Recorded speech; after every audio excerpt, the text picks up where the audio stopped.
Well, it's Tuesday night again. Time for another pleasant visit with George Burns and Gracie Allen, our guest, William Bendix, a special visitor, Herbert Marshall, Jimmy Cash, the Swantet, and Felix Mills and his orchestra.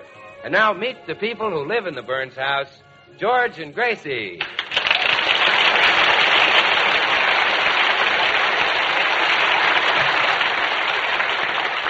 Well, breakfast is just over at the Burns house, and George is about to leave for the office. Oh, George, I don't think you ought to go to the office today. You don't look well. Oh, I'm all right. A little tired. I worked late last night. No, darling, it's more than that. You're weak. Why, at breakfast, you had to hit your boiled egg 4 times to crack it. I did, huh? Yeah. And when you're feeling your usual robust self, you only have to hit it 3 times. Yeah, before I was married, I could crack them with my bare hands. Well, I better get started for the office. No, dear. What you need is rest and nourishment. Now, you lie down while I go get a chicken and milk it for you. You're gonna milk the chicken? I would cream it, but all I have is milk. Say, cream chicken. Sounds great, but I'd rather get to the office. No, darling. You're gonna rest right here in this den. Shall I bring down the flower pajamas I gave you for Christmas? Oh, don't bother. They don't look good on me. Oh, I think they're very becoming. Why, across the hips, the flowers look like they're just ready to burst into bloom. Never mind. Oh, dear company. I'll close the door so nothing will disturb you. Greetings, dear lady. Oh, good morning, Mr. Bolingbroke. Well, how is your School of Culture and Dramatic Art coming along? Alas, it no longer exists. Me landlady cast me forth from me lodgings. Oh, too bad. Yes, and one cannot teach culture on a park bench. Policemen and pigeons spoil the mood. Wait, I have an idea. Why couldn't you use my house for your culture school? Who knows, it might become as famous as the Louvre, the Acropolis, the Palladium. It's a splendid idea. But there is an insect in the ointment of culture, your husband. For some obscure reason, he considers me a bum. Oh, well, don't worry. We'll only hold classes while George is at the office. Now, you get whatever you need for the culture school, and I'll get rid of my husband. Good luck to you, Mrs. Burns, and good riddance to your husband. Why, George, haven't you gone to work yet? Huh? Let me see your tongue. Well, it looks fine, not a bit bloodshot. But, Gracie, a minute ago you said... Put on your coat while I answer the door. Yes? Excuse me, lady, but is this where the Gilhooleys live? No, I'm sorry. You have the wrong address. Okay, thanks.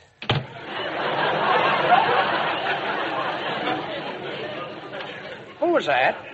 I don't know, but he looked kind of familiar. Well, goodbye, George. Hurry to the office. Do you really think I ought to go? I feel kind of dizzy. Maybe I've got something. My father never missed a day's work in his life. He had lots of things to make him dizzy. I know. I married one of them. Hi, folks. Oh, hello, Bill. You leaving, George? I guess so. Bill, do you think I look my usual self this morning? Well, no, George, you don't. See, Gracie? You look good. Goodbye, funny man. Oh, Bill, now that George is gone, I can tell you the wonderful news. I didn't want George to find out about it, so you're the first one I'm telling. Why, Gracie, you're going to have a baby. I am? Oh, Bill, that's better news than I have for you. Well, when do you think it'll be? Well, wait a minute, Gracie. Isn't that what you were going to tell me? Oh, no. Oh. Well, what is the news, Gracie? Well, Nigel Bowling and I are opening a school of drama and culture. Oh, really? Well, say, maybe I could teach diction. Are you good at that? Well, Grace, I don't want to brag, but just yesterday, one of the biggest radio announcers in this town came to me to help him with his voice. Really? Oh, yeah, he's... Well, no, Bill. I'm afraid you won't do as a teacher. Well, okay, Gracie. Oh, by the way, before I go, do you know the Gilhooleys in this neighborhood? Well, now that's funny. There was another man here asking for them. Well, that must have been William Bendix. He's trying to locate these friends of his from Brooklyn.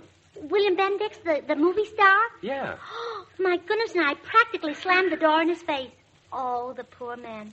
From the looks of his face, it's had lots of doors slammed on it.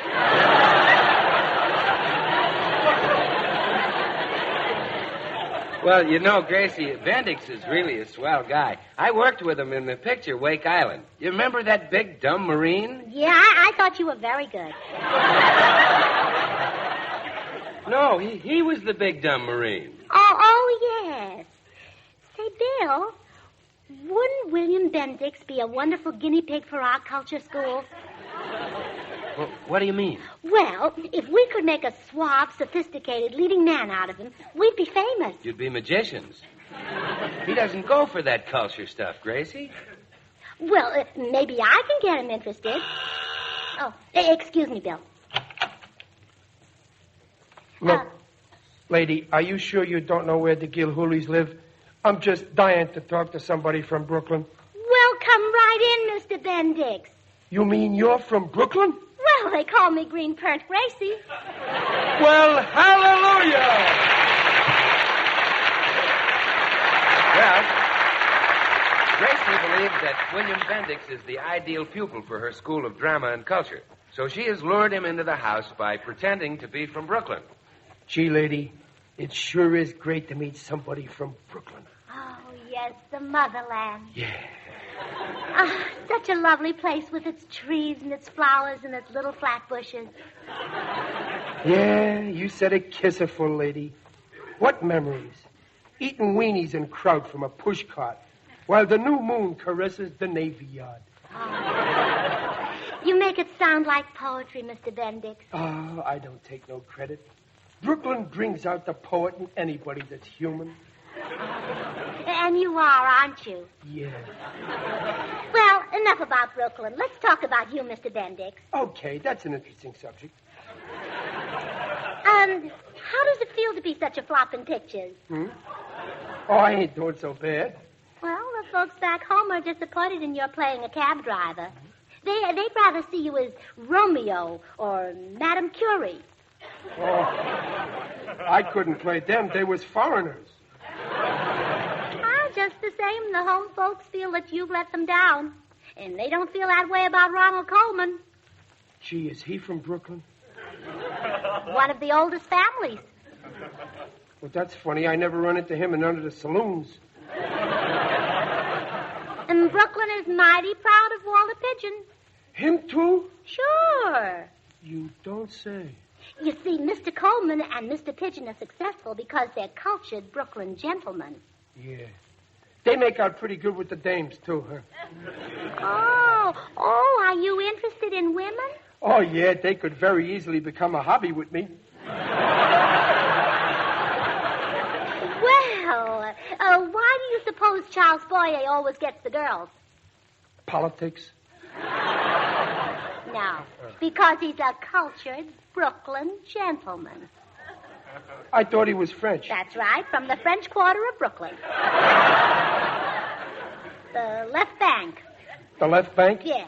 You know, the other side of the Canarsie Swamps. Oh, yeah. A lovely spot. You could get the girls, too, if you'd brush up on culture. Now, for instance, I'll bet you blow on your soup. Well, sure, but strictly proper. I never blow on it toward me. Ronald Coleman doesn't blow on his soup at all. Fans it with his bread, huh? Mr. Bendix, you do need culture. Wouldn't you like to become a gentleman? Lady, I'm a gentleman to the tip of my toes. Oh, maybe, but from there up you need plenty of work. I do, huh? Yeah. Now, for example, what would you do at a party if a young lady held out her hand to you? I guess I'd bite it. No. Ronald Coleman would kiss it. Well, he ain't as lonesome as I've been. Now, you better enroll in culture school right away. Okay, I'll give it a try. Where is this seat of higher learning? You're sitting on it. This is the school? Yep. We have a course that's guaranteed to make the average man a gentleman in a week. Well, do you think you can make me a gentleman in a week? Well, it might take a little longer, but don't worry, the months will fly by. Swell. Come in. 'Tis I, dear lady. Oh, come in, Dean Bolingbroke. I want you to meet our student, William Bendix. Well, well. Our first seeker after knowledge. Hiya, Dean. Do you think you can make me a Ronald Coleman? My boy, we shall plant in you the flower of culture. It's up to you to make it bloom. Oh, I'm sure it'll bloom beautifully in Mr. Bendix. He's a perfect pot. Thank you. And now, my dear scholar, shall we discuss that little matter of the enrollment fee, shall we? Oh, you mean dough? Yes, dough, as you so delightfully put it. Naturally, you want to enroll for all our courses. Oh, sure, I'll take everything you got. It's mutual.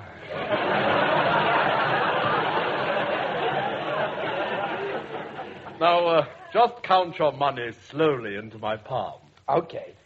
10. For elocution. 20. For rhetoric. 25. For poise. 30. For elocution. You said that.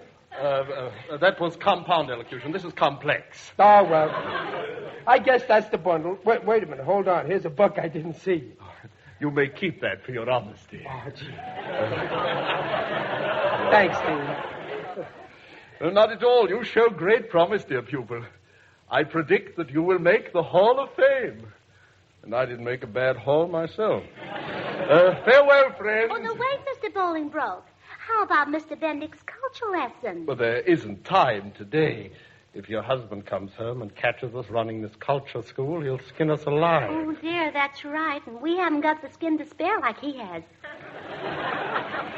How true. Oh, Mr. Bendix, you better come back tomorrow. Goodbye. Well, gee whiz, I paid my dough. I want a lesson. Mrs. Burns, I suggest we step into the next room and hold a faculty meeting. Excuse us, Mr. Bendix. Gee, if the folks back in Flatbush could only see me now. Me in a culture school. Hello. Hello. Aren't you William Bendix? Yeah, why? Well, nothing. I'm a little surprised to see you here. Well, you look a little out of place yourself. Out of place? I live here. Gee, she ain't made you much like Ronald Coleman. She? Yeah, the little dame, your daughter. She happens to be my wife. Oh, well, I'm your new student. Student? Look, where is my wife? She's in there. Well, excuse me.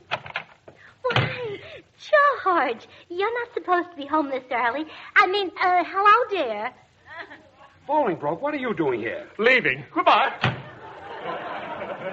Gracie, what's William Bendix doing in the living room? He says he's a student here. Is that all he told you? Yes. If he's a student, who's his teacher? You. Me? What do I teach him? Singing. Oh, stop. Oh, it's true, darling. You've been the talk of Hollywood since you sang at that party the other night. Well, I did kind of make a hit, didn't I? Oh, yes, dear. When you sang the desert song, you were so believable. All the sand and gravel of the desert seemed to be right in your throat.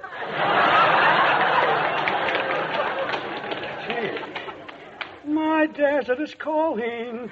Oh, come back to me. Oh, my chic.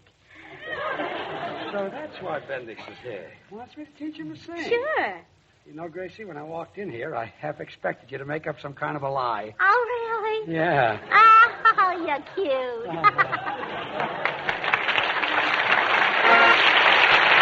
Well, Gracie's problem is to keep George and Bendix apart so that George won't find out his home has been turned into a culture school. Well, I'm going in to show Bendix how I sing. Oh, no, you can't, dear. You see, when you sang the desert song just now, you didn't sound right. The gold was missing from your voice. No gold at all? Well, it was tarnished. Some of the notes you sang were sort of green. Gee, I thought I sounded swell. My desert is calling. No, I'm sorry, well, maybe, dear. No. But I'm very sensitive to the quality of your voice. When its bell-like tones are perfect, my whole body quivers. And it didn't quiver then? No, only my left leg twitched a little. You mean I'm slipping? No, I'm sure it's nothing permanent. Just this morning you were superb when you sang in the shower. Oh, I love the way you kept tuned to the rhythm of the drum beats. What drum beats? The water bouncing off your stomach. Oh, that. Showers seem to help your voice. Why don't you go up and take another shower now? A nice long one. But, sweetheart... Oh, please, George. Wash yourself back into shape and then show Mr. Bendix how you sing. Well, okay. I want him to hear me at my best. Just tell him I won't be long. All right, dear. Oh, I'm sorry I left you so long, Mr. Bendix, but my husband is home now, and I'll have to give you your culture lesson tomorrow. Goodbye.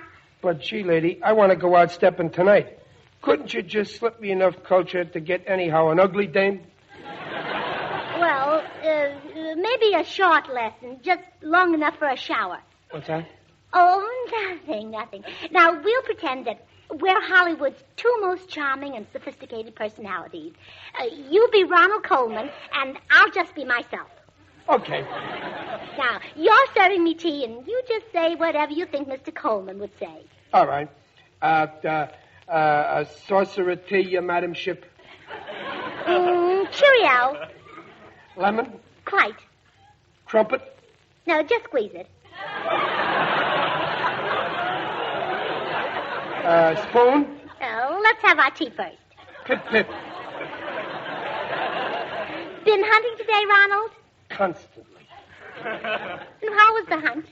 It stunk. You didn't catch a fox? No, they wasn't biting. How dreadful. Beastly. Well, how am I doing? Oh, you were wonderful. If it wasn't for a few things like your face, I'd have sworn you were Ronald Coleman. Hiya, Gracie. Hello, Bill. Bendix, are you still here? Mr. Goodwin, you are now looking at the Bendix that all the women want. Well, you are built a little like a washing machine.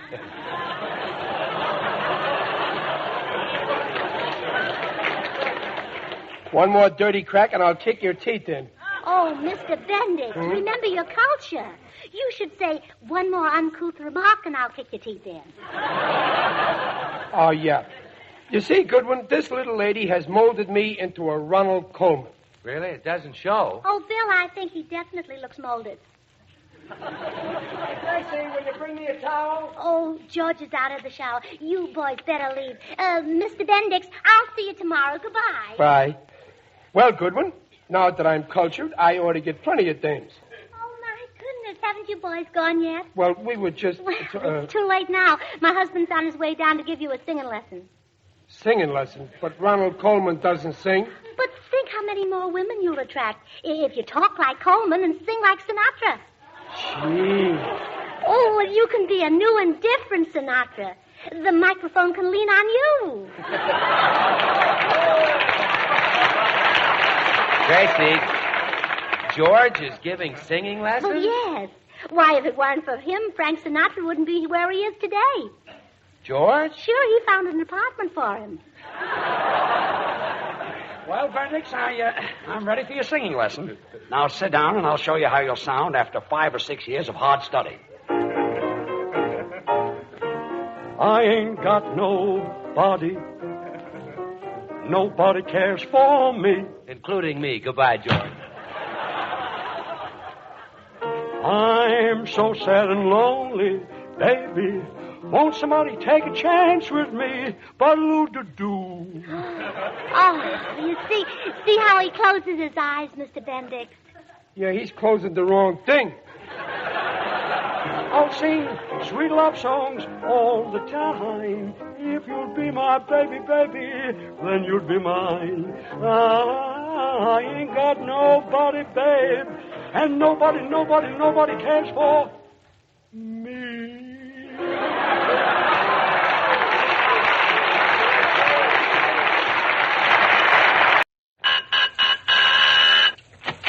Well, hello. Come right in. Oh, George, we've got company.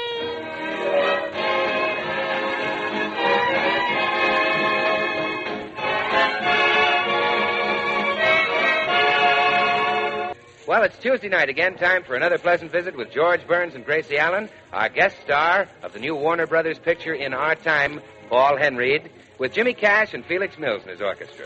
And now, meet the people who live in the Burns house, George and Gracie. Well, it's morning in the Burns home, and Gracie is in the kitchen talking to that eminent actor and pool-room bum, Nigel Bowling. They're discussing their school of culture, a venture which operates only when George is safely out of the house.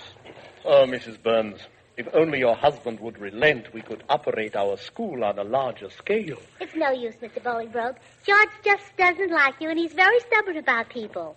I'll never forget his attitude toward my mother after our wedding. Nasty, eh? Oh, very. We went on a honeymoon trip to Niagara Falls, and every day we were there, I got a letter from George saying, I hope your mother falls in. It's a pity he has no tolerance. As treasurer of our culture school, I would like to see a larger enrollment. Oh, by the way, Mr. Bolingbroke, what are you doing with the money? I'm making a conservative investment in a brewery, dear lady. A glass at a time. Oh, you're such a clever businessman. Thank you. You know, I've got a good business head, too. I thought our school might get more business if we had a catchy slogan. Oh, so you wrote one? Uh-huh. How's this? We make gentlemen out of tramps, and culture needs no ration stamps. It's a lyrical triumph. And here's one that should appeal to women. If your manners are good and your talk is classy, men might overlook an inferior chassis. Brilliantly expressed. Yes, and this one might attract soldiers who are home on leave. Don't be unpopular while you're marching. Discuss books and music with your sergeant. It's enough. You've outdone yourself. Well, I thought you'd like them. And I have another idea, too. What if we had testimonials from movie stars? Testimonials? Yes, a statement from Errol Flynn that our course in poise cured his bashfulness.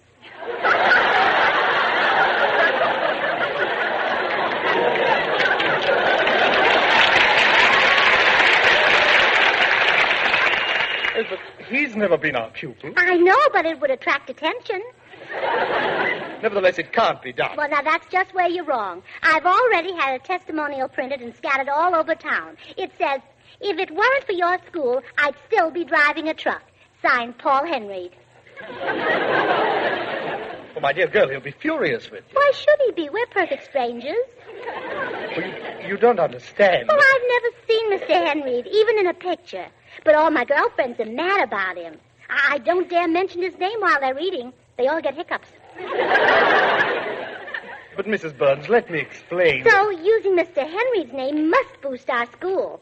Now, what did you want to explain? That I am only the treasurer. You head the organization. That's right. Now, in the future, if students leave any of that lovely green government-issued paper here, that's for me. And if a lawyer leaves a white paper here... That's for me. Yeah. Oh, Gracie, where are you? Oh, there's George. Run, Mr. Bolingbroke. In the kitchen, sweetheart. Goodbye, and remember, secrecy about our school. Who was that just went out the back door, darling? The what, dear? The back door. The back door? Yes, who went out? Who went out? Yes, the back door. The back door. Who went out? Well, make up your mind, dear. Which do you want to talk about? Look, I heard the back door slam. Now, who went out? Oh, you mean what person just went out the back door? Yes. Well, I'm glad we finally got that straightened out. Now, run along to the office, dear.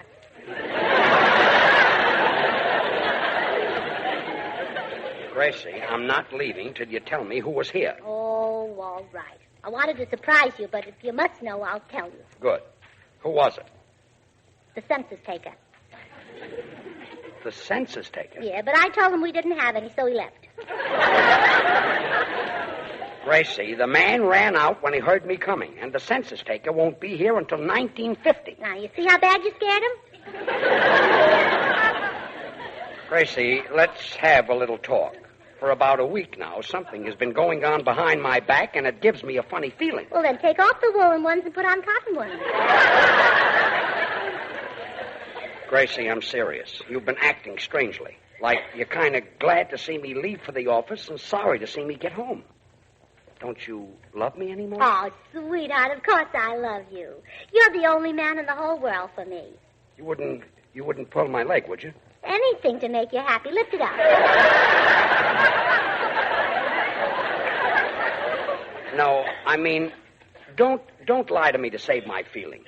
If you're tired of me, if there's someone new, I'd like to know. Oh, don't be silly, George. You know how I feel about anything new.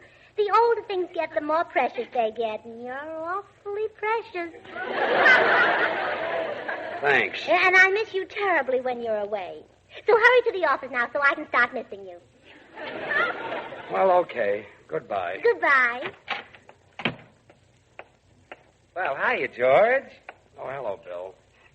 Well, gee, why all the gloom? Bill, I'm worried about Gracie. She's been acting very strangely. Really? Yeah. Bill, you don't suppose... I mean, surely Gracie hasn't fallen for another... Oh, no. Oh, I don't even think that, George. Now, I'm sure there's nothing wrong, but just to satisfy my curiosity, would you kind of keep an eye on the house while I'm at the office? Ah, George, there's no man but you. Where could Gracie find another man as fine, as strong, as handsome, as... On second thought, George, I'd better watch the house. Goodbye, Bill.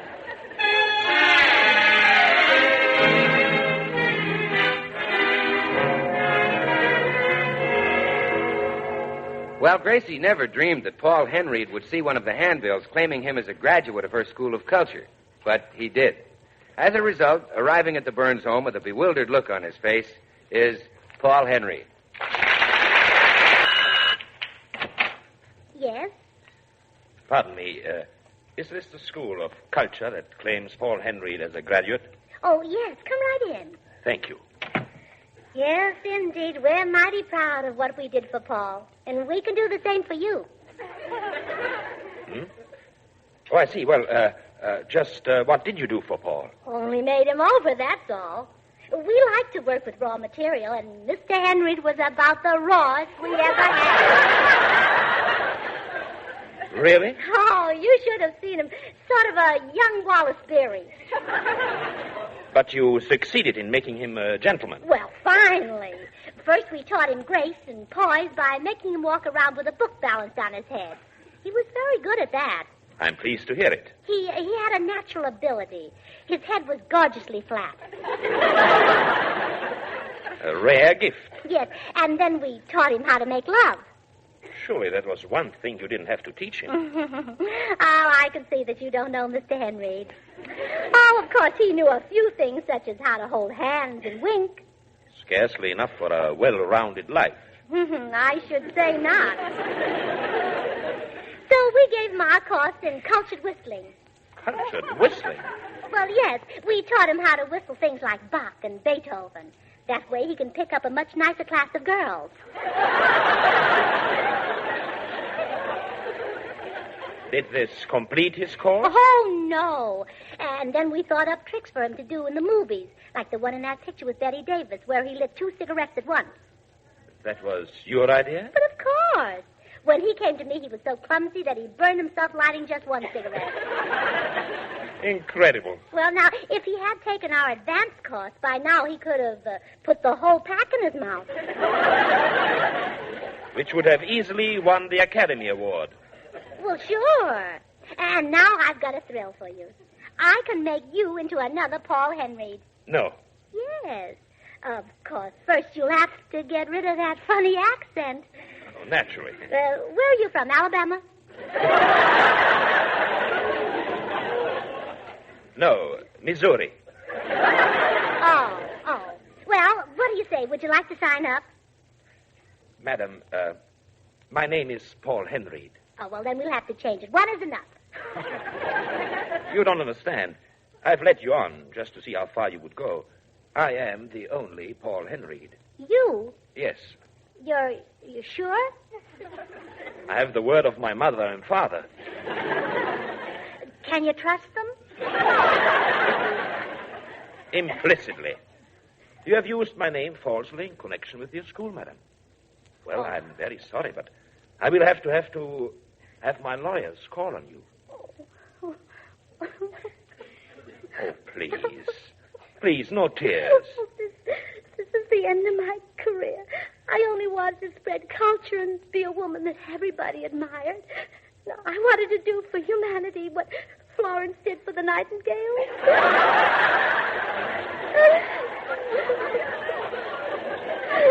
My dear child. Now my husband will make me close the school. Your husband doesn't approve? No, he hates culture. He's just a big, sweet, uncouth baby. I'm sorry, madam. Now, please, no more tears. I can't stand to see a woman cry. You can't? No. Oh, please. If I stop crying, will you let me use your name? Anything. Oh, thank you. You're wonderful. And will you talk my husband into letting me run the school all the time? Oh, no, I couldn't do that. Oh. All right. I'll talk to your husband. I'll explain how much this culture school means to you. Oh, you're an angel, Mr. Henreid. And I'm sorry I said your head was flat. That's all right. You know, it really comes to a lovely point.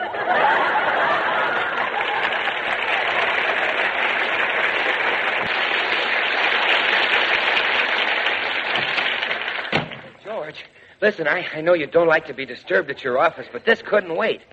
What is it, Bill? Well, you told me to stay outside your house and see if Gracie had any callers. Yeah. Did she? Yeah. Who was the rat? Paul Henreid.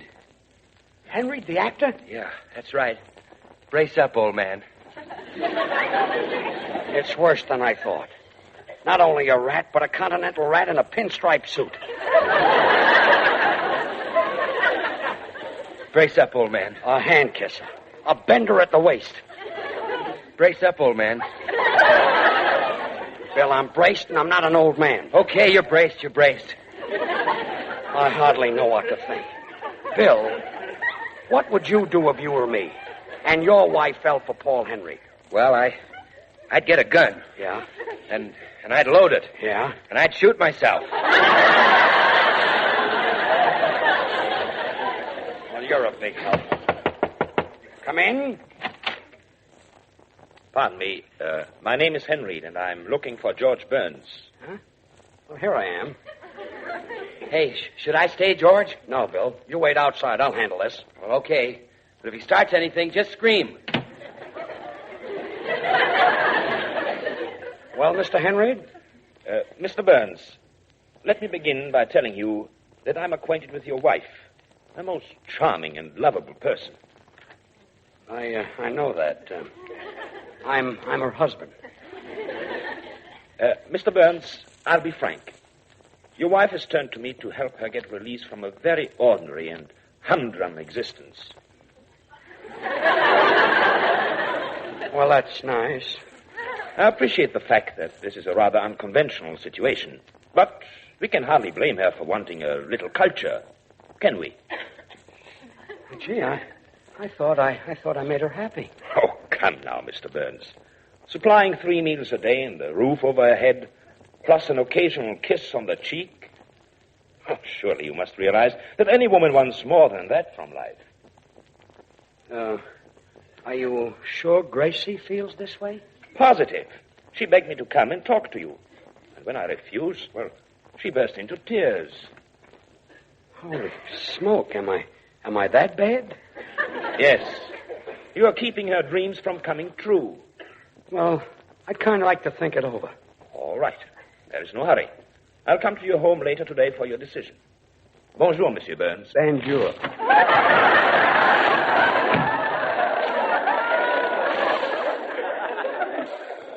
Bonjour, he says. Walks off with my wife and gives me a big bonjour. Well, maybe that's the stuff that gets them. Hey, how'd you make out, George? What happened? Plenty. That hunk of profile has hypnotized Gracie with his bonjours. But I'm not giving up. I'll fix him. Yeah? You got a system? Yeah. I'll beat him at his own game. Win Gracie back by being more continental than he is. I'll bring her candy, flowers, champagne. I'll kiss her hand.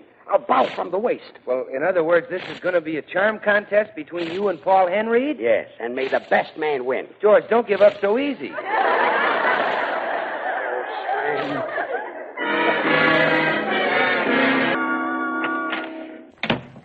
Hello, George. Home so early? Oh, bonjour, my little dove. Bonjour. Why, George.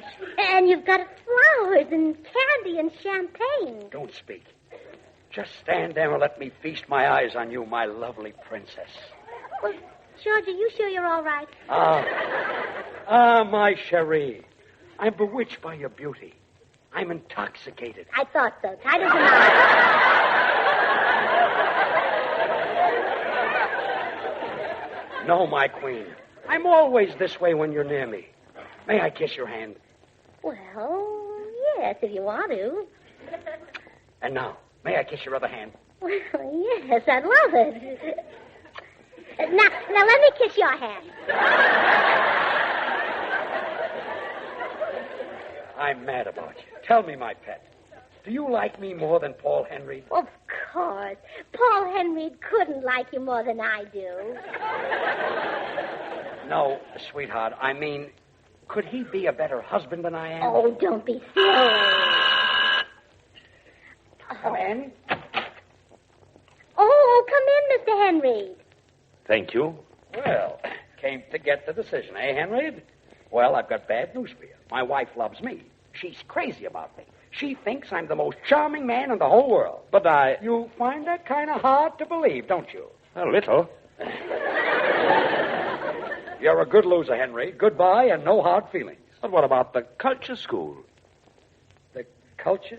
What culture Oh, school? George, didn't Mr. Henry tell you? Our home has been a center of culture. While you were at home, of course. Huh? That's what I asked you in your office. If your wife might run her culture school. You mean that's all there ever was between you two? A culture school? Of course. Oh, George Burns, you didn't think I had fallen for Mr. Henry. Well, Oh, you silly boy. Mr. Henry may be a great actor and talented and charming and handsome, but I like your type better. Thanks. Gee, I'm glad that's cleared up. Me too. Well, I'll go out and make some tea so we can drink to the success of our culture school. Gee, Mr. Henry, I guess I owe you an apology. Aha! I knew I'd find you here, Henry, you home wrecker. Oh, my dear fellow. Don't you, dear fellow, me going around stealing another man's wife. Bill. You needn't be afraid, George. I'm here. Bill. How anybody could have the nerve to take advantage of a poor, feeble, little old man. I know how you guys operate, Henry. First it's candy and flowers, then jewelry, then a yacht. This man is mad. Oh, don't play innocent. You know how you lay that accent on as you close in for the kill. Well, I suggest we discuss this some other time. Not so fast, Henry. You've insulted my friend, George Burns. Bill. Just because he's a poor, broken-down, dried-up little weasel of a man. And nobody can insult my friend. I'll defend your honor, George. Mr. Henry, I challenge you to a duel. I suppose that's the only way to get rid of you. Very well. Name your weapons. Pistols? We'll stand back to back at dawn. You walk 20 paces, and I'll walk 20 paces. Bill, Paul Henreid is not trying to take Gracie away from me. He's not? No. I merely wanted to help Mrs. Burns in her school for culture. Oh. Well, I guess the joke's on me, huh? Gosh, Mr. Henry, you must think I'm a loud, stupid fool. Oh, you weren't so loud. Why can't I keep my big mouth shut? So long, folks.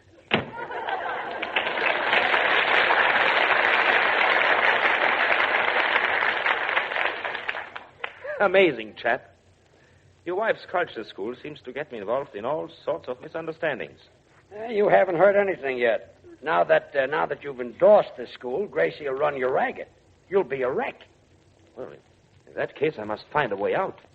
Movie actors are not popular when they resemble a wreck. They are different from crooners. But how will you do this? I have it. I'll disillusion your wife. Convince her that I have no culture. She will not want me in her school if I speak like a bozo. Oh, I say, a mug, huh? Say, it might work. And for a contrast, I'll throw in with a few banjures. He is ready. Here's a napkin, Mr. Henreid. Oh, thank you very... Okie dokie, Scout. Huh? Oh, do you always tuck it under your chin? That's where it belongs, Toots. Oh, how continental. George, you watch him so you'll know what chin to tuck yours under. Banjure. What are you taking your tea, Mr. Henreid? Lemon or cream? Oh, nuts with that stuff. Oh, that must be another continental habit. George, run out of the kitchen and get some nuts. No. I guzzle the stuff straight. You guzzle it? Yeah. Just dump it in the saucer. Mr. Henry, do I only imagine it, or has something happened to your culture? Nothing ain't happened to it. I just ain't got none. Oh, you ain't? No. I only give out with that baloney when I'm acting in pictures. Oh, George, this is terrible. Banjure. Mr. Henry, I'm afraid I've made a mistake. You just don't belong in a culture school. I hope you don't feel hurt. Hurt, Schmidt. That ain't no skin of my nose. Well, nice to have met you. Oh, the bumps rush, eh? Okay, I'll scram. Banjure, Paul. Banjure.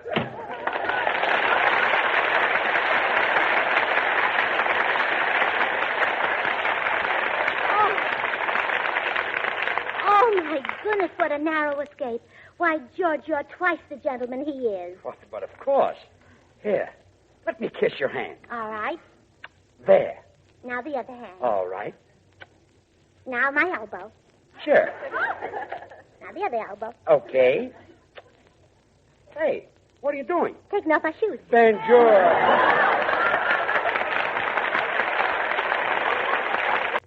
Gracie, you know who our guest star is going to be next week?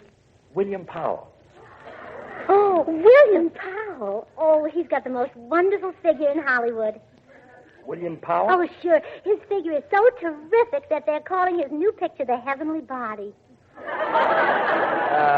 Who else is in it? Oh, just Teddy Lamar. Oh, bonjour.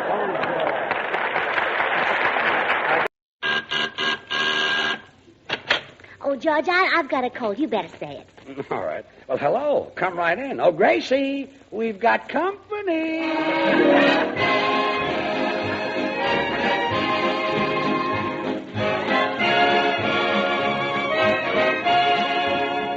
Well, it's Tuesday night again. Time for another pleasant visit with George Burns and Gracie Allen.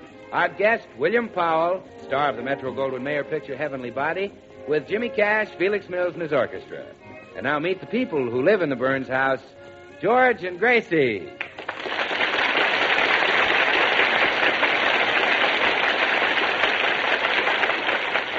It's afternoon in the Burns home, and George has just come home from the office to find his little wife, Gracie, so thrilled and excited she can hardly talk. Oh, George, I just can't believe it. It's like a dream come true. Well, what is it? What's the news? Well, I know it's happened to other women, but now it's happening to me, to us. Well, Gracie, what is it? Oh, it's what every home needs, what every man and wife pray for.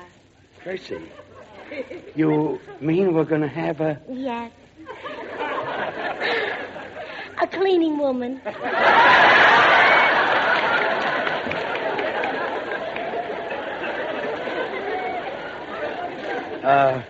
Cleaning woman? Yes. Starting today, I'll have her once a week to clean the house.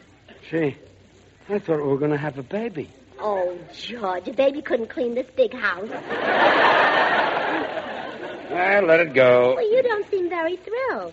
Cleaning women are scarce. Well, how did you get her? Mrs. Bundy? Oh, I promised her that in addition to her wages, we'd give her bus fare once a month. Well, that's a cinch. Yeah, once a month she likes to visit her daughter in Chicago.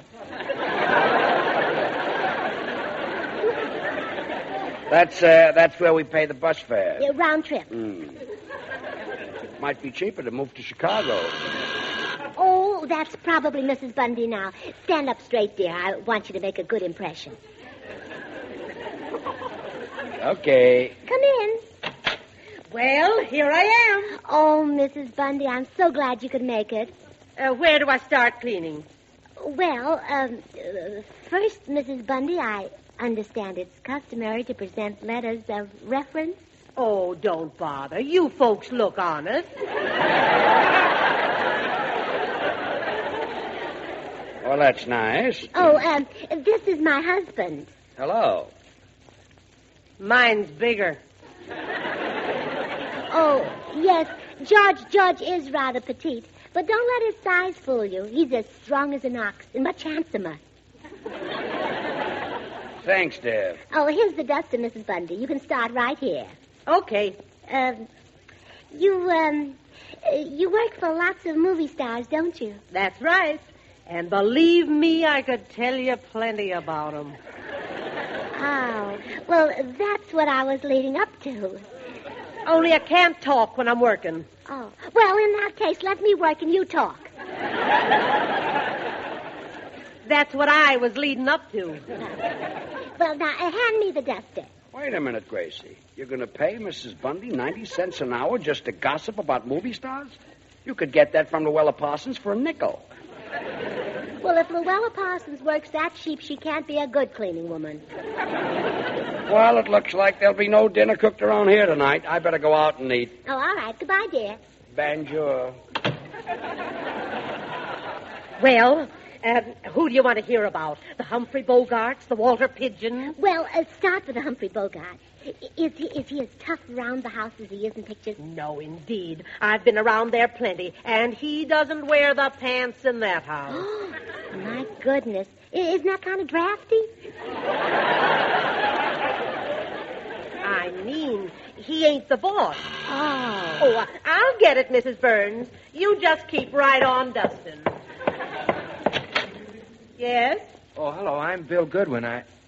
Well, say, aren't you Mrs. Bundy who cleans house for all the movie stars? That's right. Oh, Mrs. Bundy, who is it? Oh, some smart Alex. Oh, I'll get it. Hello? Hello, Gracie. This is George. Oh, yes, dear. Look, I just ran into William Powell here at the restaurant, and I'd like to bring him home for the evening. William Powell, the movie star? That's right. You mean the original Frank Sinatra? Original Frank Sinatra? Well, wasn't Mr. Powell the first thin man?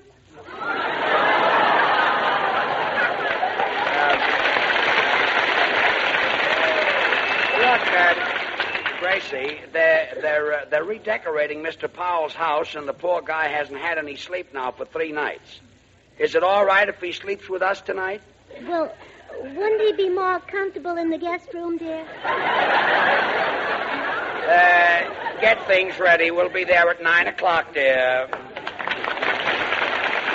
Well, here we are, Bill. This is our little honeymoon cottage. It isn't much, but it's comfortable. Well, in 5 minutes, I'll have you tucked in bed. Why, George, you make me feel like a bride. Well, I'm just tired enough to let you carry me over the threshold. Well, come on, let's go in. Here we are, Gracie. Oh, come in. Oh, I'm so glad to see you, Mr. Powell. Thank you, Gracie. George told me about your not being able to sleep. You do look tired. Yes, I'm afraid I have dark shadows under my eyes. Yes. There's even one under your nose.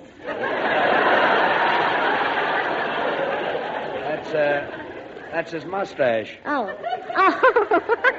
Oh, it's cute. It reminds me of George's chest.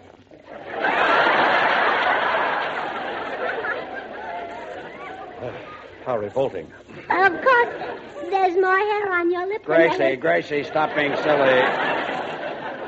Oh, I'm sorry I laughed at your mustache, Mr. Powell. Oh, that's all right. It tickles my wife, too. Well, is the guest room ready, dear? Bill hasn't slept for 3 nights, and he's got to get to bed right away. Oh, well, now, this is the guest room right here, Mr. Powell. Oh, say, this is a charming room. Oh, that bed certainly does look inviting. Oh, isn't it lovely? My mother gave us that bed for a wedding present. How nice. Yes, we slept in it for 3 years. Then Mother went home and George and I slept in it.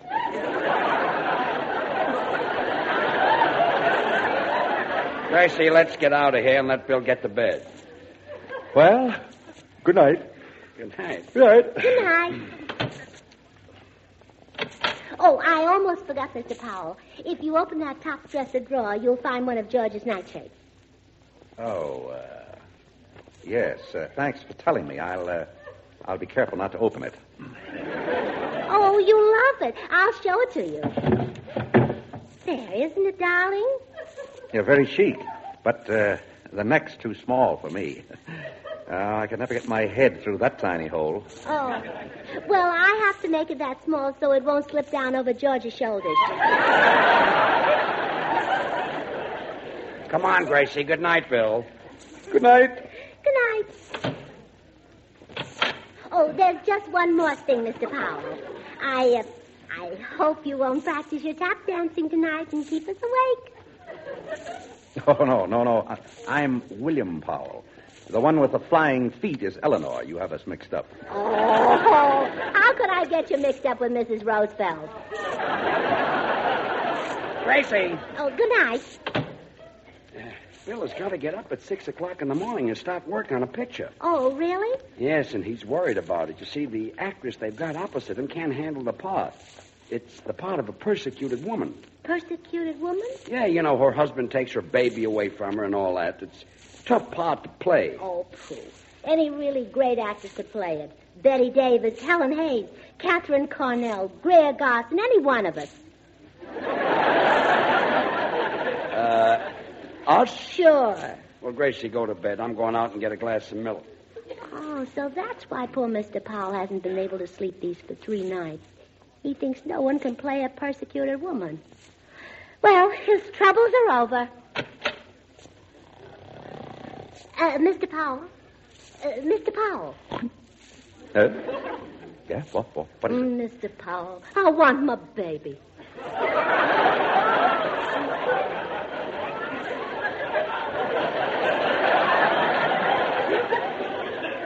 I beg your pardon? My baby, I want my baby. Is it in this bed?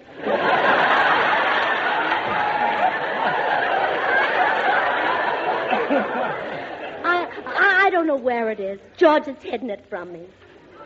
Maybe he wants it to get some sleep. Oh, how can you scoff? When that monster's taken my baby, my little golden-haired baby, torn from his mother's arms in the prime of his babyhood. George did this? Yes. Oh, I know. To you, George is just a puny, feeble weakling with a little round tummy, isn't he? Frankly, yes. No. That's how the whole world sees him. But underneath that little round tummy lurks a beast. Incredible. Gracie, I told you to let Mr. Powell alone. Now go to bed. Oh, all right, dear. Good night. And good night, Bill. Oh, you cad.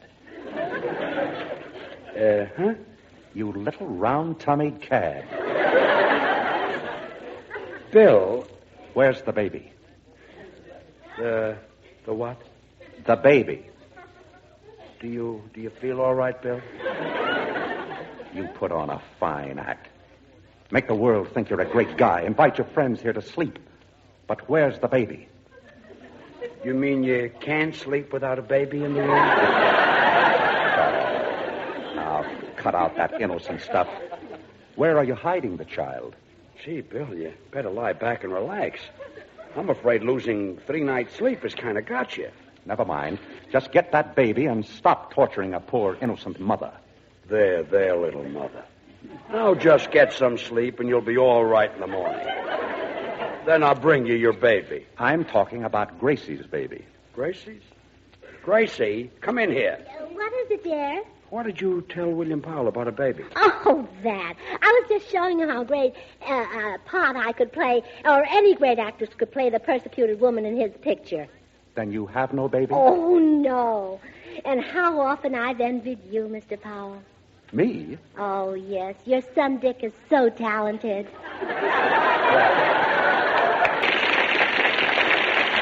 Oh, poor Mr. Powell. He just can't go to sleep. I've been in his room 20 times in the last hour, and every time I leave, he's wide awake. Gee, when he told me he hadn't slept for 3 nights, I didn't realize he had insomnia. The worst case I've ever seen. He's angry about it, too. I peeked in just now, and he was lying there growling to himself. Well, maybe he's asleep. Maybe that's snoring. Oh, George, I've been married to you long enough to know what snoring sounds like. He's growling. When you snore, you sound like you're eating a banana underwater. Well, thanks, dear. Oh, poor Mr. Powell. Insomnia is such a horrible thing. Well, as long as he can't sleep anyway, I might as well find out what he wants for breakfast. Mr. Powell? Yeah, Mr. Powell? Yes. What? What would you like for breakfast? Breakfast? Yes. Oh, is it morning already? Oh, no, but I thought I'd ask you now. Do you like cereal? Mad about it. Good night. Toasted, shredded, puffed, or cracked? Cracked. Oh, dear. And the only kind I have is puffed. Mrs. Burns. But I can serve it with a hammer and let you crack it yourself. I can think of nothing more invigorating. Good night. Oh, no, that's not all. Do you like coffee? Yeah, adore it. Good night. Percolated, potted, drip, or ground? Ground. Oh, you're different from George. He's the drip type. Yes, I've noticed that. Good night. Oh, wait. Do you like eggs? Yes. Yes, I like them fried, boiled, poached, scrambled, baked, and shirred. I believe that covers the field. Oh, you don't like omelets? My error. Yes, I'm devoted to omelets. Good night. Cheese, tomato, onion, or Spanish? Spanish. Oh, I'm afraid I don't make that kind very well. I can't even rumba. Well, I'm sure that anything you prepare will be delicious. And I hasten to add that you may place my napkin on the table, folded, creased, flounced, or flat. Good night. Oh, poor Mr. Powell. I bet you'd give anything to go to sleep, wouldn't you? That I would. I understand the counting sheep is very good. Yes. I'm sorry we haven't got any. Good night, Mrs. Burns. Oh, Mr. Powell. What now? I forgot to say good night. Yes, I've been lying here brooding about it. Well, good night. Good night. Sleep tight. I'm beginning to think that's the only way I could sleep.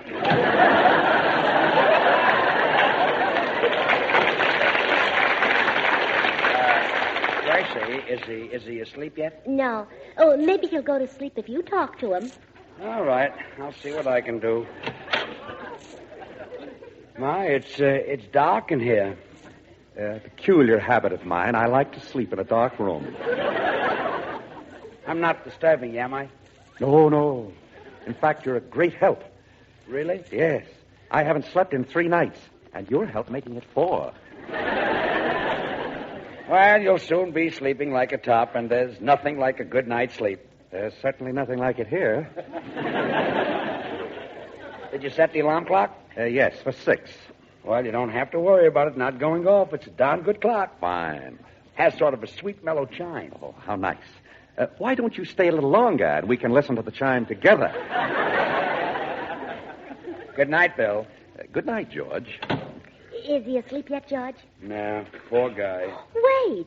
I know what'll put him to sleep. My father's insomnia medicine. Medicine? Well, sure. My father used to take it and sleep for 4 or 5 days at a time.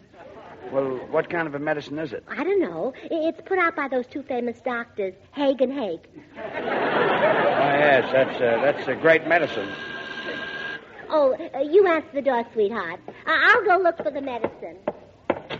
George, listen, George, I got to talk to you quick. What's the matter, Bill? Well, remember last week when you asked me to watch the house and see if there was some man annoying Gracie? Yeah. And I told you it was Paul Henreid, and it turned out I was wrong? Yeah. Well, I know who the rat is now. Who? William Powell. Huh? George, we got him red-handed. Just now, as I walked by the house, I saw him in your guest room in pajamas. Bill. Well, don't stand there. Let's throw him out. But, Bill. All right, if you're afraid of him, I'll do it myself. Bill, wait.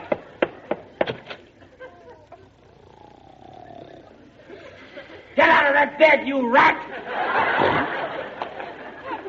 What? I beg your pardon. Get out of that bed and take your medicine. If it's ether, I'll kiss you. Look, Bill, I'm telling you, you're making another mistake. Don't be afraid, George. I'll handle this. Now get this, Powell.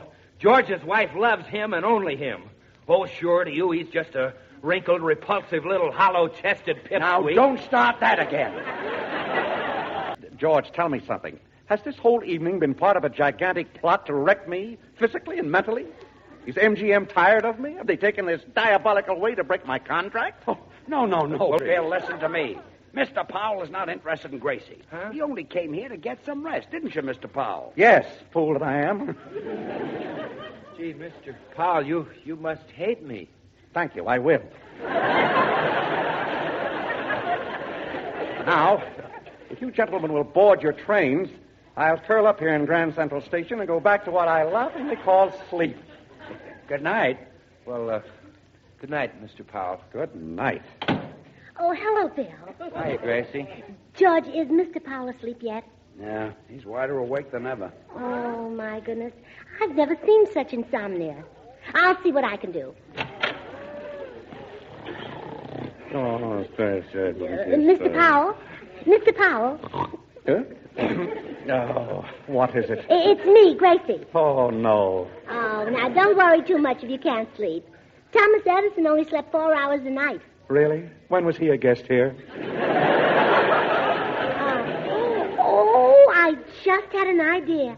I know what'll put you to sleep. You just relax while I go get him. Him? What is it? No, I'm not going to tell you. It'll be a surprise. You'll see in a minute. Oh, what a night. Oh, swan soap. All right, dear. Go ahead. Go to sleep, my baby. My baby. My baby. What's that? What's that horrible noise? Why, George is singing you a lullaby. Sing some more, dear. Go to sleep, my baby. Oh, shut up. Huh? This is the end. I'm getting out of here. Give me my clothes. Oh, but Mr. Powell, don't you want to sleep? Sleep. There's no such thing as sleep. Sleep.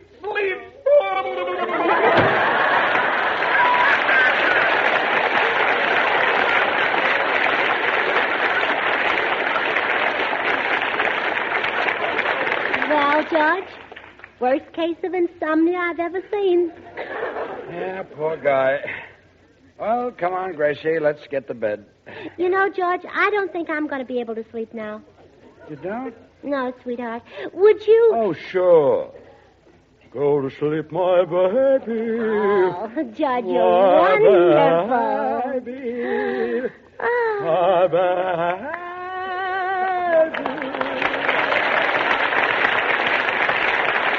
Oh, George, next week we're going to have 2 guest stars. Adolphe Monjou and his wife, Marie Teasdale. Gee, that's swell. You know, Monjou is the best-dressed man in Hollywood. Yeah, I know. You and Mr. Monjou have a lot in common. Well, thanks. Yes, you're both married to beautiful women. Bonjour.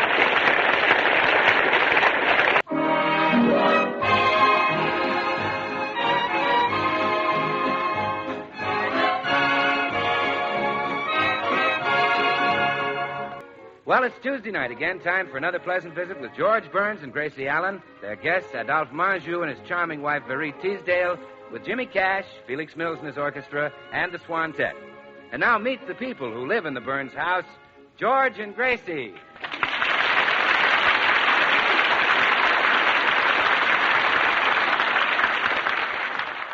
Well, it's morning in the Burns home, but not just an ordinary one. For today, Mr. and Mrs. Burns celebrate their wedding anniversary.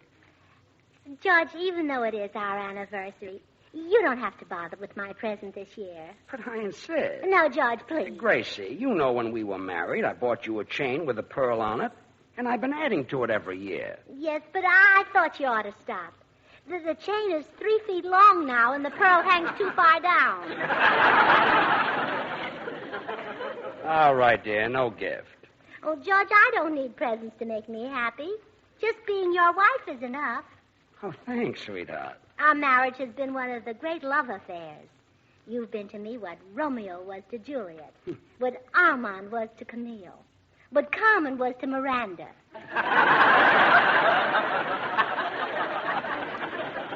Well, I'm glad you feel that way about me. I'm proud of you, George.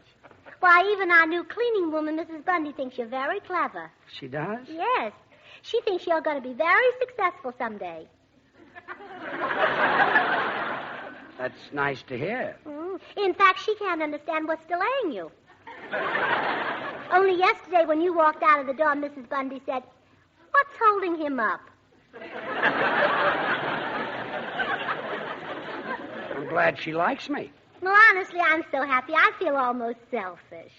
I wish every wife could be as happy as I am. Oh, Grace. No, I mean it, George. I have so much to be thankful for. Perfect marriage, comfortable little home, and above all, a strong, stalwart, upstanding, hard-working cleaning woman.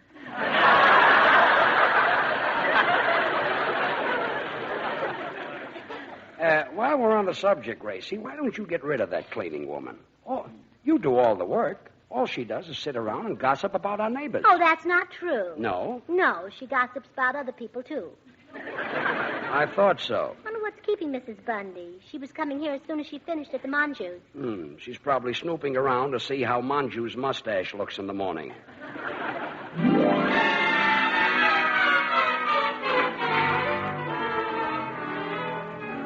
To see what's detaining Mrs. Bundy, let's look in at the home of another of Hollywood's happy married couples, Adolphe Manjou and his charming wife, Marie Teasdale.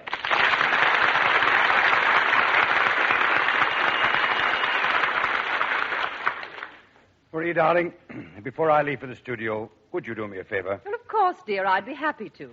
Oh, you're awfully sweet to me, baby. Well, it's easy to be sweet to a husband like you, precious.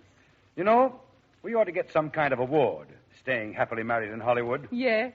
Do you remember? Well, we'd been married 3 days. Hedda Hopper referred to us as Hollywood's grand old couple. Yes. Well, here's the favor I want. This is the scene I'm shooting at the studio this morning. Would you run through it with me? Surely. Let me have the script. Pick it up right here, where I come home with a hangover. All right. Now listen here, you second-hand lounge lizard. Get out and stay out. How dare you talk to me like that? Don't you tell me how to talk. Excuse me, Mrs. Manju. I'm ready to leave now. Oh, just a minute, Mrs. Bundy. I want to finish with my husband. Where was I? Oh, yes. Don't you talk to me like that. I know you were out spending my money on that chorus girl. What about you letting that playboy wear my shirts? That's none of your business, you broken-down wolf. Don't call me names, you fugitive from a mud pack. I'll call you anything I like, you big philandering ape. Ah, shut up! Oh, that does it. If I only had something to throw. Take this, Mrs. Manju. Thank you, Mrs. Bundy. See how you like this, you stinker. Gracious, I've seen enough. You'll think twice before you trifle with me, Keith Fowler. Cut. Well, that was swell, darling. You almost hit me with that book. Yes, I really got into the part. Well, I hope the scene goes this well in front of the camera. Well, goodbye, Poochie Pie. Goodbye, Snooky Face.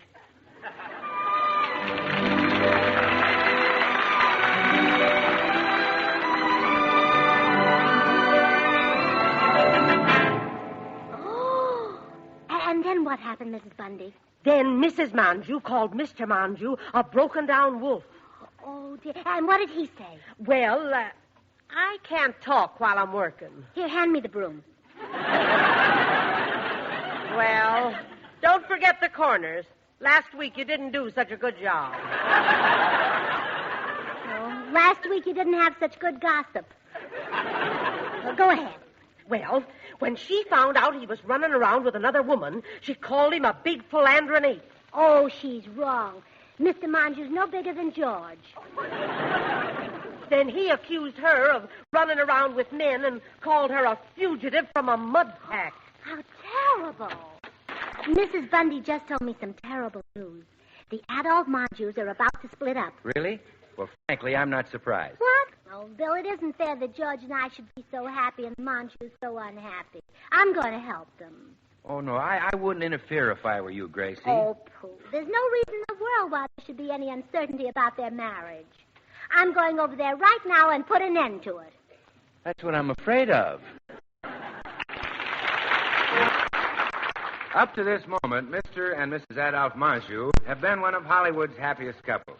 But Gracie has just arrived at their house to patch up what she believes to be a quarrel. This is a pleasant surprise, Gracie. What brings you to our neighborhood? Marie, I'm here to help you. Help me? Yes. Marie, don't worry just because Adolph is running around with another woman. What? I mean it. Let him have his little fling.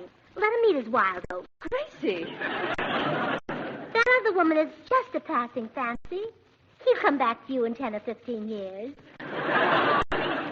What's left of him in 10 or 15 years she can have. Well, it's so hard to believe this about Adolph. I know he's chased women on the screen. Well, now he's chasing them behind the screen. Gracie, who is the woman? Oh, no one to worry about, Marie. Probably just one of those giddy baby-faced redheads with a gorgeous figure. No one to worry about, huh? No, you know the type. They're so fragile that even on a warm, sunny day they have to wear a sweater. Oh, I won't worry a bit. Good. That's why I came here, to make you happy. Well, you're off to a great start. Oh, I've been through this same thing myself, you know. You have? Oh, sure. People said that George was running around with a pretty little girl young enough to be his daughter. How awful. Yes, it was months before I realized they were talking about me.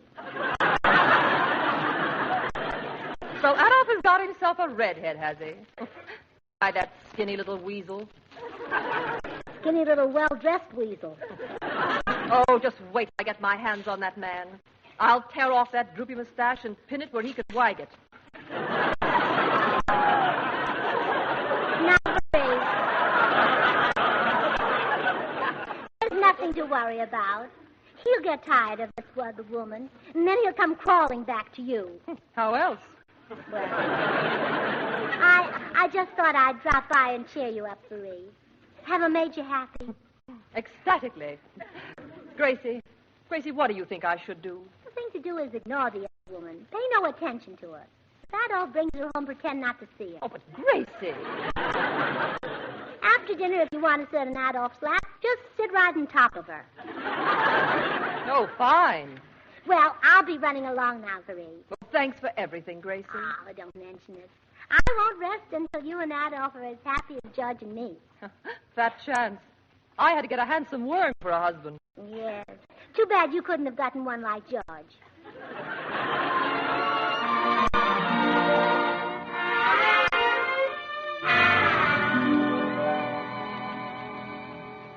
Well, Gracie, what brings you to the studio? Adolph, I'm here to help you. Help me? Yes. Adolph, don't worry just because Marie is running around with another man. All right, What? Running around? Oh, well, they don't run around all the time. I guess sometimes they stay home. At my home? Well, it's handy. So, this is the thanks I get for slaving for that woman. The minute my back is turned, I get a kick in the teeth. You carry them in an odd place.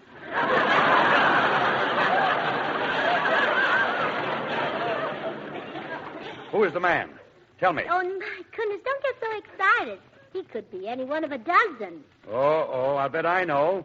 He's that handsome butcher at the market. Oh, really?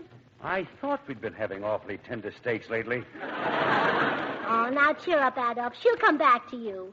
When she's known him as long as she's known you, she'll get sick and tired of him, too. Yeah, that's very encouraging. Oh, I knew that would make you feel better.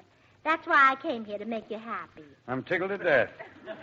Well, goodbye, Adolph, and don't worry. I'll have you and Marie back together in no time. How can Marie do this to me? Hello? Who? My wife? Put her on. No, wait a minute. I'll show her that two can play at this game. Tell my wife I can't come to the phone. Tell her I've got a dame in my dressing room. Yes. Tell her I'm necking with Gracie Allen.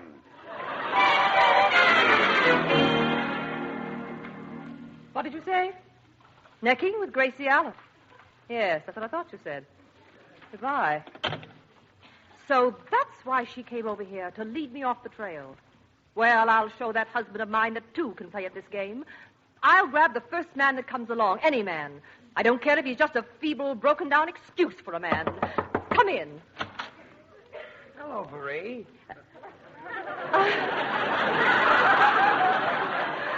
Why, George Burns. I was just thinking about you. Come in. Is Gracie here? No, but won't I do? I'm awfully lonesome. Huh? Come and sit beside me on the couch, Georgie. No, I better not. Oh, come on. Oh, you're hurting my wrist. There, that's better. How about a cocktail? Oh, no, thanks. I never drink during the day. Well, then let's pretend it's evening. Well, I never drink at night either. Well, when do you drink? Before breakfast? Uh-huh. I usually have a small glass of prune juice. Oh, Georgie, you and I could make beautiful music together. But I don't play any instrument. Let's paint the town, Georgie. Let's be seen together at all the gay spots. No. Let's go out and really live. Don't you want to live? Yeah. That's where I think I better get home. Your husband might come in. Maybe that's him. Here. Let me put my arms around you. Marie, please. Oh, come on. Marie, stop. What if someone did this to your brother? Oh, I like holding you in my arms like this. It's like dancing on a cloud. But I can't dance. It's like waltzing in a dream. Honest, I can't dance. Come in. George Burns. Gracie, tell her I can't dance. We're just sitting this one out, Gracie. Oh, my best friend and my best husband. What'll people say?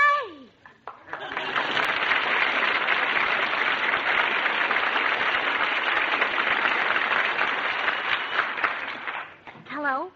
Adolf, this is Gracie. Listen, I've just discovered something awful. You know that tall, good-looking man I said your wife was running around with? Well, he's not tall and good-looking. He's George Burns. Yes. Well, I'm packing right now to go home to Mother. Goodbye. Gracie, please stop packing and give me a chance to explain. It's too late for that now, George. Our marriage was a beautiful thing, but now it's all over. Like a poached egg that's been punctured. Oh, Gracie. But I can laugh and be gay. Sweetheart, you know I wouldn't do anything to hurt you. You hurt me? Don't be silly. You might have once when I was a naive, unsophisticated little girl. But that was this morning. Darling, you can't make a go of it alone. Oh, yes, I can. I'll be independent. I'll work in a war plant. A war plant? I'll be the most glamorous welder there. The men will ask each other, who is that mysterious, ravishing beauty in the strapless overalls? Gracie, will you let me explain? From now on, I'll be very blasé when people ask me about my first husband. Me? I'll just flick the ashes from my long cigarette and say, what was his name again? You won't even remember that? No, Harry. Harry? Look, Gracie. Miss Allen to you. Now, honey. Don't try to stop me, George Burns. If you telephone, I won't answer. If you write, I'll tear up your letters. If you send me gifts, you'll never see them again.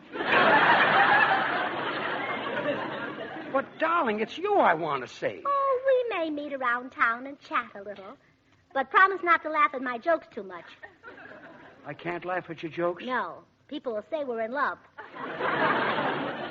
I can't believe you're the same Gracie. Oh, you won't have any trouble recognizing me as I walk down the steps of the Ambassador Hotel with a Russian wolfhound in front of me and a wolf in back of me.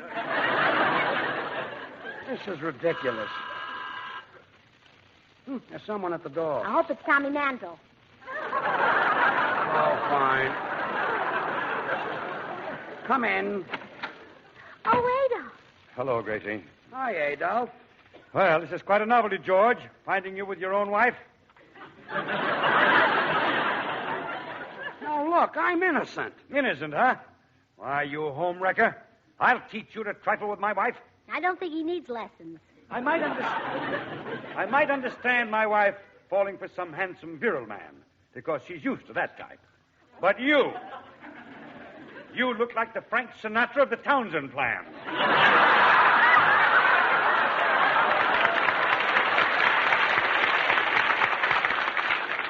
Well, Adolf, I can explain about Marie. She just grabbed me and swept me off my feet. One look at your feet, and no jury will believe that.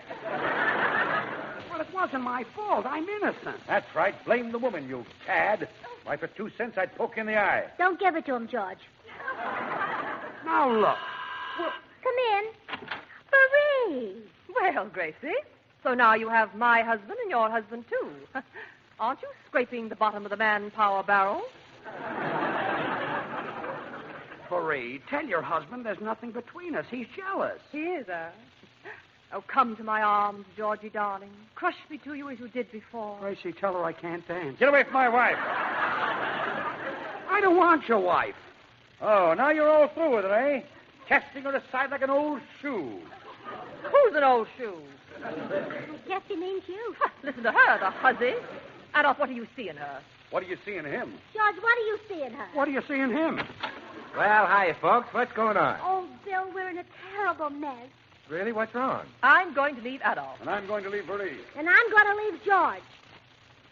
Still like to eat, huh, George? Bill, maybe you can help straighten out this mess. Well, George, I'm your man. You know, they call me Goodwill Goodwin. Now, I tell you what. I'll interview one couple at a time and dish out advice. George, you and Gracie go in the other room. Well, come on, dear. What can we lose? Now, madam, what is your problem? Well, my husband. Is this your husband? Yes. Madam, you do have a problem. Well, anyway, now he's been running around. No names, please. Do you want to solve our problem? Oh, yes. What is your problem again? Well, my husband is a conniver. He's a two-timer. He's a... Why don't you just say I'm a rat? No coaching, please. Will you speak a little louder, ma'am? Well, how can I get my husband to stay home? Madam, do you have a baby? No. Well, you must have one by tomorrow. What? Well, all right. My advice is to break up. Break up? Gracie just told me something that may clear this up. Mrs. Bundy, who saw you two fighting, and I wouldn't believe that dame under oath. Mrs. Bundy saw us fighting? Mrs. Bundy said you threw a book at Adolf. Oh, that. We were rehearsing a scene for a picture. My goodness, then this whole thing is a misunderstanding. And, Marie, you don't love my husband? Oh, Gracie, would I fall for George? Well, don't laugh. He's very attractive. Well, he is. He's very seductive. Really, millions of women are fascinated Okay, break it up. Break it up. You see, Marie, I told you that gossipy Mrs. Bundy would start trouble. I said the same thing. All right, we'll get rid of Mrs. Bundy. Yes, we'll never listen to another word she says. Oh, hello, folks. I forgot my pocketbook. Well, I'm certainly glad you're here, Mrs. Bundy. We have something to tell you. Oh, good. And I have something to tell you. I just came from Errol Flynn's house. Well, sit down, Mrs. Bundy.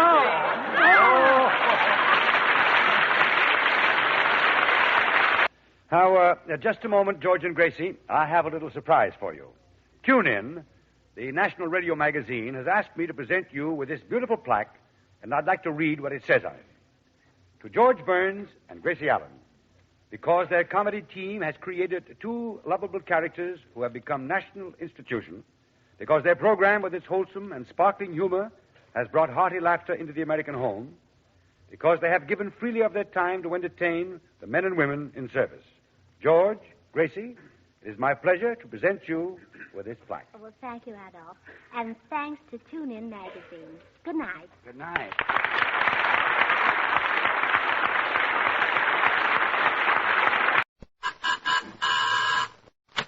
Well, hello. Come right in. Oh, George, we've got company.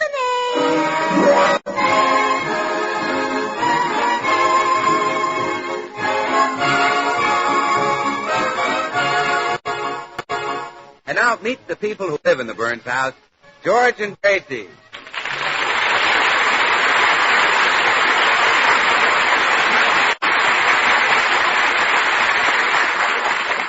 Well, by this time of day, George is usually home from the office. But today he's working hard and late. Let's look in at George's office and see what's detaining the little beaver. Well, I'll never get this work finished. Now, let's see. Where was I? Oh, great. There he goes again. Who is that broken-down hoofer upstairs? Now, let's see. Where was I? Hey, stop dancing up there! Oh, you keep quiet down there. Smart guy. You wanted to see me, Mr. Burns? You're darn right I do. You're the manager of this building. Tell that jerk in the office above me to stop dancing. I'm trying to get some work done. Yes, sir, Mr. Burns. I'll speak to him right away.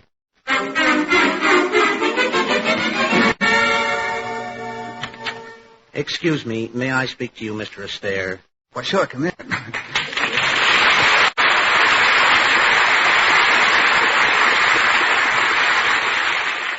I'm sorry, Mr. Astaire, but your dancing is disturbing the party downstairs. Say, who is that old sourpuss? Well, whoever is, he's got a nerve complaining. You tell him that when he sings Ain't Misbehavin', it sounds like plumbing that's out of order. Oh, I couldn't tell him that. All right. Tell him it sounds like plumbing that's working.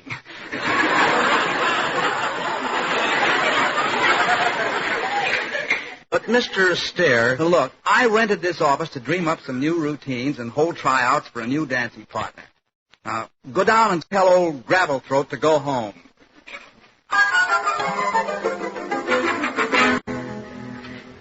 So he doesn't like it when I sing Ain't Misbehavin', huh? No, sir.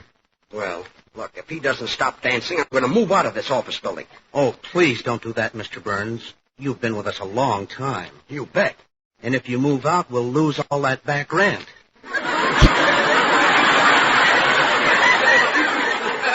Go. Now, let's see. Where was I?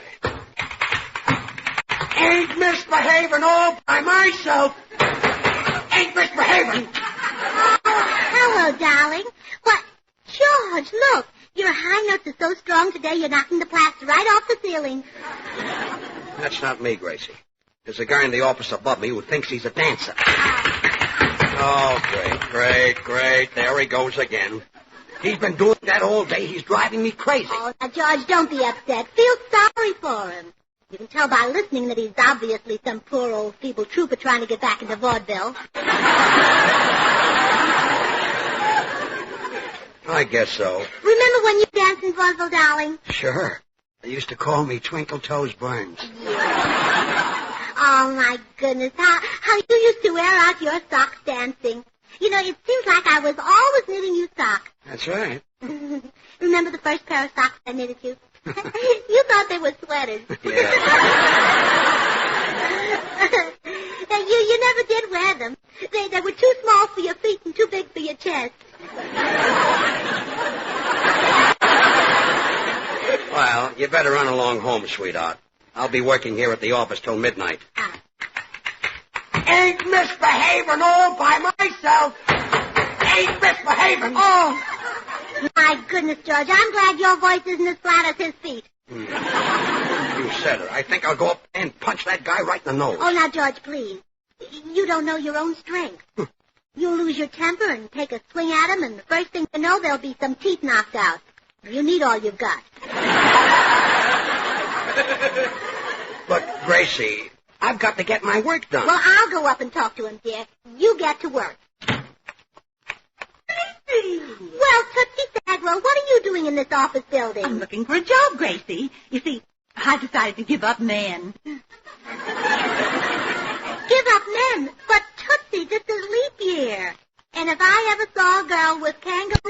about you? I don't care, Gracie. I've decided to have a career instead of a husband. Oh. Well, maybe you're wise, Tootsie. A career can't break your heart. And a career can't go out nights and play poker. Yeah. Well, there's only one thing. On a cold night, you can't warm your feet on your career.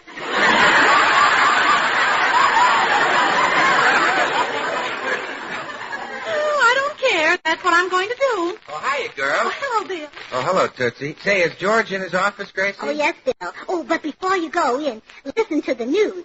Well, tell him, Tootsie. Well, Mr. Goodwin, I'm not running after men anymore. Oh, really, Tootsie? Got yourself a bicycle, huh?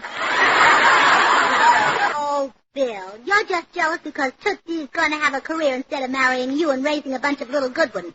Well, Gracie, with Tootsie as their mother, I doubt if there'd be a good one in the bunch.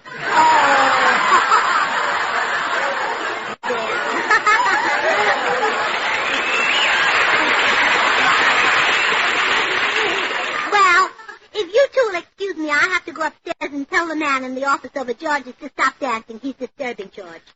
Disturbing George? Gracie, do you know who that is up there? Who? Fred Astaire. Fred Astaire. Well, sure, he's holding tryouts for a new dancing partner. Oh, my goodness, and Tootsie, your career. You're going to be Fred Astaire's new dancing partner.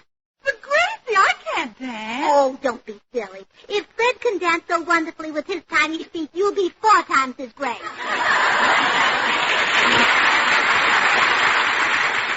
Well, here's Mr. Astaire's office, Bill. I'm glad you told me he's looking for a new partner. Goodbye. Well, now, wait a minute, Gracie. I didn't want to say this in front of Tootsie, but Fred'll never hire a girl with a puss like hers. Well, Bill, Mr. Astaire is looking for a dancing partner, and Tootsie dances on her feet, not her face. You know, one look and he ain't going to believe that. Well, anyway, he's not going to see her until after he's hired her. You mean he'll hire Tootsie just on your say-so? Well, of course. You see, Fred is a very good friend of George's, and he'll be glad to do a favor for... Oh, my goodness. What if he finds out it's George who's trying to have him thrown out of the building?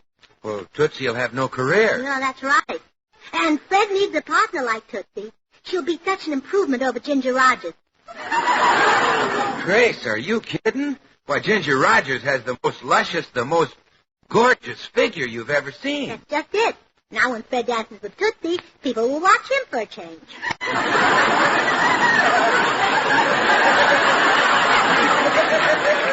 I see. Well, I'll make certain he doesn't find out that George has the office under him. Goodbye, Bill. Goodbye, Gracie. Good luck. Now, listen. If you don't like my dancing... Oh, Gracie. Excuse me. I thought you were old Gravelthroat from downstairs. Old Gravelthroat? Yeah. Some guy in the office below has been heckling me all day. Well, come on in, Gracie. How's George? Old Gravelthroat? I mean George? Oh, he's fine. Say, where does George have his office these days? His, office? Yeah, well, where does he hang out? Oh, just above the waist a little. No, I mean, where is his place of business? Where does he work? Oh, work? Yes. Yeah. Well, so much for George. Now, let's talk about you. I understand you're looking for a new dancing partner. That's right, I am. Well, your troubles are over. Gracie, you mean... Oh, why, that's wonderful. You'll be great. Oh, no, not me. My goodness, Fred, I haven't danced since I was a little girl. Little girl? Gracie, you danced in the picture with me about 4 years ago. Well? Oh, yes, of course. You were just a little girl then. Oh, Clara. Oh, no, Fred. The partner I have in mind for you is Tootsie Sagwell. Sagwell? Yes. Is that her name or her condition? Well, Fred, that's her name, Tootsie Sagwell. Oh, she'll make a wonderful dancing partner, Fred. Really? You know, I'm looking for someone different, someone fresh. Well, Tootsie's the freshest girl I know. I mean, I want a partner who'll give me fresh ideas for dances. I'm looking for new wrinkles. That's Tootsie. She's really different, huh? Like nothing you've ever seen before. Well, how about Tootsie's dancing? Could she handle a little step like this, for instance? Let me see. Ain't misbehaving all by myself. There goes old Gravel Throat again. Ain't misbehaving. Quiet. That does it. I'm going down to his office and meet him face to face. Oh, no, you won't like it. What? I mean, why argue with him? Why not come to my house and rehearse? Well, it's a cinch. I can't work here, and they won't let me dance in my apartment. Well, you come right on home with me. Well, okay, Gracie. Oh, wait. Before we go, just one little farewell for old Gravel Throat. You'll go crazy waiting for the rest of it.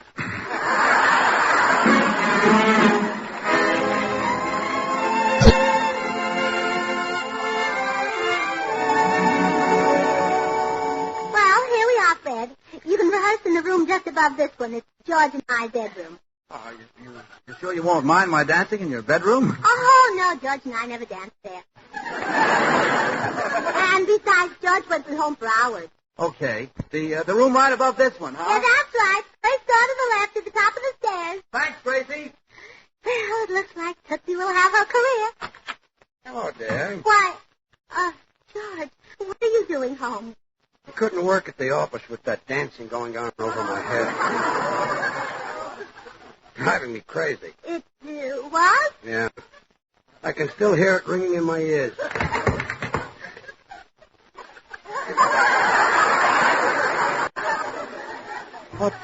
What was that? What was what, dear? That dancing. Didn't you hear it? No, I didn't hear anything.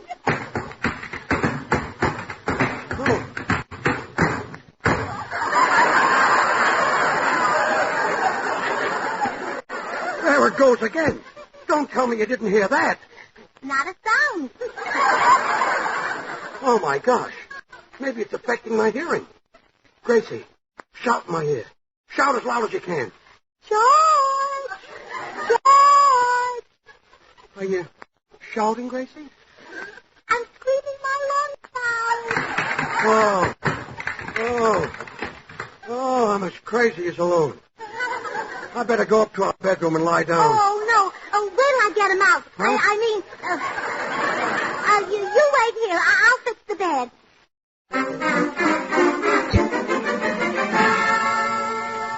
Fred, you have to leave right away. Why? Well, my mother has a terrible headache. Oh, I'm sorry. I'll go down and apologize to her. Oh, no. You see, she doesn't like men. She hates men. She can't stand the sight of a man. Well, what about George? That's why she doesn't like men. Say, I know where I can rehearse. There's a room above Stanley's Cigar Store. Stanley's Cigar Store, that's a wonderful place for you to rehearse.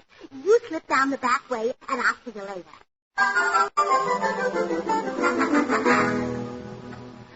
George, you still hear the dancing? No. I still feel kind of shaky. I think I'll go out and get a little fresh air. That's a good idea. Yeah. I think I'll walk down to Stanley's Cigar Store. Cigar Store? Oh, George!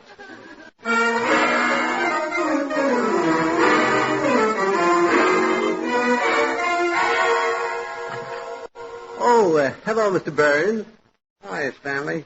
Oh, say, you don't look very well. You're pale. Yeah. Don't feel so good, Stanley.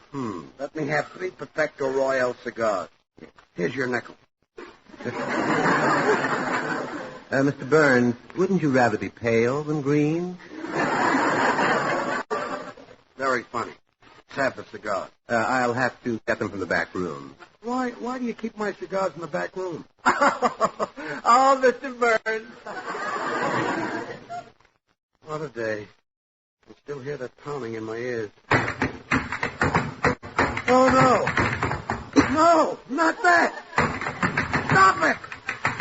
Stop it. What is it, Mr. Burns? What is it? What's the matter? Oh, you wouldn't know. You can't hear it. Only I can hear it. It's in my head. I'm going nuts. I told him to stop smoking those cigars. Well, George is in bed with cold towels on his head, and if Gracie can just keep him there, Tootsie may become Fred Astaire's new dancing partner. How are you feeling, George? Much better, dear. I guess I'll get up. Oh, no, you must stay right here in bed. But I think I can get up. I'm not hearing things anymore. There's someone at the door. There is? Didn't you hear the buzzer? No. Ed, didn't you hear that? Poor George. It's back again. I could have sworn I heard it. Oh, there's the telephone. Huh? The telephone, didn't you hear it? No, I didn't. Oh, there it goes again. Oh, gee. I better answer it. Holy smoke. I guess I better stay in bed. Well, at least I don't hear that dancing anymore. Well, just be quiet, dear. You will. Oh, hello, Fred. Hello, Gracie. Oh, quick, do a little step. Okay. Oh, Gracie! Well, who was that? Well, that was Mother. Your mother sounds a lot like George. Yeah, doesn't she, though? Mother even looks like George. That must be tough on your father. Yes. Well, Tootsie will be here any minute now. I'd better turn out the light. Turn out the lights? But then I won't be able to see her. That's the idea. Oh, I mean, the idea for a new dance. A dance in the dark? Yes. Why, that... Say, wait a minute. Maybe you've got something. I can see a swell routine. Neon lights on our feet. Oh, sure. And you can hide the batteries right in Tootsie's shoes. Great. And then after... Hide the batteries in her shoes? What size shoe does she wear? Oh, don't worry. Your feet will match perfectly. Gracie, what size shoe does Tootsie wear? Well, what size do you wear? 8. 8? 8 on each foot? Naturally. Oh, see now. 8 and 8 is 16. Yeah, your feet will match perfectly. But Gracie... Oh, I can just see you and Tootsie dancing together. Dancing cheek to chest. Cheek to chest? Is she that short? No, you are. You know, I don't want to seem suspicious, but Tootsie is beginning to sound just the teeniest little bit ghoulish. Oh, you love her. Oh, there she is on the porch. Now grab her as she walks in. I'll switch off the light. There. Okay. I got her. No, turn the lights on. It's another man. No, it's me, Tootsie Sagwell. Oh, I beg your pardon, Miss Sagwell. Shall we dance? Oh, I'm not ready. Hold on. Well, are you dancing, Fred? I don't hear any tap. It's rather difficult to tap unless Miss Sagwell will allow my feet to touch the floor. Oh, Tootsie. Don't hold him so high. And not so tight, Tootsie. Yes, Tootsie, you must be gentle with Mr. Astaire. He's George's type. You know, agile but fragile.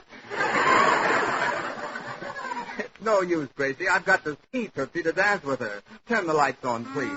All right. Now can you see her? Turn them off.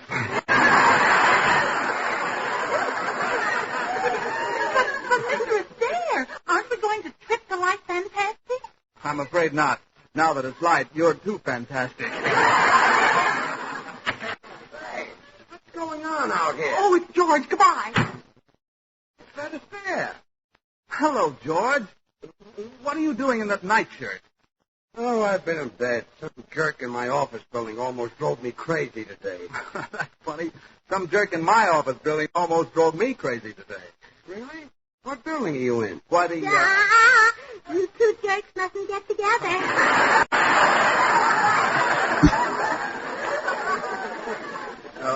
What? I say you must get together. George will be a wonderful partner for you, Fred. You have rhythm in your feet, and George has rhythm rumba. Yes, and I could sing a little song, too. Get a load of this, Fred. Ain't misbehaving all by myself.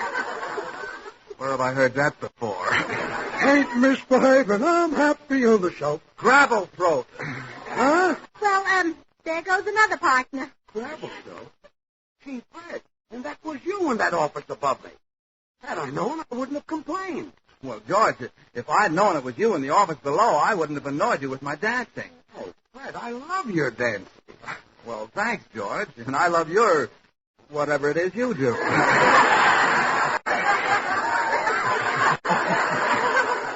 Gee, Fred, you can dance over my head any time. Oh, thanks. And then you can sing under my feet any time.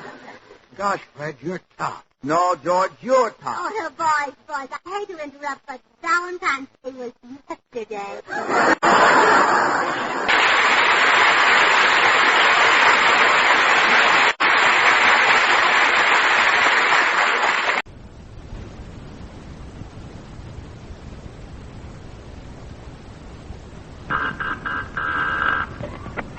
Well, hello. Come right in. Oh, George, we've got company.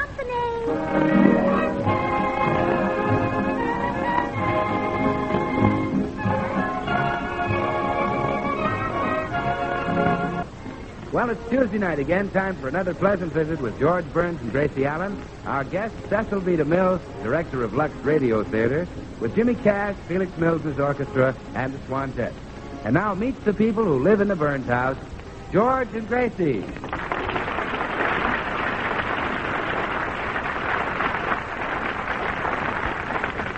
It's afternoon in the Burns home, and after a hard day at the office, George is relaxing in a nice warm bath.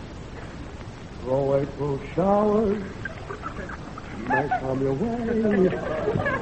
They bring flowers that bloom in May, and when it's raining, George, it's me. I've got your towel. Okay, bring it in. All right, but close your eyes.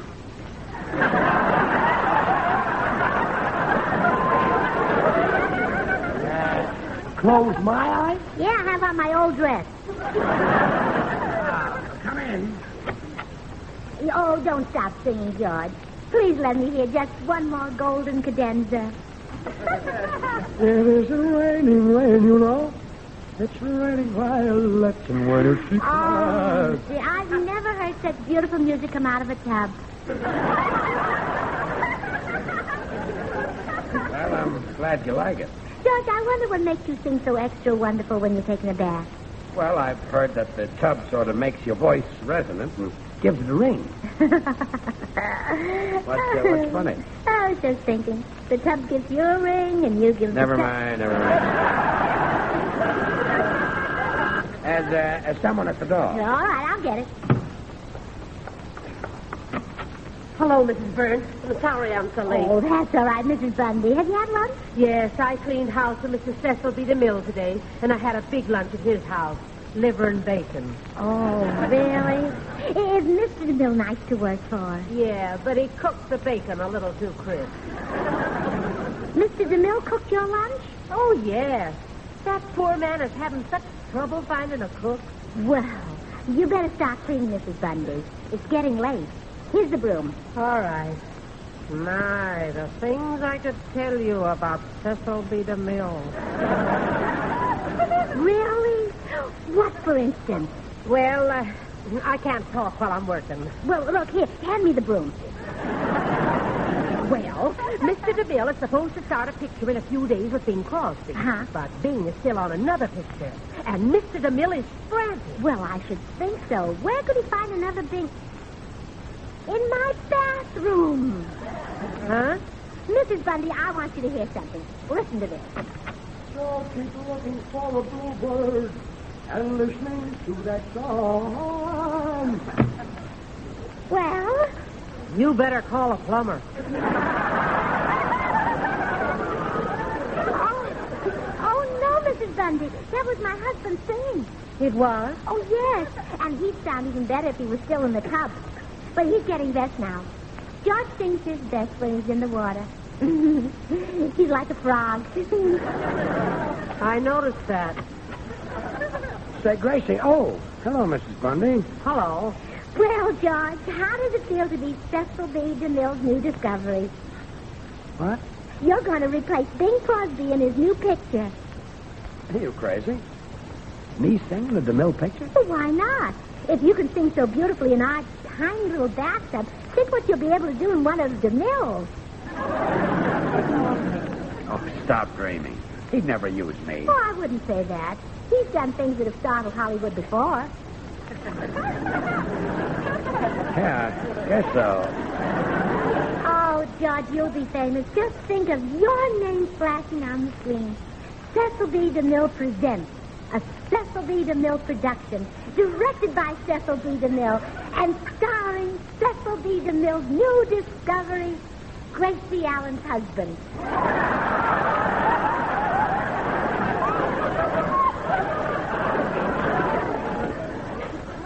I can hardly wait. Me replace Bing Crosby. What a fantastic idea. I'm going down to the cigar store, Gracie. Me take Crosby's place. It's ridiculous. When the blue of the night meets the gold of the day. Mama's little ham. Say, Gracie, well, what's with George? I bumped into him on the porch, and he asked me if I wanted his autograph. Oh, Bill, you haven't heard the news. Cecil B. DeMille is going to use George in his new pictures. Really? Oh, CB's going in for the horror stuff, huh? Oh, no. He's going to replace Bing Crosby. Oh, now, Gracie, you're not serious about this, are you? George can't act. Bill, Cecil B. DeMille happens to be a genius. In his last picture, Reap the Wild Wind, he made a star out of an octopus. And George certainly has as much personality as an octopus.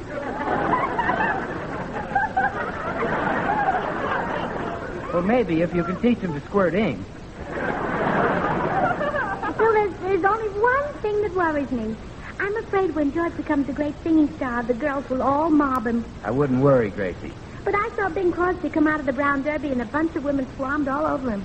Oh, well, say, was that yesterday? Yeah. Oh, well, I can explain that, Gracie. You see, I met Bing just before he left the Derby, and I... Well, come on, Bill. I want to run right over to Mr. DeMille's house and get this thing settled. Oh, I'm so thrilled. Now George and I can have a big ranch like Crosby. We'll have horses like Crosby. We'll have everything like Crosby has.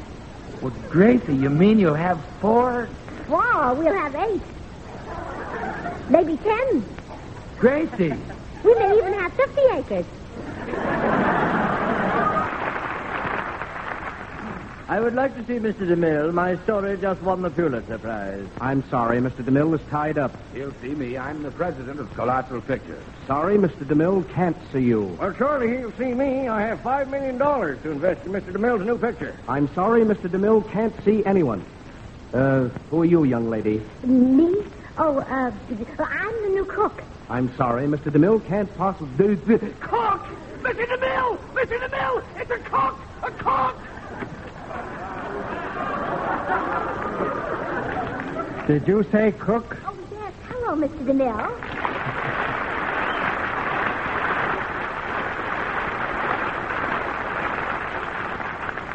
Young lady, I can't tell you how happy I am to see you. At last, a real, honest-to-goodness cook. Oh, Mr. DeMille, please, stop kissing my hand. You must excuse me. It's just that I'm overjoyed. You see, I have important guests for dinner tonight, and I've been tearing my hair out all day. Oh, you must have been at it longer than that. Well, I can hardly believe it. A cook at last. Mr. DeMille, pardon me, but before we hire this lady as a cook, don't you think we ought to ask her qualifications? Well, I suppose we should. Young lady, can you light a stove? I think so. You're hired. Thank you. But just for the record, whom did you cook for last? Well, for the past several years, I've been cooking for the world's greatest singer. Really? John Charles Thomas? Now. Lawrence Tibbet? Now. Well, who? Sugar Throat Burns.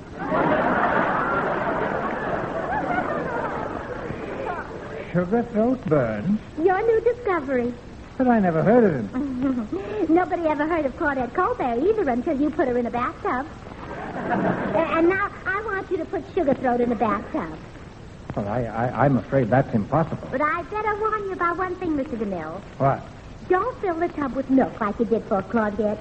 You see, Sugar Throat loves milk, and he's liable to get thirsty and drink you right into the Hayes office.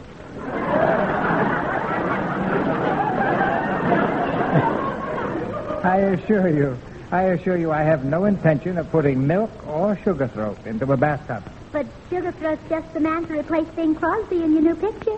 Young lady, if I get anybody to replace Bing, it will be Frank Sinatra. Frank Sinatra? Frank Sinatra in a bathtub? You wouldn't dare. What if the stopper came out?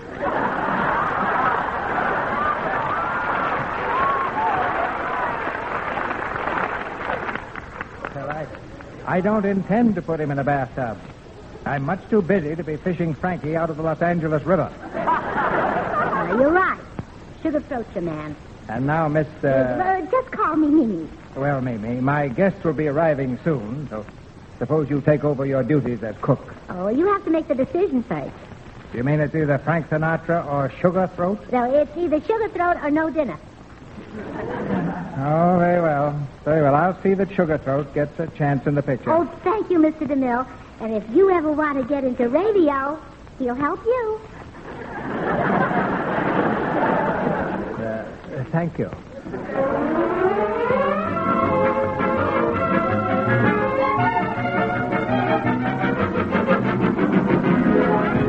Gee, I hurried over as soon as you called, Gracie. Gosh, if this weren't the Mills' house, I'd think you were kidding. I told you Mr. DeMille would choose you to replace Crosby. Now, try to make a good impression on him, George. I'm as nervous as a cat, after all. Bing is a big star, and I haven't got his background, his foundation. Oh, don't be silly. For a man your size, you have the biggest foundation. Never mind.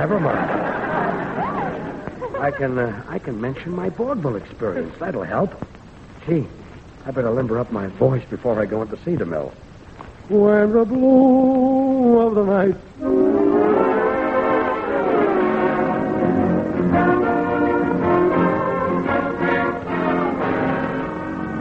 What's the trouble, CB? Oh, the things you have to do to keep health these days. The new cook demands that I put some hep cat named Sugar Throat in my new picture. It is a problem, sir. How about a butler for tonight? Well, Mrs. Bundy, the cleaning woman, said her husband might take the job. Mrs. Bundy's husband. He probably looks like Frankenstein. Oh, that must be the butler now. Come in. Mr. DeMille, my wife tells me that you want to hire me. Yes, come in. We were just discussing you. Well, you're better looking than I expected. Well, thank you. I even look better with makeup on. You wear makeup? Well, not too much, CB. Just a little eyeshadow and a touch of rouge. That's okay, isn't it? Well, if your wife doesn't mind, I'm sure I don't. My secretary has a tuxedo you can wear tonight. Tonight? A tuxedo? Yes, I have some important movie executives coming to dinner. Oh, you want to show me off, huh? Well, they'll love my voice, CB. What would you like to do? Stay in the kitchen. Huh? And when we're ready to start, I'll ring a bell for you. Just a bell? Not a piano? Well, I think a bell is more practical.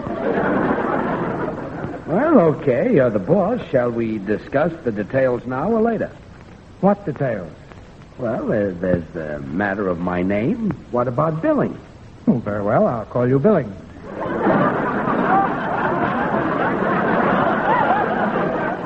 Now, just call me George. All right. You're hired, makeup and all. Oh, thank you, CB. And don't worry. I won't lay any eggs in front of your guests tonight.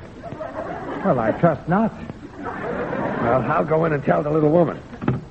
Well, darling, what happened? Gracie, I got it. We're rich. Oh, George, how wonderful. We'll put the money in bonds, and then after the war, we'll have all the things we've always wanted. Yeah.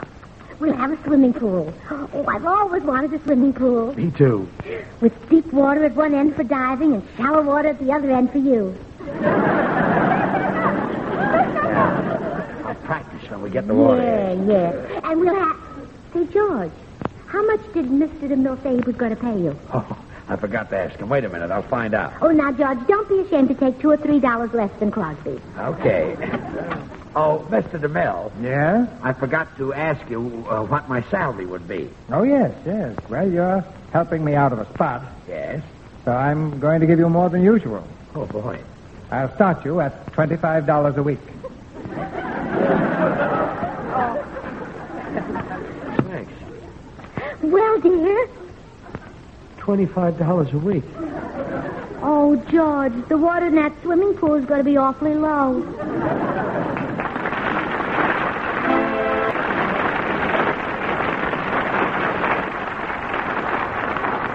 $25 a week. What kind of salary is that for a man who's going to replace Crosby? Yeah, but Crosby gets more than that. Crosby gets a fortune.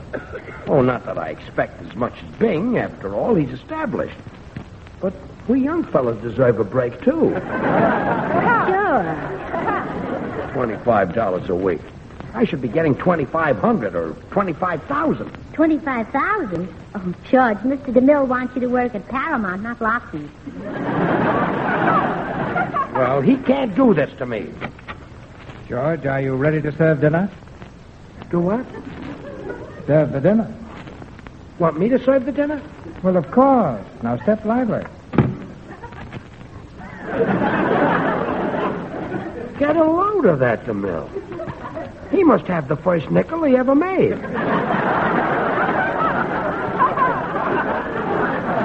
$25 a week and I serve the meals? No wonder he gave you the part instead of Frank Sinatra. He wanted someone strong enough to carry a tray. Yeah. And you, young lady, don't stand there wool gathering. Get in the kitchen and get the food ready. Holy smokes. The thing you have to do to get into pictures. You have to cook? Well, Mr. DeMille is short of help, and he can't do everything himself. He's not getting any younger, you know. Not getting any poorer either. What's that? Hey, Justine? Bill Goodwin, what are you doing here? Well, I sneaked in the back way to see how things were going. By the way, Gracie, something's boiling over in the kitchen. Oh, my goodness, that's my banana soup. Banana soup? Well, Mr. DeMille, he wanted me to make potato soup, but bananas are so much easier to peel. Oh, yes. Well, I better look at it. Say, have you signed with DeMille yet, George? No.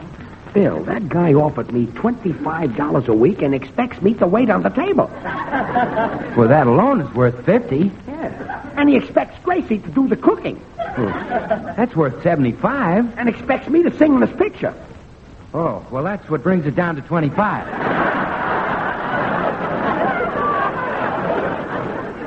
Well, I'm going in and give him a piece of my mind. No. Now, wait, George. Let me talk for you. I'll act as your agent. I'll say, CB, look at that handsome profile. No, I better not say that. Bring it down to 30, I guess. I'll say, look at that fine physique. 15, no, that's no good. Bring it down to 15. You know something, George? I better have him look at me. Oh, Bill. Tell you what, we'll show him what a great actor you are, huh? Good. Now, I'll give you a little tryout. Let's see you register anger. Oh. That's great. Now, register joy. Oh. Really wonderful. Now, register passion. Oh. What an actor. Now register ecstasy. Oh. No, George. More ecstasy. Think of Ann Sheridan. Oh. Bill, are you going to get me a razor, aren't you? Well, sure, George, and I know just how I'll do it. We'll play on his sympathy. Tell him you're broke. Bill. Yes. Scream. Oh, George, I've been looking for you. You know, I've figured out this whole thing as a publicity stunt to put you over. Put me over? But don't you see it, darling? Mr. DeMille is seated at the table with his guest, the big movie executive. In walks an unknown butler. He sings. Mr. DeMille leaps up from the table and he says, "That voice, I must have it for my new picture." Presto, a star is born before their very eyes. What a stunt. What a stunt. They're eating their dinner. I walk in and I make like Crosby. Boo-boo-boo-boo. Boo-boo-boo-boo. Yes, and once you start singing, nobody will want to eat anymore. Yeah. Yeah, I'll go and get the thing started. Mr. DeMille, gentlemen, the food is ready and the butler is waiting to make his entrance. Thank you. Now, gentlemen, if you'll be seated, I'll ring for the shrimp.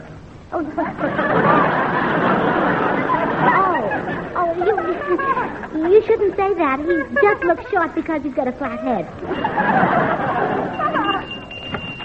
Where the blue of the night meets the gold of the day. Bo-bo-bo-boo-boo. Bo-bo-bo-boo-boo. Bo-bo-bo-boo-boo. What was that? Oh, as if you didn't know, you sly old fox, you. Gentlemen, I have some good news for you. Bing Crosby just called, and he's back in the picture. Wait till Sugarthroat hears this. Give me that bell. I'm dreaming of a white Christmas. Sugarthroat. Like it. Sugarthroat. Why did you stop me? Oh, wait a minute. Is this man Sugarthroat? Well, yes. He's the one I wanted you to put in your picture. Oh, I'm sorry, but I'm not making silent pictures anymore. Silent pictures? However, I may give you the part of a butler in my next picture. Butler? Well, I'll prove to you I'm no butler. Listen to this. Like Jackie Horner in the corner, don't go nowhere and I don't care. Well? Have you any other proof? Come, Sugarthroat. Gracie, he laughed at my voice. Oh, Pooh. You ought to be glad you're not working with Mr. DeMille. He thinks he's a great discoverer, but he's way behind everybody. He is? Oh, sure. My friends have been saying for years that you can't sing, and Mr. DeMille thinks he just discovered it. Ha, ha. Oh, come on.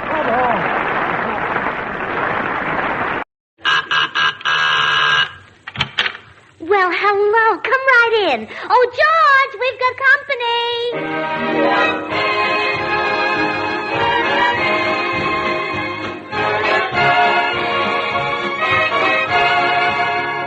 Well, it's Tuesday night again. Time for another pleasant visit with George Burns and Gracie Allen. Our guest, Dorothy Lamour, with Jimmy Cash and Felix Mills and his orchestra. And now, meet the people who live in the Burns house, George and Gracie.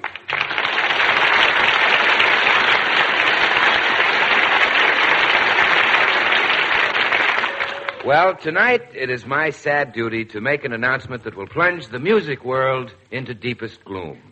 Sugarthroat Burns will sing no more.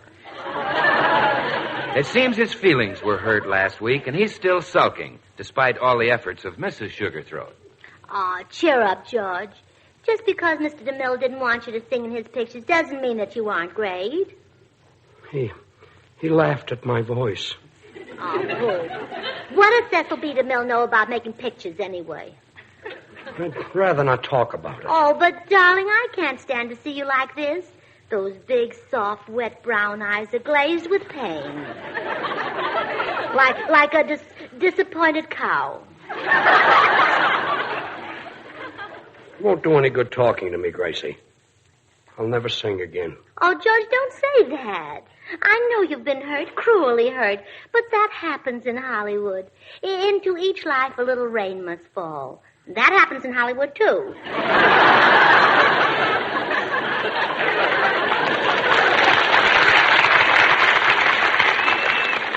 I told all my friends I'm going to be in DeMille's picture, and then he laughed at my voice.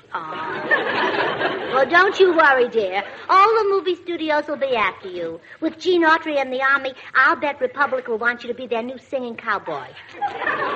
Oh, sure. Oh, you'd look magnificent on a horse, singing a cowboy song.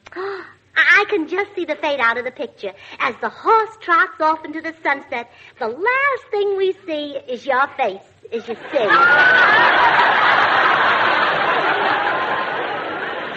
Well,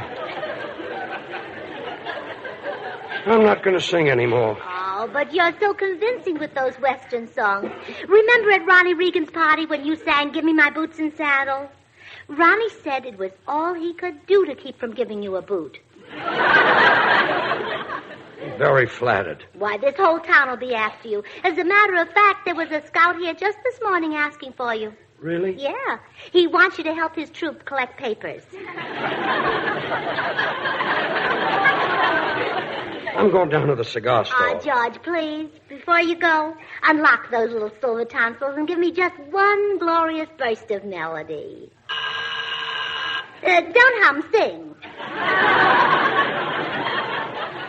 That was the door buzzer. Oh, it's probably Mrs. Bundy, the cleaning woman. Come in.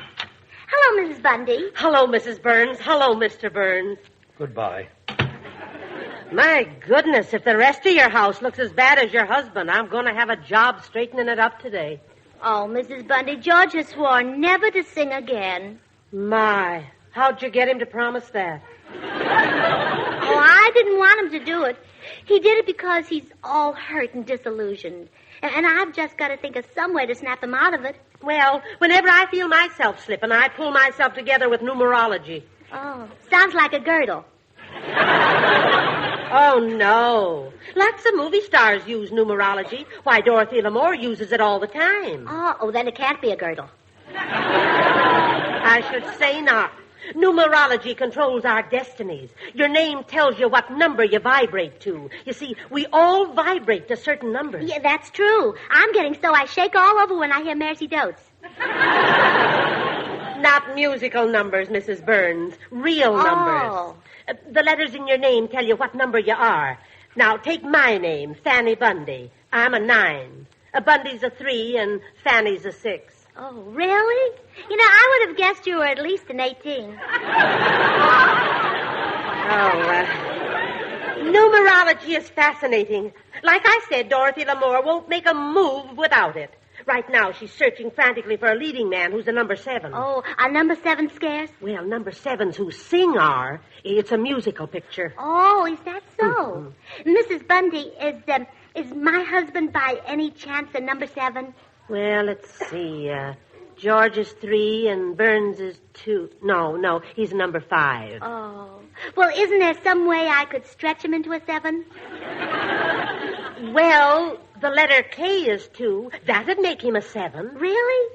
Well, Mrs. Bundy, it looks like Dorothy Lamour has found her number 7, and George K. Burns will sing again.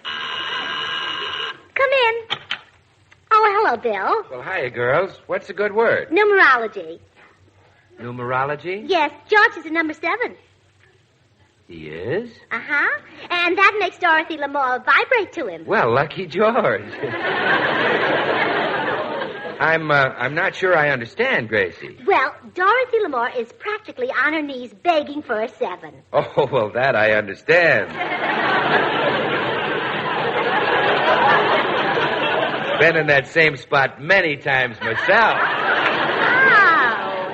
Oh. Do you vibrate to 7? Well, 7 or 11. Well, anyway, Bill, thanks to numerology, George is going to make a picture with Dorothy Lamour. Well, got himself a candid camera, huh? Oh, no. No, I mean he's going to act with her. Oh. Sing with her. Make love to her. Oh, my goodness. Oh, make love to her. Bill, I may get vibrated right out of a husband. Oh, Gracie, George won't fall for Dottie. Well, maybe not, but can Dottie resist George?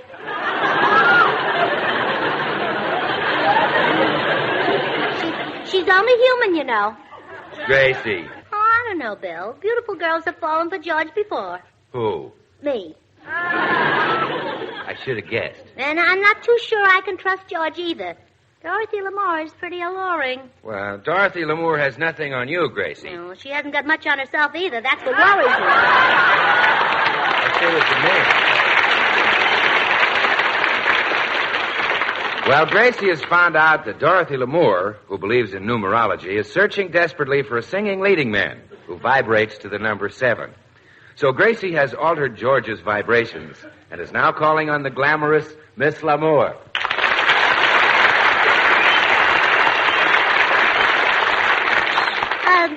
Dorothy, you're at Paramount, aren't you? Yes.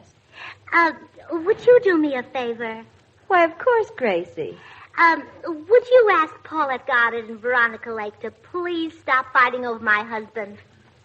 Gracie, I didn't know your husband was at Paramount. Oh, they don't let him walk around in the open. No? No, they're afraid Loretta Young might kidnap him. You see, my husband is so frightfully handsome. Really? Well, whatever happened to your first husband, George Burns?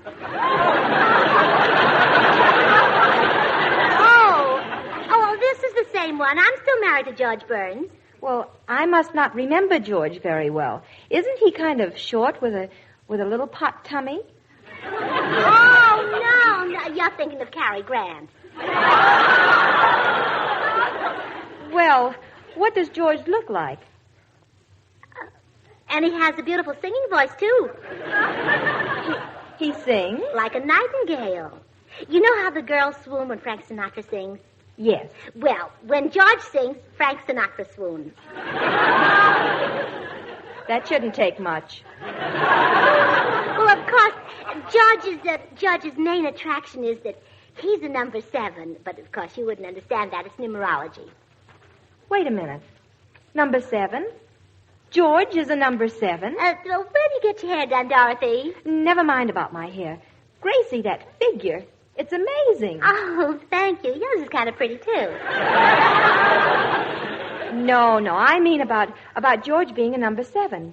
Gracie, I must have him. Dorothy, please. I must have him for my picture. Where can I find him? Well, right now he's home hiding from Claudette Colbert. George is just the man I'm looking for. He's handsome, he sings, and above all, he's a number 7. Wait a minute. According to numerology, George Burns would be a number 5. George K. Burns? Oh. What's his middle name? Kansas City. Kansas City? Yeah, he was born there. Oh, I see. He was named after Kansas City. Yeah, shortly after.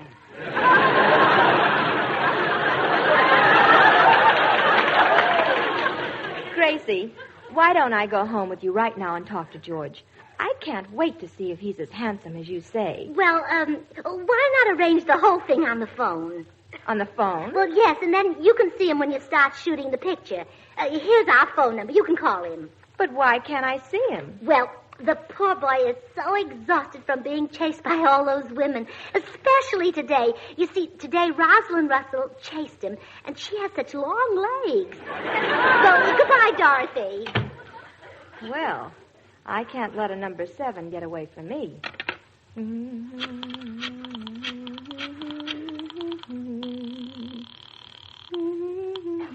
Hello?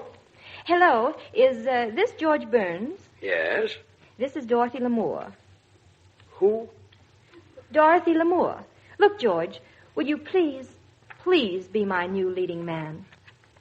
Who'd you say this was? Dorothy L'Amour. Gracie, will you stop with this nonsense? This isn't Gracie, it's Dorothy. Listen, George, you're a number 7, and I'm in tune with your vibrations.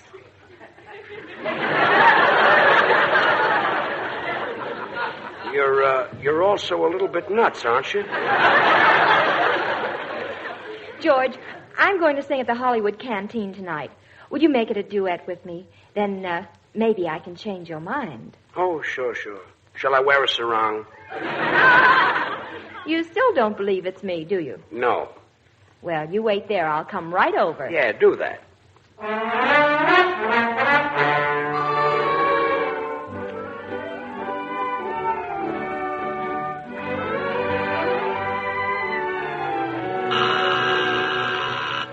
Come in. Well, I'll be darned. It is Dorothy L'Amour. Quick, where's Mr. Burns? I'm Mr. Burns. Oh, how do you do? I'd like to see your son, George. I'm George Burns. Oh, no, I want the George Burns who's married to Gracie. That was me you talked to on the phone, Dorothy. And I'll be glad to be your new leading man and sing at the canteen with you tonight. Oh, hello, Dorothy. What are you doing here? I'm beginning to wonder. Gracie, I'd like to speak to you alone, please. You would? Excuse us, dear. Now, Gracie. Now, where do you get your hair done, Dorothy? Never mind that. There's something rotten in Denmark. Well, I should think so with all those Nazis there. You know what I mean. And now that I've seen George, the whole deal's off, Gracie. No canteen and no picture. But, Dorothy, he's a 7. If you don't use him, you'll have to give up numerology. And if I do, I'll have to give up pictures. Goodbye, Gracie.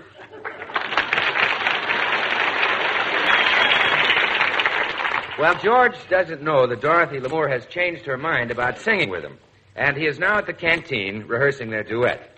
Outside his dressing room door stands a worried Gracie. She is seeking advice from a handsome man, a man who is both wise and understanding, despite his extreme youth and good looks. What shall I do, Bill? Well, gee, I don't know, Gracie. Why not just walk in and tell him? Oh, no, I can't do that. You see, George is not like other men. He's sensitive and high-strung, like a fine pedigreed Pekingese. Well, there is a resemblance, yes. To a Pekingese, I think. The shock might make him do something drastic. Why, he's liable to run right down to the ocean and throw himself on the beach and cry all night. We wouldn't want that to happen. No, and he's so happy now. I just can't stand to tell him. It would break his poor little heart. Yeah, I guess it will. Oh, just think of George. His head hanging, his shoulders drooping, his chest sagging, his footsteps heavy as lead. Yeah, and then think of him after he hears the bad news.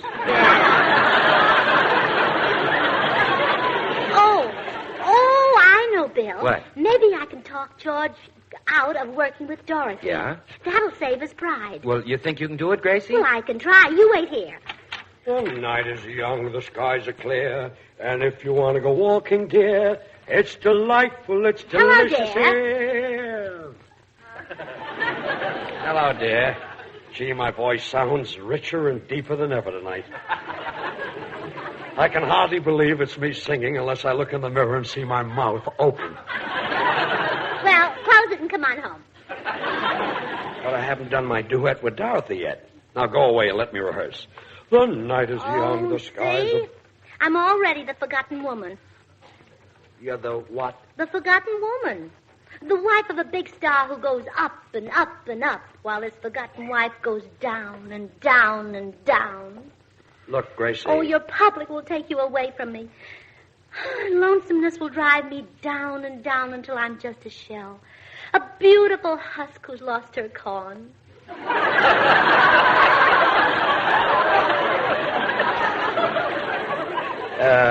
Listen, dear. You go up and up and up, and I'll go down and down and down.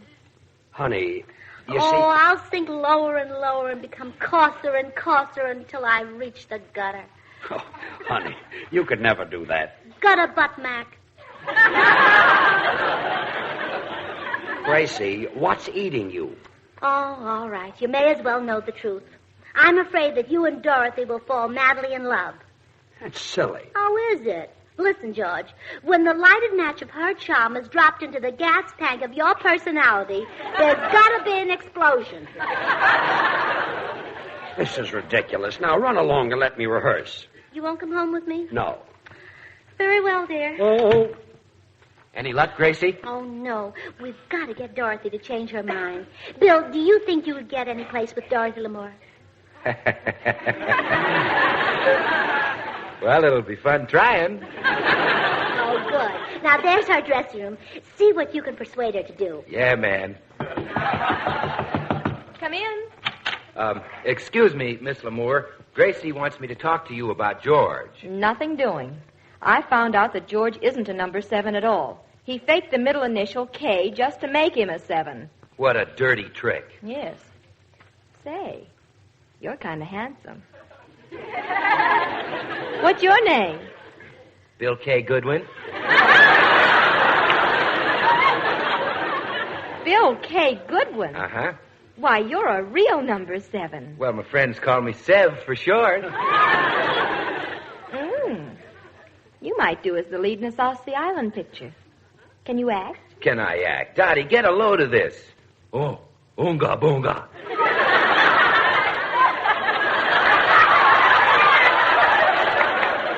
You, Dottie. Me, Bill.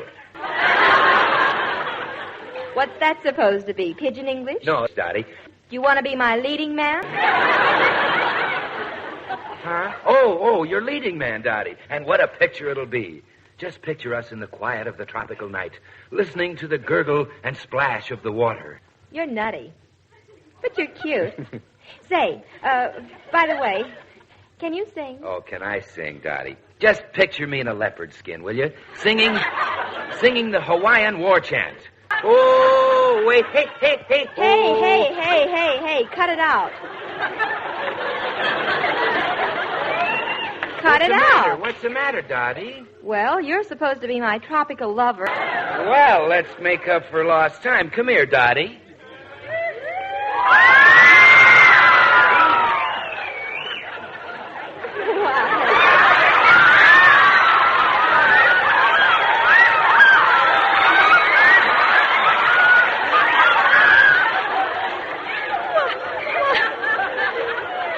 Why, you curly-headed wolf. Well, Bill, did you accomplish anything? That I did. Well, Dorothy, are you going to sing the duet with George? Sure, Gracie. I'll do it for you. Oh, thank you. And thank you for such a cute leading man. Oh, is he going to be your leading man? Sure. He's a little wolfish, but he's cute. Wolfish? And how? We hadn't been alone 2 minutes till he kissed me. Oh, my goodness, I was afraid this might happen. What? Oh, your match has dropped into his gas tank. Oh, excuse me, Dorothy. Oh, dear, which shall it be, a career for George or a husband for me? Oh, a husband for me. I'll kick his career right out the window. The night is young, the skies are clear. George, do you still insist on singing that duet with Dorothy? Certainly. Oh, well, all right. Let me have that arrangement you're going to do. I want to make a few changes in it. Okay, here, but hurry. It's almost time for the number.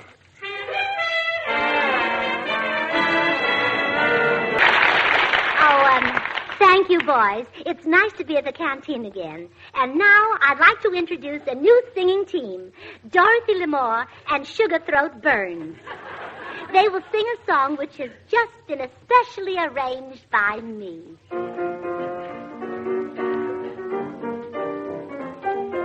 The night is young, the skies are clear, and if you want to go walking, dear, it's delightful, it's delicious, it's lovely.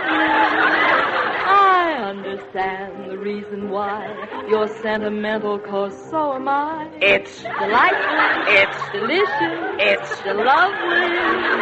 You can tell at a glance what a swell night this is for romance. You can hear dear Mother Nature murmuring low. Oh. Let yourself go softly, sweet, sweet, my chickadee. And when I kiss you, just say to me, it's delightful, it's delicious, it's delectable, it's delirious, it's dilemma, it's delimit, it's deluxe, it's de-lovely.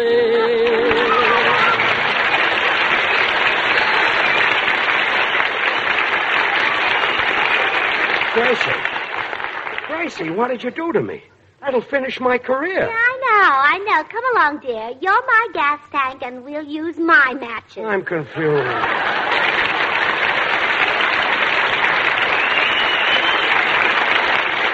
Well, Gracie, I've got a big thrill for you. Yeah, what is it? Next week, our guest star will be Alan Ladd.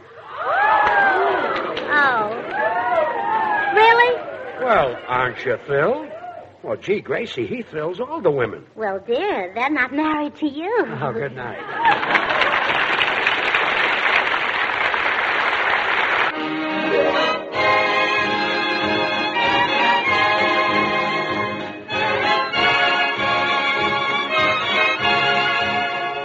Well, it's Tuesday night again. Time for another pleasant visit with George Burns and Gracie Allen. Our guest, Alan Ladd, with Jimmy Cash, the Swantet, and Felix Mills and his orchestra. And now meet the people who live in the Burns house, George and Gracie.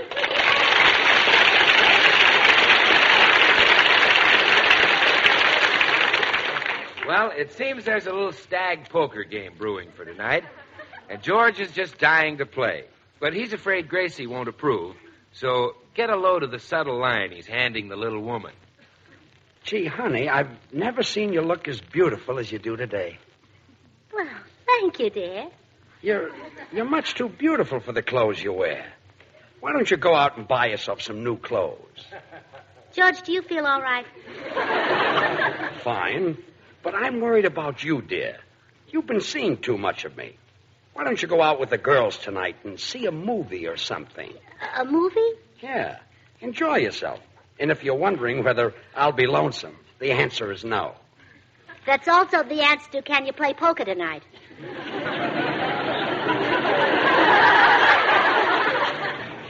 How did you know I wanted to play poker? Well, I suspected it during breakfast. When I pushed that stack of pancakes in front of you, you said, gee, did I win the pot? Well, how about it, honey? Can I play? It's just a little penny ante game. I'll bet it isn't. I'll bet you play for hundreds of dollars. Who's going to play? Well, there's Jack Benny and... Well, even if it is a penny ante game, I don't like the idea. But all the fellas are going to play. Besides Jack and me, there's Alan Ladd. Alan Ladd? That roughneck? Do you think I'd let him associate with my darling Boopsie boy? But, honey... I'll bet Alan Ladd doesn't even play fair. He does, too. He's a man's poker player. He plays for blood. You call that fair with you and Jack Benny? Now, look. Alan Ladd's got all the capital.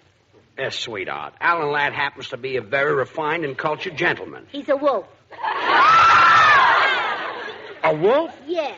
And it didn't take Veronica Lake long to find it out either. In their first picture together, Veronica combed her hair over one eye. But not in their next one. Proving what? You have to keep both eyes on that man. Look, No, Judge. Besides, it won't stop with a poker game. You'll probably all wind up at a burlesque show. And you know what will happen when those girls see Alan Ladd walk in? They'll all start yelling, take it off, take it off. This is ridiculous. Well, you know how Alan Ladd likes to take off his shirt. And the first thing you know, you'll catch cold. I'll catch cold? Well, certainly. You'll get jealous when everyone ohs and ahs at his big chest. So off will come your shoes.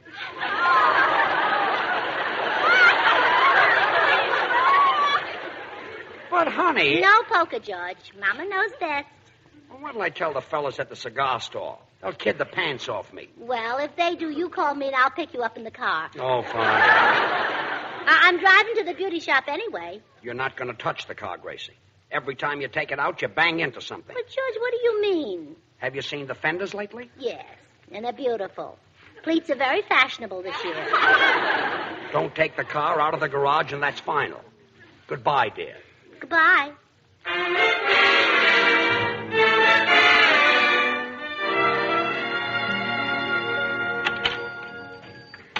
Hello, Mr. Burns. Hello, Stanley. Let me have a Perfecto Royale cigar, please. Just one? Yeah, and a 3-cent stamp. Here's your money. Oh, thank you.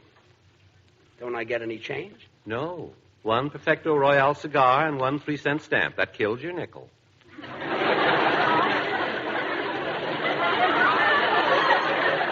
Well, okay. They cost a little more that way, but they don't dry out so fast. Really? How interesting. By the way, Mr. Burns, are you going to play poker with us tonight? Well, I don't think so, Stanley. You see, I've got a big business deal on, and there's an air raid warden's meeting, and some important people are coming from out of town to confer with me. Your wife won't let you out, huh? All right, my wife won't let me out. Oh, that's too bad. Alan Ladd's in the phone booth now calling the fellows. He'll be disappointed, really. Hey, Stanley. Oh, hello, George. Oh, hello, Alan.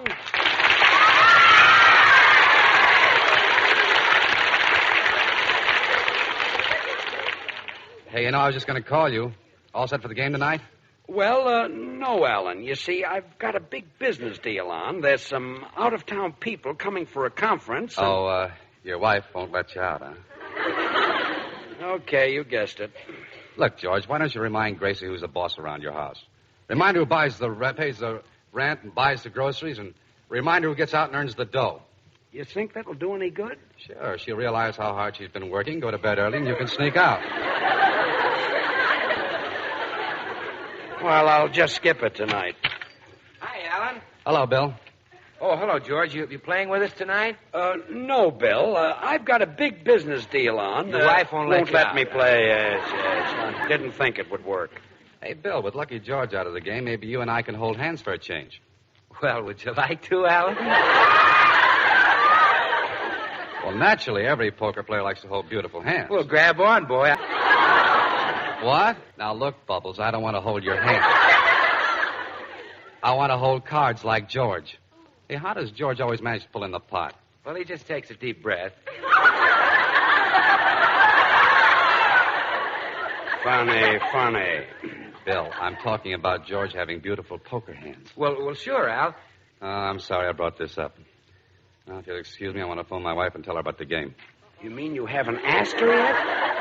Ask her? Look, George, women are the weaker sex. Men are the stronger. I don't ask my wife. I just say, look, baby, I'm playing poker tonight. That's that. Gee, I could never do that. Sure you could. You're a member of the stronger sex. I am? Sure, of course, you look like you haven't paid your dues lately. Well, excuse me, I'll telephone. Gosh, I wish I could be like Alan Ladd. Tough and two-fisted, the boss. Bill, do you think it would be wrong if I opened the phone booth door just a speck and listened how he handles his wife? No, George. He wouldn't care. I'll be real quiet. Oh, but Susiekins. Please let Daddykins play. Yes, Lammykins, I'll do it. You just leave your stockings in the bathroom and I'll wash them out when I get home. No, I won't smell of nasty old cigar smoke. George Burns isn't going to play. Then it's all right? Oh, goody. Huh? You. Oh, don't make me say that. All right. I of ooh. Bye. Well, I told her. Oh. Sure. Who'd you say with the stronger sex? Men. You're a little behind in your dues, too, aren't you?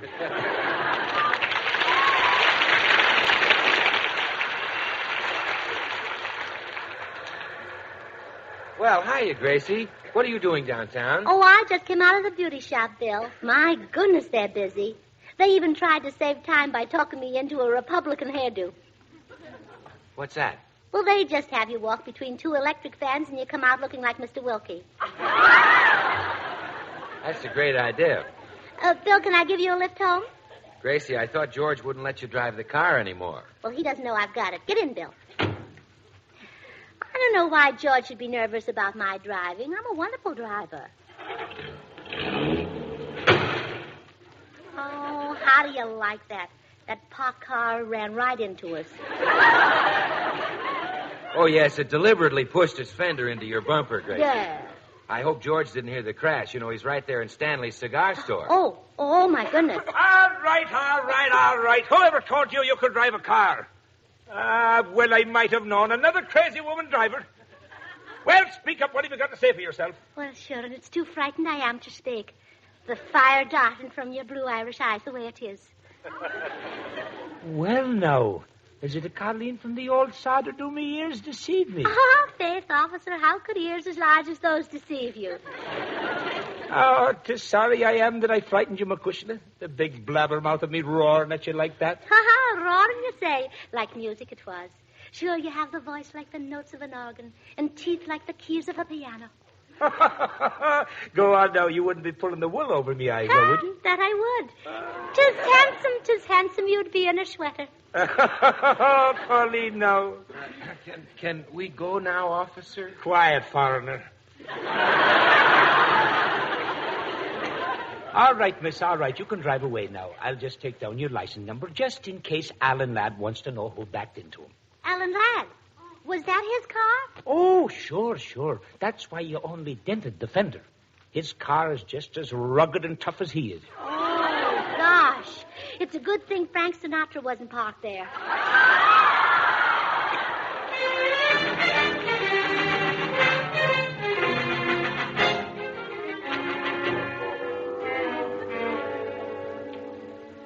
Hey, George, isn't there some way we can talk Gracie into letting you play poker tonight? I'm afraid not, Alan. Gracie thinks you're a roughneck. Oh, but that's silly. I'm just an average guy. I pay my taxes, save a little money. Then you're not an average guy. Oh, darn those pictures I play in. Everybody thinks I'm a hoodlum. Say, that gives me an idea. Maybe you can scare Gracie into letting me play. Hey, you think it'll work? Sure. All women think Alan Ladd is a dangerous man. Oh, I don't know. There's one woman who sends me dog biscuits every week. Dog biscuits? Yeah, she thinks Ladd is Lassie's husband. Well, come on, Alan. Let's try it.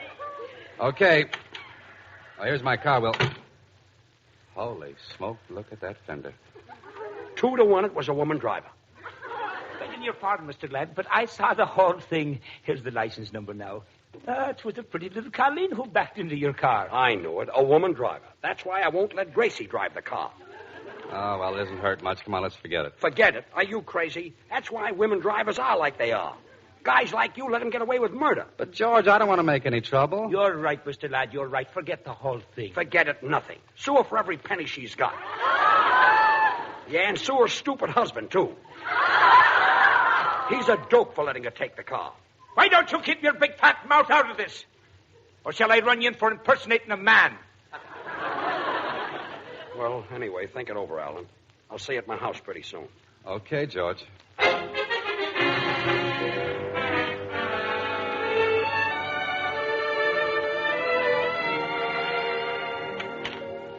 Hello, sweetheart. Hello, dear. You're late. Yeah, I just ran into Alan Ladd. You too? Huh? Oh, now, George, before you say anything, I want you to know that you can play poker tonight, and you can go to the burlesque show, too, and you can associate with that nice gentleman, Alan Ladd. Well, gee, how come? Well, because my big, strong dream man is the boss around here. You're a ferocious lion, and I'm just a teensy kitten. I'm a lion? Yes, roar at me, George. Huh? Oh, you're so ferocious. Now, dear, run along and play poker. Well, okay, I'll tell Alan Ladd not to bother. Bother? Bother about what? Oh, he was going to come by and scare you into letting me play. He'd have been here by now, but some dame backed into his car. Some dame? Yeah, he doesn't know who she is. Oh, he doesn't. Yeah. Well, so long, dear. Come back here, George. Huh? No poker. But you just said I could play. You said I was a lion. So was I, but now I'm telling the truth. Come in. Ah, see ya. That dame won't let your husband play poker with me, huh? Alan. Now get this, sister. I say your husband's playing poker tonight. Alan. And what I say goes, see? Alan. He's leaving here with me, and if you so much as open your yap, it's curtains, see? Alan. I'll take you for a ride. Alan. I'll put you on the spot. Oh, what's the use? Why, I'd just as soon rub you out as look at you. Get that? You're cute. Hey, aren't you scared? Yeah. Oh, I'm frightened to death. Alan, I've been trying to tell you, Gracie knows you're just putting this on. Oh, that's fine. Well, why didn't you stop me sooner? That performance I just gave used up a whole ration book of ham. I'm sorry. And Gracie says no poker. Women. You know, I've got a notion to take your advice and prosecute the one who backed into my car. Good. Let's phone her right now and check her license. No. What? Play poker. What, you said I couldn't? Oh, of course you can. You're the boss. You're the big, wrong line. Raw at me, dear. Oh, there he goes again.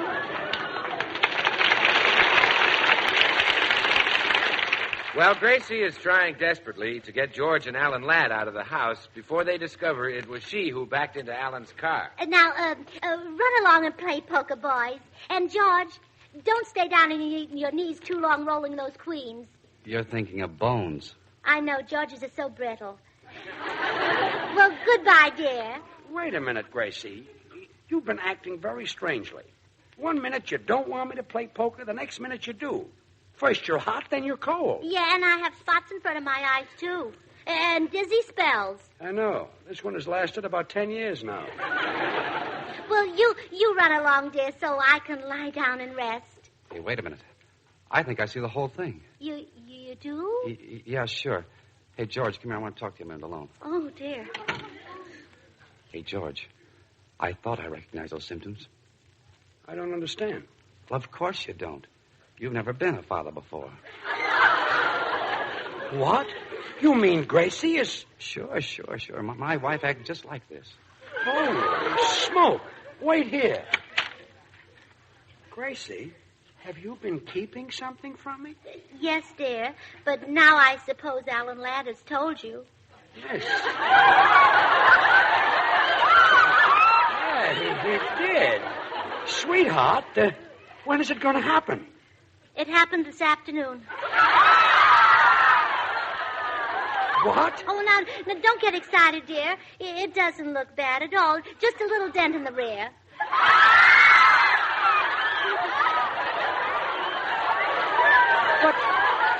But it couldn't have happened this afternoon. Yes, it did. Right in front of Stanley's cigar store. Honey, you're delirious. Here, sit down and rest. Well, Gracie, did you confess to George? Well, I tried to, but he won't believe me. Well, he will when it looks up at him and says, goo goo. But it's only a Buick. She's delirious, Alan. Well, the first ones often make them just like that. But this isn't the first one. I've had dozens.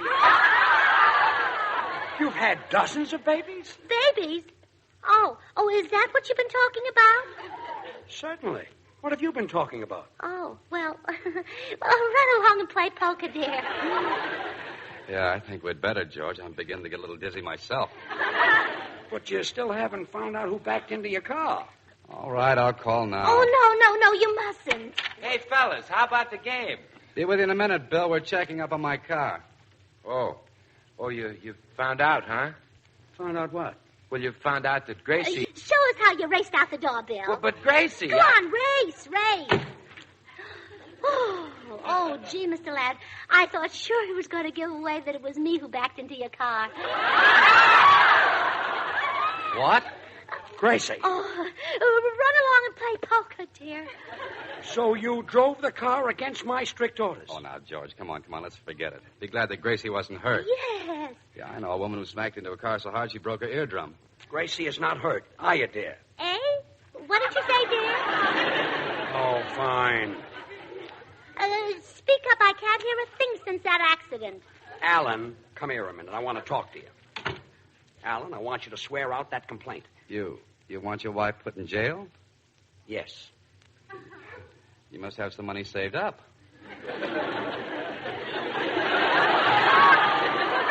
It's just for a little while, to teach her a lesson. As soon as the game is over, you can go down and dismiss the charges.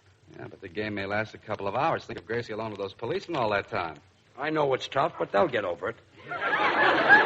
Now get going, Alan. And I'll meet you at the poker game as soon as Gracie's arrested. Okay, she's your wife.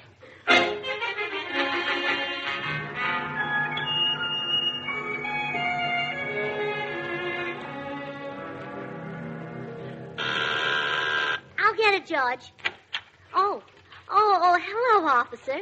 Well, now, Colleen. Oh, Faith and I never expected to see the likes of you. Well, Faith and I never expected to see the likes of you. Oh, this is my husband.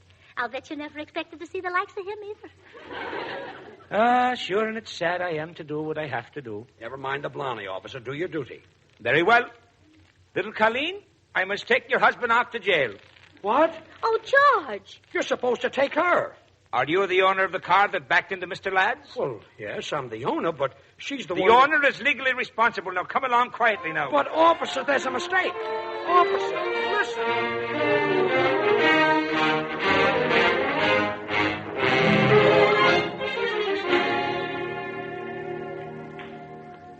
I call. Me too.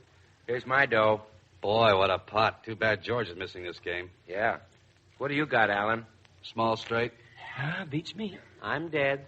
I drop. Well, I guess I win another pot.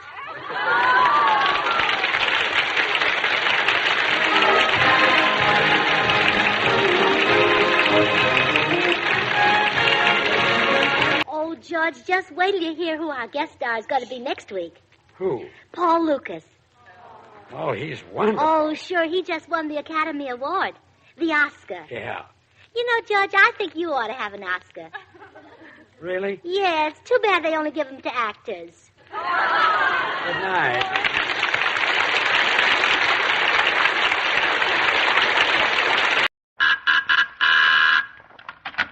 Well, hello. Come right in. Oh, George, we've got company.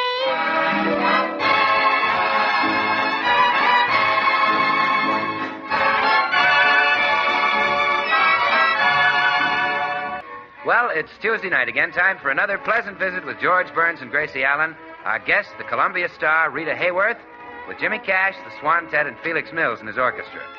And now, meet the people who live in the Burns house, George and Gracie.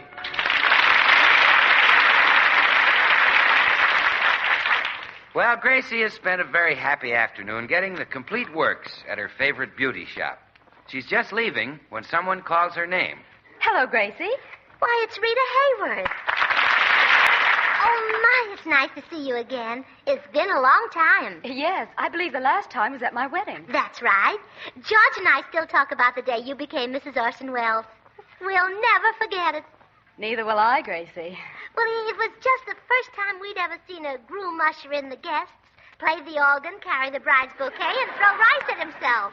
Yes, it was a typical Wells production. Oh, such a versatile boy. I hope you didn't mind my crying at your wedding, Rita. I always cry at weddings. I even cried at my own. I don't know why. You married George Burns, didn't you? Yes. Mm-hmm.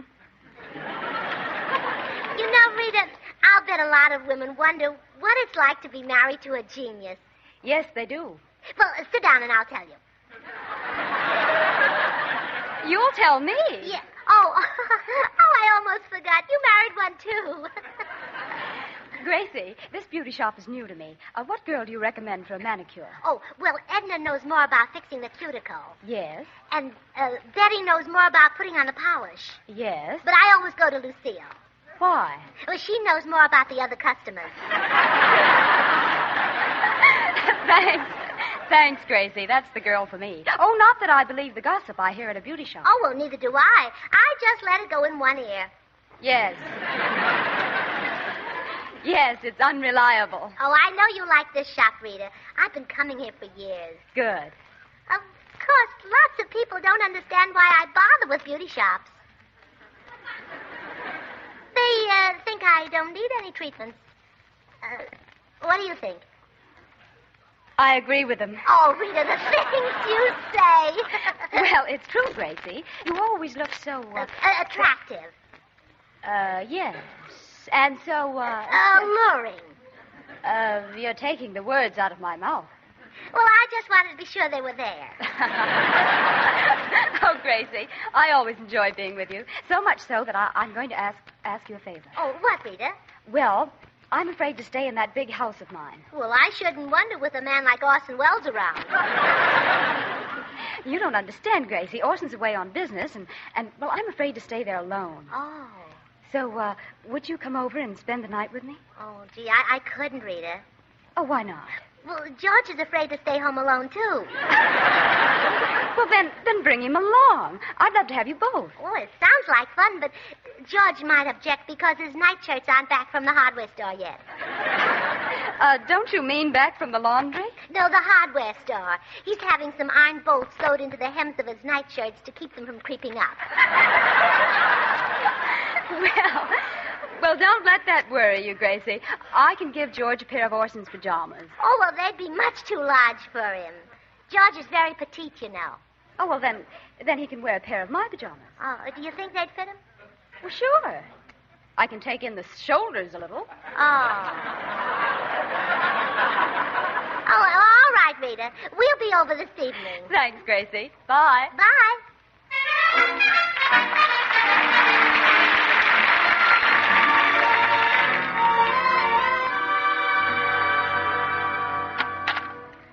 Hello, dear. I'm home at last. Hello, darling. Get your hat and coat, George. I've got a surprise for you. We're going to spend the night with a friend. I've got a surprise for you. We're going to stay home. But, George... I'm tired, honey. I want to relax. I don't feel like sitting around listening to a lot of old jokes and dull conversation. Well, you won't have to, George. We'll do all the talking. Nothing doing. I've had a hard day. But, George, it's Rita Hayworth who wants us to come over. Orson's out of town, and she's afraid to stay alone. We'll have Rita come over here.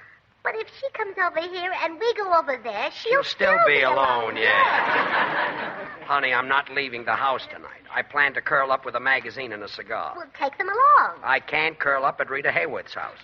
Oh, George, any place you smoke those cigars of yours, you're bound to curl up. Forget it. I'm staying home. But, George, Rita and I can't stay alone in that big house all night. We need a man. We need you. You do, huh? Yeah. Who's going to cook our breakfast? Gracie, I have other plans. I'm not going out of the house tonight. Come in. Hi, folks. Oh, hello, Bill. Say, what's the matter, George? You look troubled. Oh, Gracie's always throwing cold water on my plans. Now she wants me to spend the evening at Rita Hayworth's. Oh, well, Gracie, splash a little of that stuff on me, will you? You got the wrong idea. Just that Rita is afraid to stay home alone. Orson's out of town. Oh. See, there's a lucky man, that Orson Welles, huh? Oh. Boy, what I wouldn't give to trade places with him. Why, Bill. What a lucky man. Bill, see if you can talk George into going over to Rita's with me. It won't do any good. I'm staying right here. Well, then I'll have to go by myself. You mean you're going to leave me here alone tonight? Oh, you're not afraid, are you? Me afraid? Oh, well, all right. Goodbye, dear. Goodbye. Me afraid. Did you hear that, Bill? Bill. Bill. Where are you? Bill. Oh, gosh. Wait, Gracie, I'm coming with you. Mama's little commando.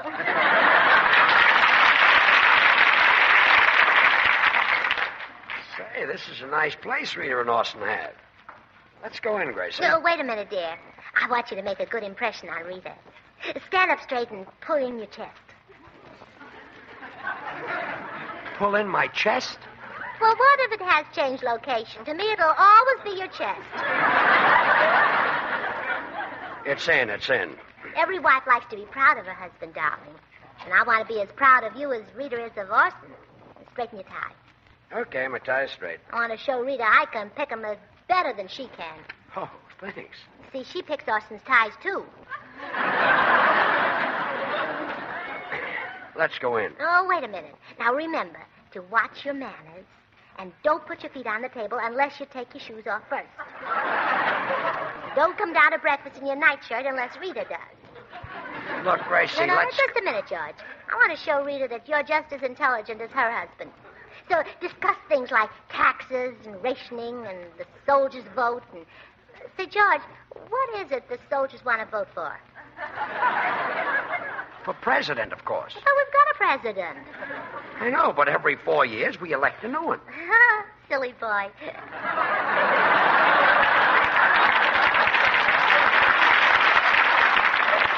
Come on, let's go in. Now, remember, George, I want Rita to see that my husband is just as smart as hers, so act intelligent. Hello, Gracie. Hello. Hello, George. Come right in. Oh, thank you, Rita. Well, Rita, you don't have to worry about being frightened now. I brought a man along. Oh, I'm so glad. Where is he? Putting the car away? Huh? Oh, Oh, you mean George? Excuse me. You know how it is. Wives don't think of husbands as being men. Oh, well, speak for yourself, Rita. Now, George, you take Orson's room at the head of the stairs. I'm sorry Orson isn't here. He'd show you up. Oh, no, he wouldn't. George is just as smart as he is. Gracie. Go on, George. Be intelligent for Rita. Now, give us your opinion on rationing. How shall we solve the sugar shortage? Look, honey. Honey! Oh, he solved it. Now, George, what shall we do about the black market? Oh, stop it. Stop it! Oh, now why couldn't the government think of that? All right, Gracie, that's enough now. Oh, well, I want to show you off, darling. Now, say something intelligent about the war. Boo, boo, boo, boo, boo. You see there? What other man would give you Hitler's viewpoint? Look, I'll take my things up to the room now, Rita. All right, George. Oh, by the way, Orson said if you'd like a little something to give you an appetite before dinner, just to help yourself. Oh, really? Yes, he left his rowing machine in his bedroom. Oh, yeah, I'll take a few quick rows for myself. See you girls in a few minutes. Well, there goes 132 pounds of solid intelligence. I'll never know how they squeeze such an enormous brain in that teensy tiny head. Yes, I guess it is a close fit. You know, it's a funny thing, Rita. Some women marry a man for his money, some for his looks, some for his mind. Guess I don't have to tell you why I married George. No, I'm sure you had a good reason, too. My goodness, we're awfully lucky to be married to such fine men. Yes, we are, Gracie. How did you meet Orson? Well, he was doing a magic show, and he said if I'd let him saw me in two, he'd take me to the theater. Oh, just like George. Do anything to get you in for half price.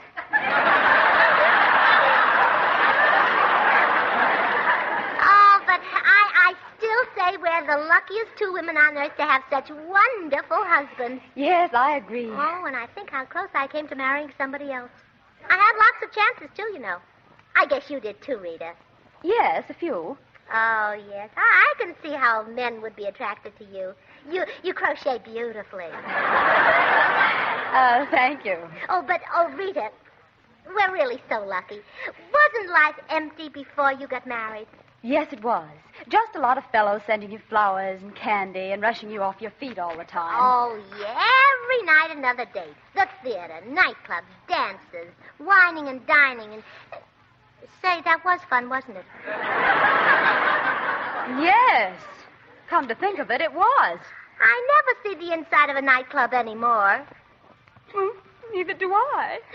Has Orson taken you to the theater lately? Not since Citizen Kane. Does George bring you candy? Well, once when I had a cold, he brought me some cough drops. Oh, Gracie, isn't marriage miserable? Oh, it's a mess. If we were only single again, we could go out with hundreds of handsome men. Hey, wait a minute. There aren't hundreds of handsome men around anymore. That's right. If we were single now, we'd just sit around home. So I guess we're pretty lucky to be married, Gracie. Yeah, even to our husbands. I'll never complain again. Well, neither will I. Here we are, both married to geniuses. Oh, and you have this lovely home. Do you like it, Gracie? Orson designed it. He did? Yes. Oh, George is clever, too. Beautiful furniture you have, Rita. Orson built it. He did? Yes. Oh, and George is clever, too. Oh, that gorgeous painting over the fireplace. An original, isn't it? Yes. Orson painted it. Oh. And the rug? Orson wove it. Oh, I'm beginning to think that maybe Orson is cleverer than George. Oh, let's forget about Orson. Come on into the kitchen and I'll whip up an omelet. Oh, good. Orson left some eggs in the icebox. Oh, my goodness, he's even cleverer than George.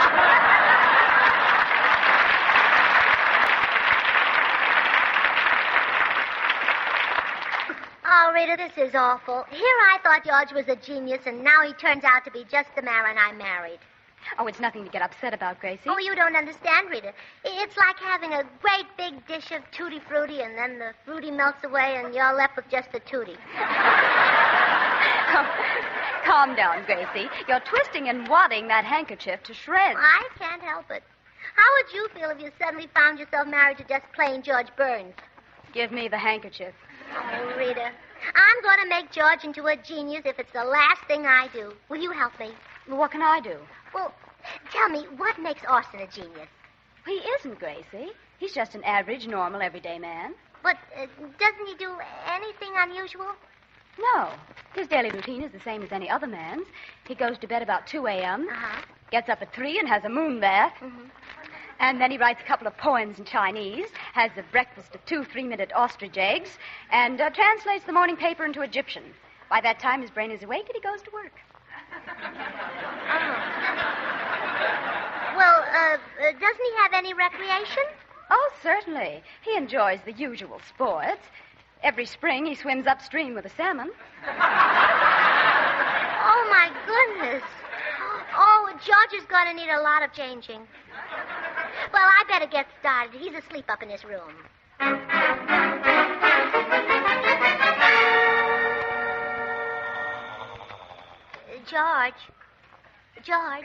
George, wake up. Huh? What's the matter? Well, it's almost time for your moon bath.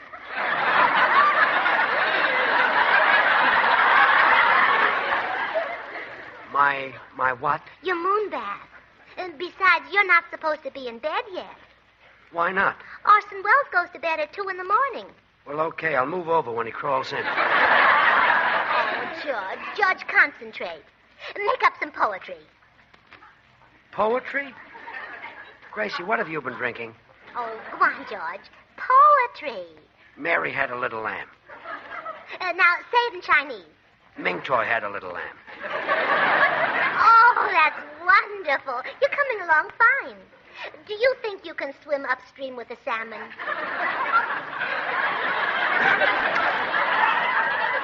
Well, couldn't I just fly south with the ducks?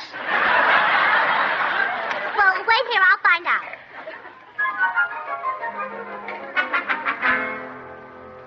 Rita, I think it's working. He almost looks intelligent. Come in. Hiya, girls. Why, it's Bill. Well, I thought I'd better drop by and see if you were frightened. Frightened? Well, yeah, you know, afraid of wolves and things. No. No, we're not afraid of wolves. Come in. Oh, thanks. Bill, you're the first to hear the good news.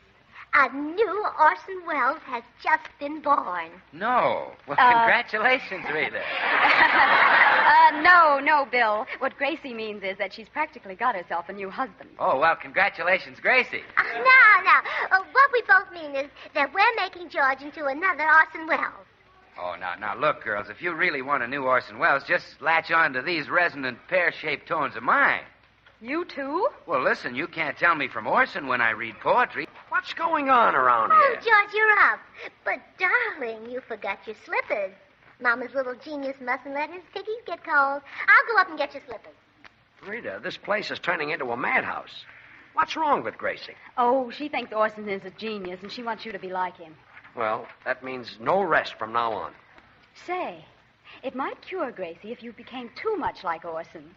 What do you mean? Well, you just ham it up and leave the rest to me. Well, okay. All right, darling. Here are your slippers. Take them away and bring me some leather. Leather? Yes, I'm in the mood to make my own slippers. Oh, my goodness. What's come over you, George? I'm obediently yours. Why, he's getting more like Orson every minute. I feel another mood coming on. Bring me a book. I'll get you one from the library. No, that'll take too long. Give me a pencil and I'll write one. Oh, sweetheart. Oh, I just knew you had it in you. I'm obediently yours. Here's the pencil, George. Bring me some grapes. While I'm writing, I'll crush them with my feet and we'll have some wine. Oh, darling, you're wonderful. Say about 10 minutes, my heart was written true. What language are you speaking? I've run out of languages. That's one I just made up. You're so clever, so irresistibly brilliant. Come, sit here beside me. I'm obediently yours. Now, wait a minute. Hold my hand and tell me that you love me. George Burns, you let go of her hand. Kiss me, my genius. I'm obediently yours. Don't you dare kiss him, Rita. Behave yourself. Oh, I'm sorry. I was carried away because he's so much like Orson. His every word, his every gesture. Well, I don't like it. George, you stop being like Rita's husband. But I thought you wanted me to be a genius. Well, I've changed my mind. I'd rather have you be your own sweet, stupid self. I'm obediently yours. Oh, George, I have some wonderful news. Our guest next week will be Brian Ahern. Brian Ahern, huh? Pretty handsome guy. Oh, isn't he, though? I just adore that cute little dimple in his chin. You do? Yes, but don't worry, darling. You have more dimples than he has. Really? Sure. Of course, you have more chins. I'm obediently yours.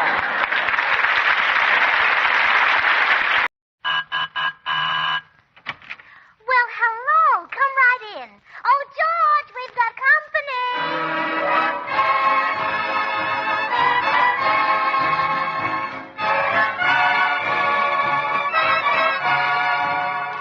Well, it's Tuesday night again. Time for another pleasant visit with George Burns and Gracie Allen, our guest star, Brian Ahern, Jimmy Cash, Felix Mills and his orchestra, and the Swantet.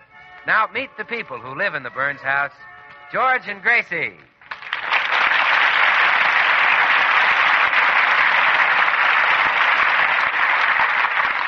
Well, it's morning in the Burns home, and a happy, hungry George is just coming down to breakfast, never dreaming that the kitchen has been taken over by that bane of his life, Gracie's Club, the Beverly Hills Uplift Society.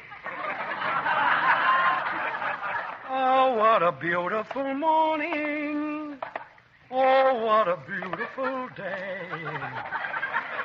Gracie. Oh, Gracie. Bless her little heart. She's probably in the kitchen whipping up a swell breakfast for her dream man. I'll slip in and give her a kiss. Oh, no.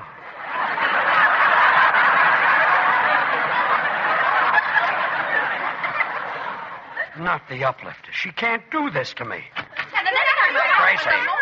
Gracie, come out here. Oh, excuse me, girls. Good morning, sweetheart. Don't sweetheart me. I thought I told you to keep those old bats out of this house. George Burns, how dare you call them old bats? There's not a bat in our club over 40. Never mind their age. What are they doing here? Well, it's only a committee of 9 girls. We're making plans for our club auction this afternoon. We're going to raise funds for a very worthy cause. Oh, sure. I remember the last worthy cause you cooked up. Well, that was a good cause. We were going to have thousands of silver oak leaves and silver eagles made and distribute them to the private soldiers. Look, Gracie. But we've noticed that so many of the poor boys can't afford any costume jewelry. Great idea. Well, we thought so, too, but for some silly reason, the Army didn't agree. Oh, but wait till you hear our new cause. We're going to raise I don't want to money. hear about it. Just want breakfast. But even you will approve of this one. I'd like some eggs. Oh, I'm sorry, George. Clara Bagley liked them first. Might have known those dames would get into the food.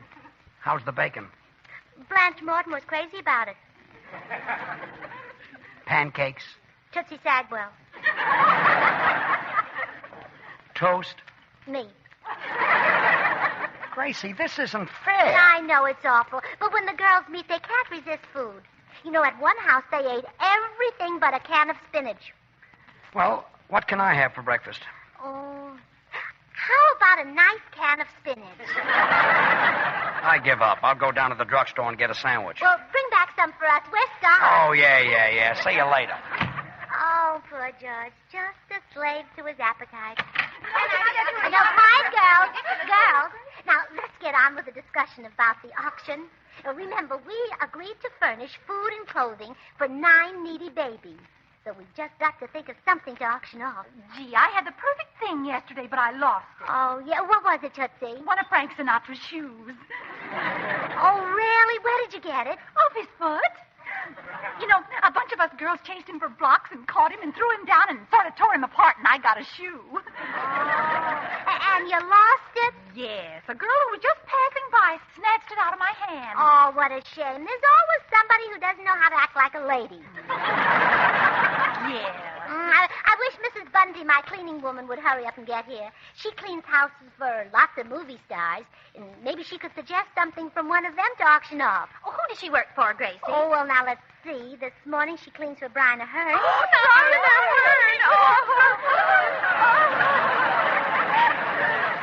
I'd clean his house for nothing. Did you see his latest picture? What a woman. Yeah, what a man. Well, Mr. Ahern is awfully attractive. He and George have a lot in common.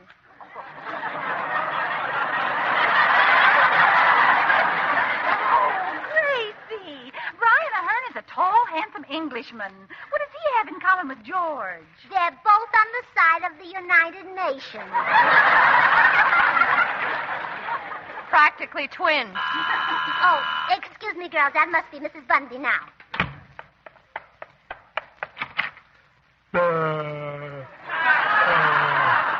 Hello.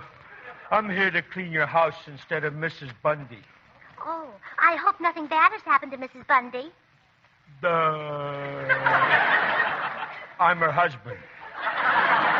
Well, I hope nothing else bad has happened to her. She went to visit her mother. That ain't good. Well, I'll get you a dust cloth and you can start right in. Don't bother, lady. Here's something I picked over at Mr. Ahern's house to dust with. I forgot and brought it with me. See? Oh, my goodness. Were those of Mr. Ahern? Where did you get them? Off his dresser. Why, those are Mr. Ahern. Oh, he wears fancy ones, doesn't he?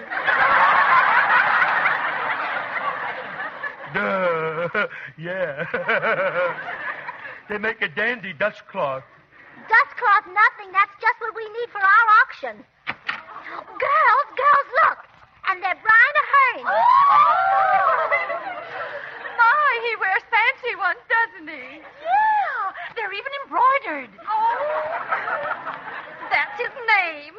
See, it says to Brinykins. Oh, that's a lot to embroider on a pair of shorts.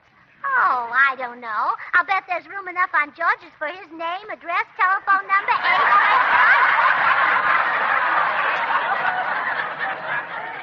Hiya, girls. What's going on? Bill, look what we've got.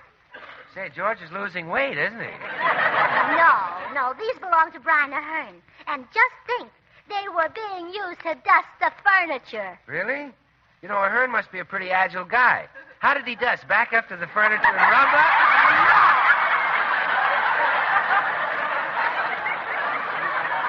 No. Mr. Ahern didn't dust with them. He wore them. Mr. Bundy dusted with them. Ahern wore them and Bundy dusted with them? Well, I'd have to see it to believe it. Well, anyway, Bill, we're going to auction them off to raise money. Oh, are you kidding, girls? You won't get any money for Brian Ahern's shorts. Here, let me give you these. Bill! My shorts have been on display from coast to coast, and they're a sensation. Oh, they are? Oh, sure. The women almost riot when they see that short I made at Paramount. Oh, Bill, you never take us girls seriously. This auction of ours is for a very worthy cause. We're going to raise money to take care of needy babies. Really? Yes. Each one of us 9 girls will be responsible for one baby. Oh. You know, Bill, I always hoped that when I took care of a baby, it would be ours. Well, it will be, Tootsie. Ours? Hours, days, even years. Goodbye, girls. Tootsie, don't you worry. When the war's over, there'll be millions of men coming home, all hungry for the sight of a woman. And you think I'll get one? Oh, sure. There'll be one just a little hungrier than the others. Well, girls, Brian Ahern's shorts are all washed and ironed and ready to be auctioned off as soon as the other girls get here. Isn't it exciting? Tootsie Sack will wash and iron them, and I think a vote of thanks is in order. Thank you, girls, for letting me do it. Oh, you know, I just can't wait to start bidding for them. Oh, Tootsie. There's a burn place on them. Oh, yes, I'm sorry, Gracie. Oh, I knew you'd scorch them if you did it by hand. I told you to use an iron.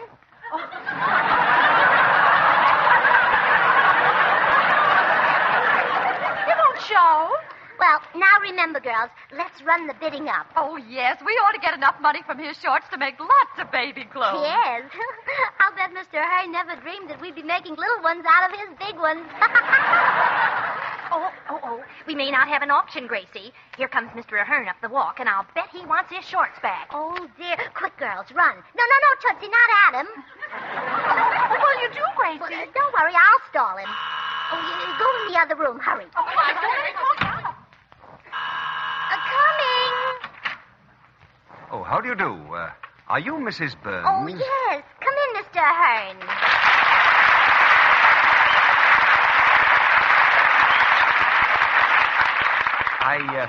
I'm sorry to trouble you, but I think the cleaning chap, Mr. Bundy, carried off my, that is, I'm missing a pair of my best, well, it's rather difficult for me to say in front of a lady. I'm somewhat over a barrel. Oh, that's funny. I expected to see a barrel over you. Well, what I meant to say is my very, very favorite pair of, that is, I've been caught with my, have you seen them? You mean, have I seen your, that is to say, your, Exactly. Well, could you describe them? Oh, yes. They're rather square in a round sort of a way, you know, and they're rather long in a short sort of a way, and they're rather wide in a narrow sort of a way. You're in a bad way. Well, how about it? Have you seen a pair of, that is... what?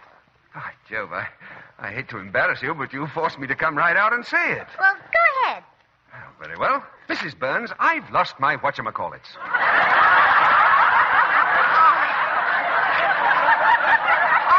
Oh, Mr. Ahern, you British are so bold. Rather daring, what? But have you seen them? Well, are they blue with yellow and purple flowers? Yes. And an elastic around the top? Yes. And are they embroidered to Breinekens? Yes. Have you seen them? Well, no, but they sound cute. Now, Mrs. Burns, have you been pulling my leg? No, but I'll bet somebody has. Ooh, you're awfully tall. Oh, no. Now, come now, Mrs. Burns. You practically admitted that you have them. If you'll just give them to me, I'll be getting on with them. Oh, Mr. Ahern, not here. Mrs. Burns, the whatchamacallits I seek are not just an ordinary pair of whatchamacallits. They have a sentimental value. You see, I was wearing them when I got my first break in the movies, and, they've always been very close to my heart.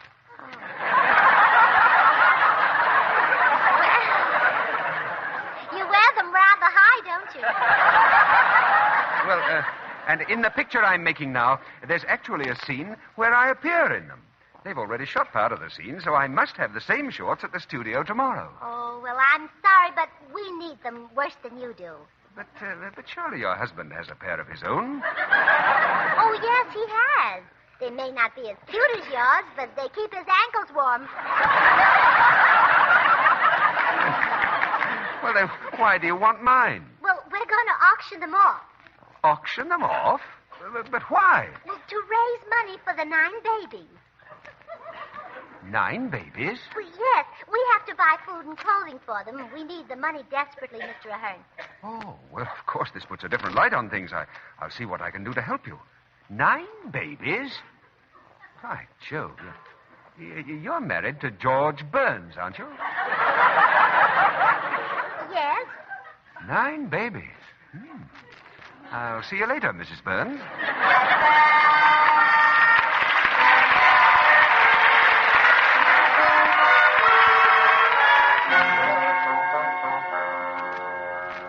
Hello, Gracie. I'm calling from the office. Have those dames cleared out of the house yet? Well, I'm staying here until those 9 hens go home to their own roost. Goodbye. of all the broken-down clubs. Everything happens to me. Mr. Burns? Yes. Say, you're Brian Ahern, aren't you? Yes. Mr. Burns, I don't want to embarrass you, but would you accept this $20? What for? Well, to help you feed those 9 adorable creatures at your house.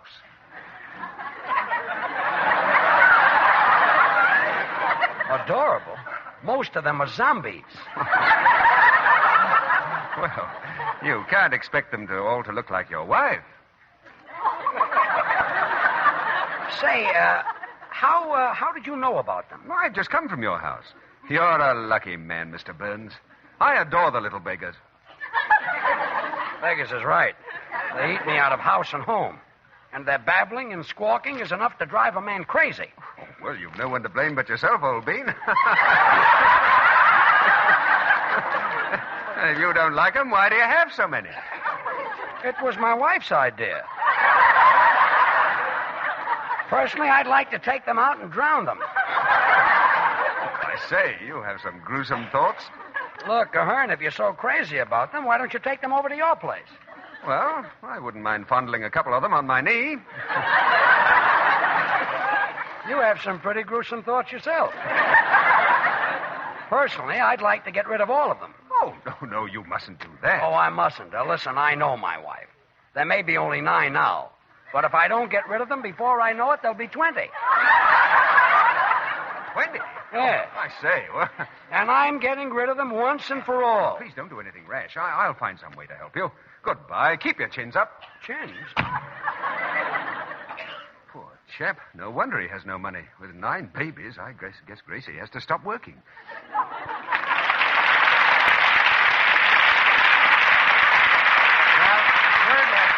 Town that George and Gracie have 9 babies and no money to support them. As a result, strange things are happening at the Burns home. Hello, Gracie. Say, where did all these bundles of old clothes come from? Well, I don't know. They've been pouring in for an hour now. And here's a telegram for you from Bing Crosby. Bing Crosby? What does he say? He says, Dear George, congratulations. I thought I was doing pretty well, but you make me look like Frank Sinatra. Well, now, when did Crosby hear me sing? Yeah, I don't know. And here's a telegram from Eddie Cantor. What does he say? Dear George, I've heard the news. I think it's thrilling. If yours are boys, mine are willing. I don't get this.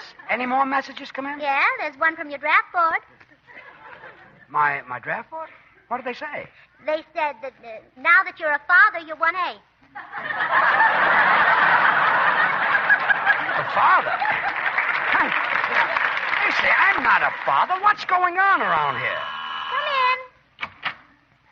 Oh, hello again. Oh, hello, Mr. Ahern. Look, I'm sorry to bother you, but I must insist that I get my shorts back. Your shorts? Yes. Yes, they're here, you know. Oh, well, pick out your bundle. Help yourself. Oh, I didn't send the bundles, only the baby things. Well, what's that for? For your 9 babies. We haven't got 9 babies. Don't tell me it's 10 already. Gracie, can you explain this? Well, yes, dear. Our club is going to auction off Mr. Ahern's shorts to raise money for 9 needy babies. But I guess he thought they were our babies. Oh, then you aren't a mother of 9? Oh, no. I'm twice that old.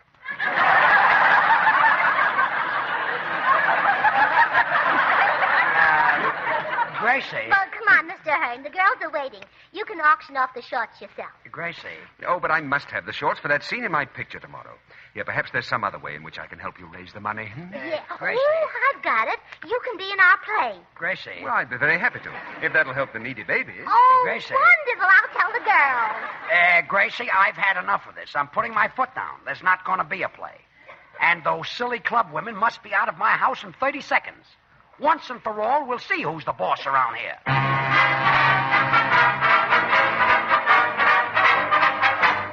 right, girls, now. Mr. Ahern's ready to run through our play. Oh, nice. Mrs. Burns, I've been looking this script over, and there's no part for me. All the characters are women. Yeah, I know. It'll be a nice change for you. Oh, but this is impossible. Well, you can be the leading lady, Madeline Fudnick herself. Oh, no.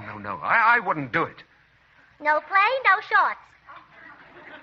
Uh-huh. Very well. You win. Let's get on with it. Oh, good. Now, we'll try the scene where Madeline confides a secret to her closest girlfriend, me. Ready? Go ahead. Why are your eyes so bright and shining, Madeline? Because love has come into my life. Last night I was only a foolish girl, and then I met Henry. Oh, please, Mrs. Burns, must I say that? Well, maybe we could change one line. Read on. I have come to you for advice because you are much older than I am. That's the line we'll change. Mrs. Burns, Read on. Henry and I went for a walk in the moonlight. I was a dream of beauty in a pink organdy dress that brought out the delicate tones of my skin. Oh, honestly, I'm all wrong with this part. Why don't you get Wallace Beery to do it? I haven't got his short. Continue. It was more than Henry could resist. He was overpowered by emotion, swept away by desire. In a moment of flaming madness, he kissed me on the ear. Oh, no. Well, would you rather try another scene? No, I'd rather forget the whole thing. Oh, shorts and all, huh? Well, continue. Now, in this scene, you're married, and you're pleading with the woman who has stolen your husband. I'll be the vampire. Now, start pleading. You can't take Henry from me. You can't. I need him. Need him, I tell you.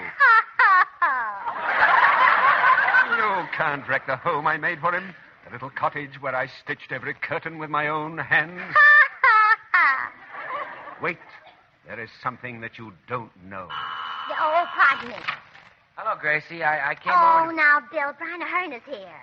Well, what if he is? Brian Ahern is just like any other guy. Oh, please, Bill. Go on, Mr. Ahern. There is something that you don't know.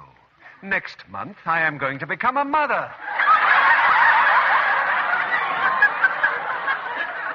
I might be wrong about that fella. Oh, please, Mrs. Burns, I can't play the part of Madeline Fudnick. Well, I guess you're right. You're too British. Oh, thank you. Thank you so much. Now, may I have my shorts? I must have them for my picture tomorrow. Well, here they are. And I hope the picture comes out soon. We girls can't wait to see our names on the screen. Your names? You see what we embroidered on your shorts? Thanks for a lovely afternoon. Signed our names.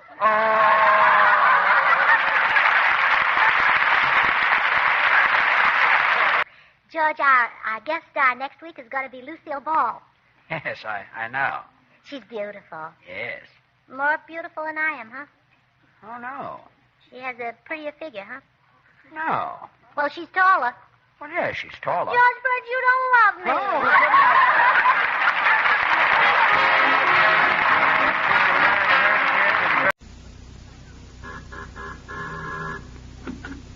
Well, hello. Come right in. Oh, George, we've got company, and they're all in uniform.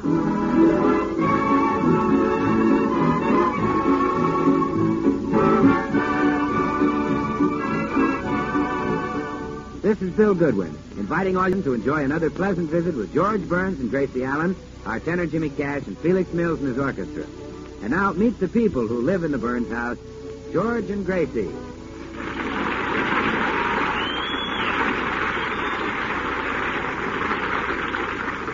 Well, now that Mr. Burns is running for political office, Mrs. Burns is more proud of him than ever. And here she is, feeding her little candidate his breakfast. Would the second assistant substitute city councilman from the 3rd District like another piece of toast? No, thanks. Would the second assistant substitute city councilman from the 3rd District like another cup of coffee? I don't believe so. Would the second assistant substitute city Gracie, councilman... stop calling me. Well, you may as well get used to it, George. After the election, everyone will call you that. They will not. I want people to call me what they've always called me. Even my mother? Well, in her case, I'll make an exception. And anyway, I'm not elected yet. Gordon Cates may win, you know. Oh, don't make me laugh. Even the morning paper says that Gordon Cates has a very slim chance. Really? Well, not in those words, but that's all he could have. It says right here, George Burns has a fat chance.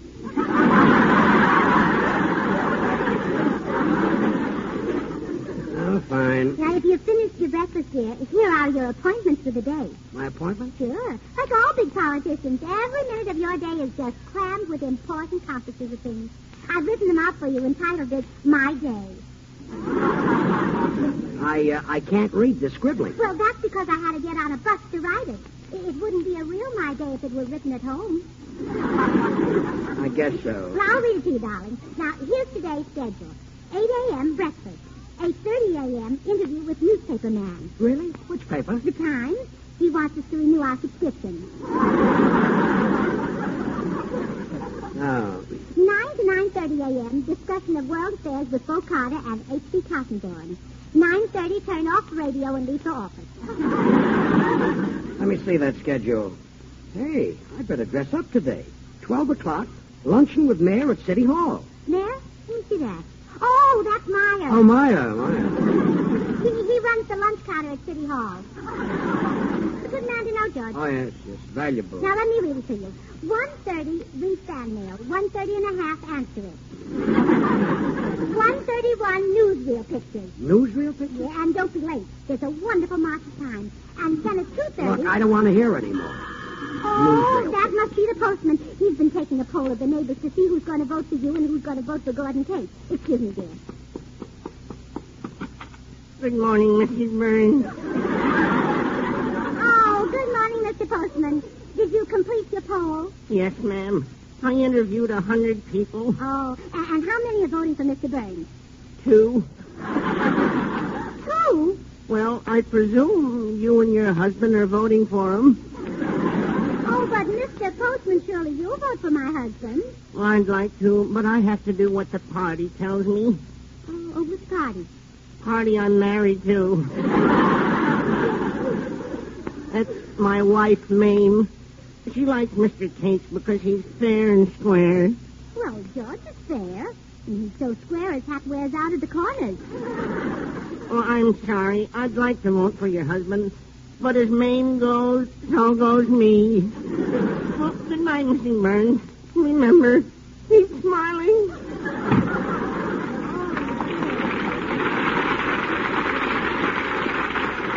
Oh, this is awful. If George finds out, his sensitive little heart will be broken.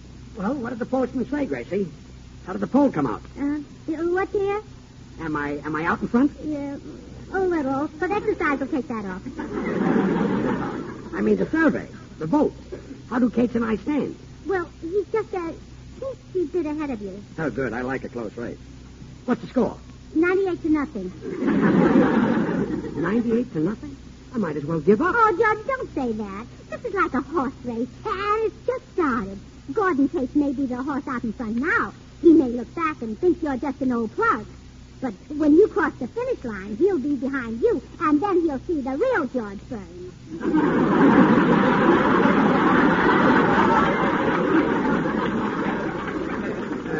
Thanks, dear.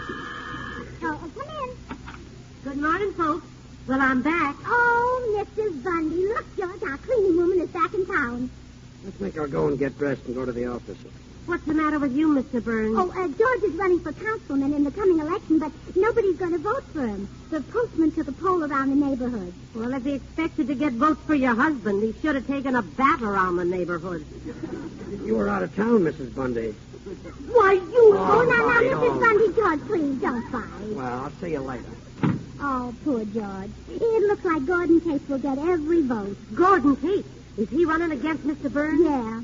Well, you better start cleaning, Mrs. Bundy. Here's the broom. I'll bet I know one person who won't vote for Gordon Tate. Who? That movie actor, Ray Milland. I clean house for him, you know. Oh, Ray Milland? Mm-hmm. Oh, he's cute. You're telling me? You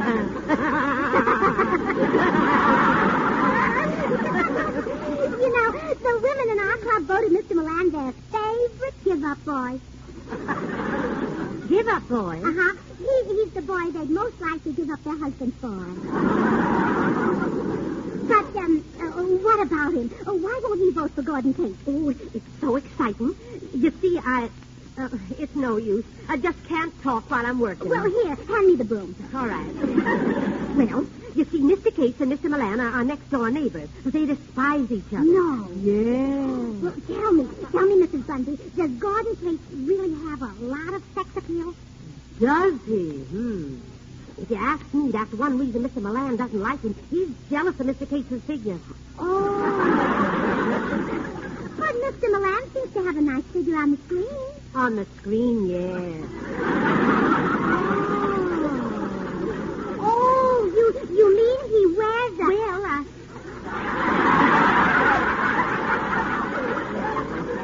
Mrs. Burns, I don't want to say positively. But the other day when I opened his dresser drawer, it caught on something and snapped shut. No! Yeah. Oh. Well, goodbye, Gracie. I'm going to the office. Oh, wait, George. Mrs. Bundy has just told me about a man who's not going to vote for Gordon Cates. So what? Well, if there's one, there must be more. I'll bet there are plenty of people who'd vote for you if they were only exposed to your personality. You think so? Oh, absolutely. All you have to do is go from house to house and smoke them out. And you're just the little smudge pot who can do it. Oh, thanks. Hello, folks. Oh, you're just in time to go along with us, Bill. Oh, really? Where are you going? On a house-to-house campaign for George. Where do you think you'll have any luck? Oh, sure. Mrs. Bundy already knows one man who'll support him. Well, that's a switch. A man supporting George.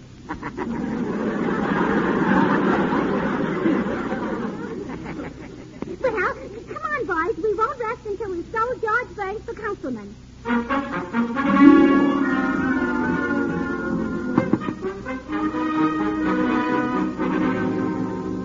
Gracie, I'll handle this myself. You gotta be brief and to the point. No beating around the bush.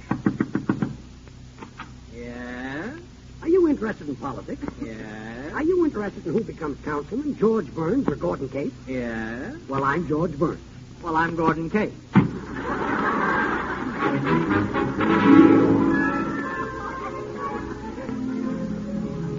Let's go home, Gracie. Oh, no, wait, George. Mrs. Bundy says that Ray Milan lives next door to Gordon Cates and that they don't get along. So we're bound to get a good reception here at Mr. Milan's house. Okay. Yes? Oh, hello, Mr. Milan.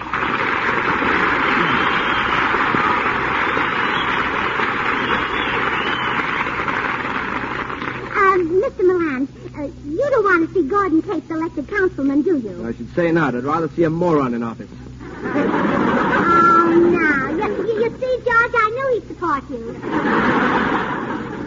I'm George Burns, Mr. Milan. I'm running against Gordon Cates in the election. Well, come in. Oh, thank you. Well, you really feel strongly about Mr. Cates, don't you? You said it. Why, I'd rather vote I'd rather vote for your husband. Well, thanks. And if I'm elected, I'll do my best. I'll clean up the city. Cates thinks he's got so much sex appeal. Well, if I'm elected, I'll do my best. I'll give this city Gordon a clean... Cates. Why, I'd rather see a baboon in office. Well, if I'm elected, I'll do my best. I'll give the city a clean... Gordon Cates. Mr. Milan, you're not listening. Huh? Wouldn't you like to know how I stand? Oh, yes. That's been puzzling me ever since your wife had told me that.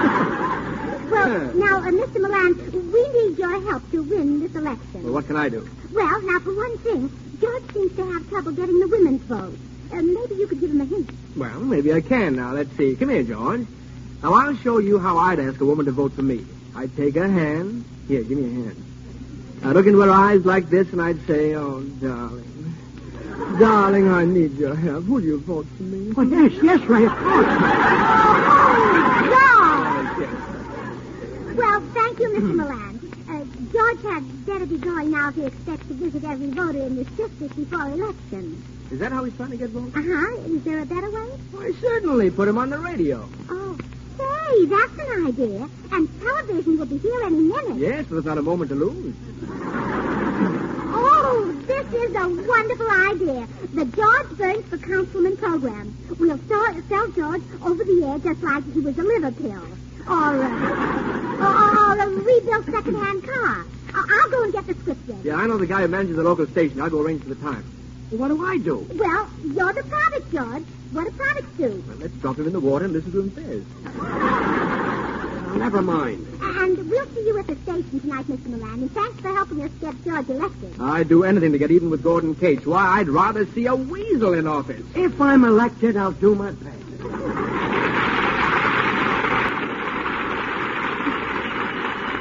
Well, it's now several hours later, and we take you to the radio station, where the George Burns for Councilman program, written by Gracie, is about to take the air. We're on the air in 15 seconds, folks. Oh, thank you, Mr. Announcer. Now, don't be nervous. Don't be nervous. I've been an announcer for years. Yes. Just be calm, very calm. Like me. Presenting the George Burns for Second Assistant Substitute City Councilman for the 3rd District program. Featuring Mrs. George Burns, Ray Milland, Felix Mills and his orchestra, and yours truly, Glenn Hall Taylor. We bring you comedy, drama, and music. But first, a word about our product, George Burns. With men who know politicians best, it's George Burns. Who's he? Don't be fooled by imitations. The original George Burns comes in a shiny blue serge suit with padding in the shoulders. Act now. Let's put him in office. Our slogan is, let's start, get George going. LSGGG. Let's start, get George going. LSGGG. Don't forget the name, George Burns. Spelled backwards, it's much harder to pronounce. Remember, his name is George Burns. No other candidate can make that claim. And now you'll hear the voice of George Burns himself. Thank you. If I'm elected... Lovely voice, hasn't he? Well, we're on with the show.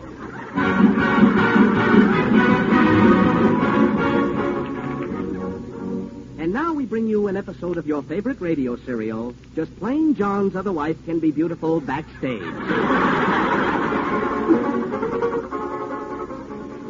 We take you now to the home of John and his wife, a typical, happy, wholesome American couple whose simple little problems are just like your simple little problems, or my simple little problems, or the simple little problems of the simple little family that lives in the simple little house next door.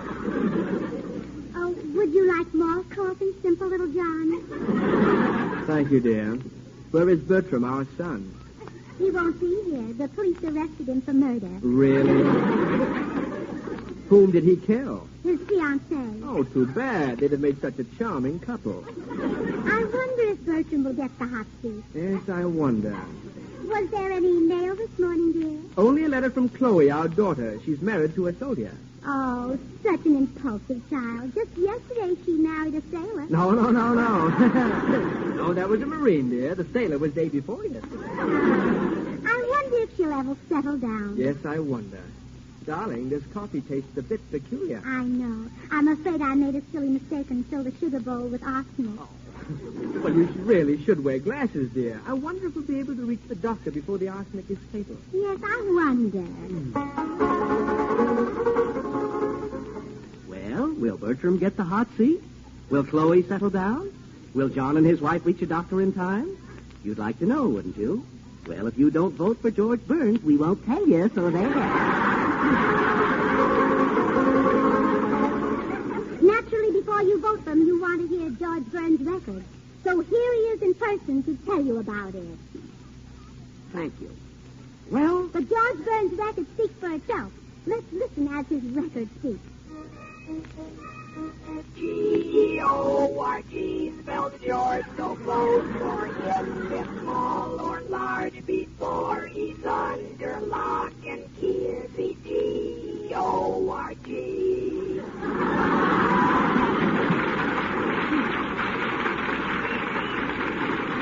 And now, on with the show. Mystery, suspense, action. It's Crime Busters. Listen carefully as we show you how officers of the law, working step by careful step, solve the case of the Eagle Rock bank robbery. Oh! That man is now in prison for life. Crime does not pay. But it's no crime to vote for George Burns. Do it on Election Day and do it often. And now a word from our candidate.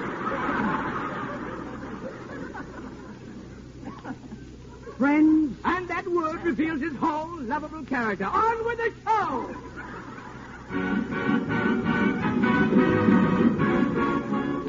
Are you tired, rundown logie? Do you have saggy shoulders and tattletale tummy? Then vote for George Burns. He's your type of man. Hey, what's going on here? Quiet, Bill. We're on the air. Out? Well, okay. Just let me say hello to my friend Ray Milland, will you, George? Hi, Ray. Hi, Bill. Ray, I sure enjoyed that Lady in the Dark. You did? Yeah, send me another one sometime.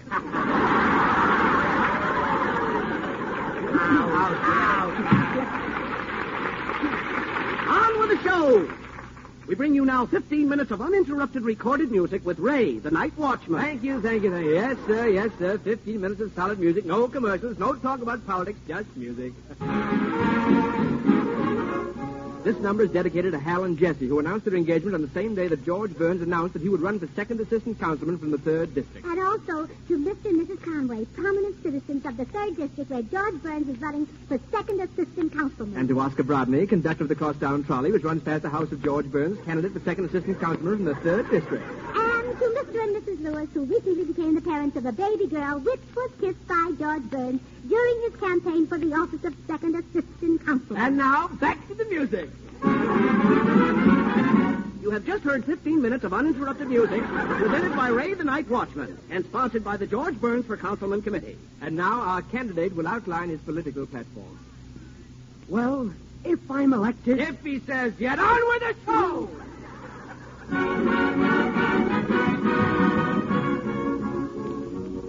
How does the man in the street feel about voting for George Burns? For the answer to that question, we turn you over to Gracie, our inquiring reporter. Thank you.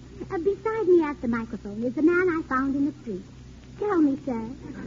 Tell me, who are you going to vote for? Who am I going to vote for? Good old Alf Lander, that's all. Oh, but Alfred Landon isn't running. Isn't running? How do you like that? Leave the convention for 2 minutes and they switch candidates on you. On with the show! On with the show!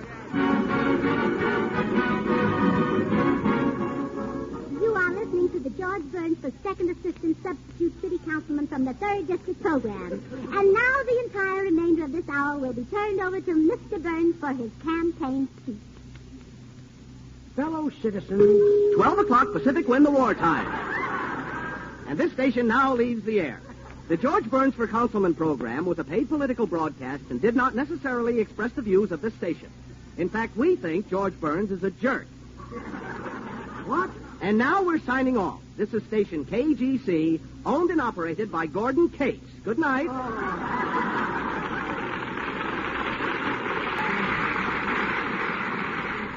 Here they are, George and Gracie. Gracie, I've got a throw for you. Next week, our guest star is going to be Lawrence Tibbett. Lawrence Tibbett. He sings, doesn't he?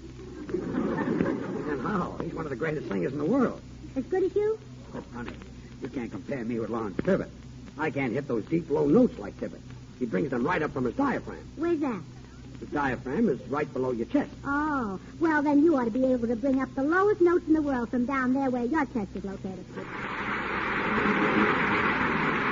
Come right in. Oh, George, we've got company.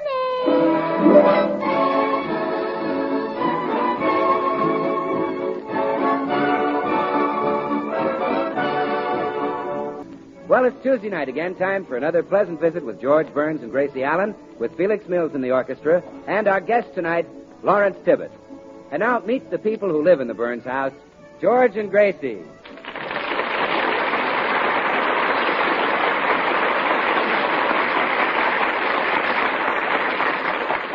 Well, tomorrow is Election Day, and we find George in Stanley's cigar store making last-minute plans to win that coveted public office, second assistant substitute city councilman from the 3rd District. Well, Stanley, these last 2 boxes of Perfecto Royale cigars may turn the trick. I'm passing them out to every man who has a vote. Yes, Mr. Burns? It's darn nice of you to give me a special rate because I bought so many of them. Oh, that's all right. At 4 for a nickel, I still make a profit. They're top-notch smoke. Have one, Mr. Perkins? No, thanks. My doctor advised me to stay away from tobacco, but not that far away. Okay, have your little joke. Oh, hello, George. I thought I'd find you here. Oh, hello, sweetheart. Good morning, Mrs. Burns. Hello, Stanley. You're not selling my husband more of those cigars, are you? Don't blame me. I'm getting these for the voters. You know, to pass out. Well, they certainly will if they smoke those. Darling, I don't believe you know Mr. Perkins. This is the real estate man, Mr. Grafton Brookhouse Perkins. Oh, how do you do? How do you do, Mr. Perkins? Well, gentlemen, wait till you hear the clever thing I just did. I put an ad in the newspaper calling George's opponent, Gordon Cates, a moron. But you can't do that. He'll sue us. Oh, I was too smart to mention his name. The ad says, do you want a moron for your councilman? Vote for George Burns.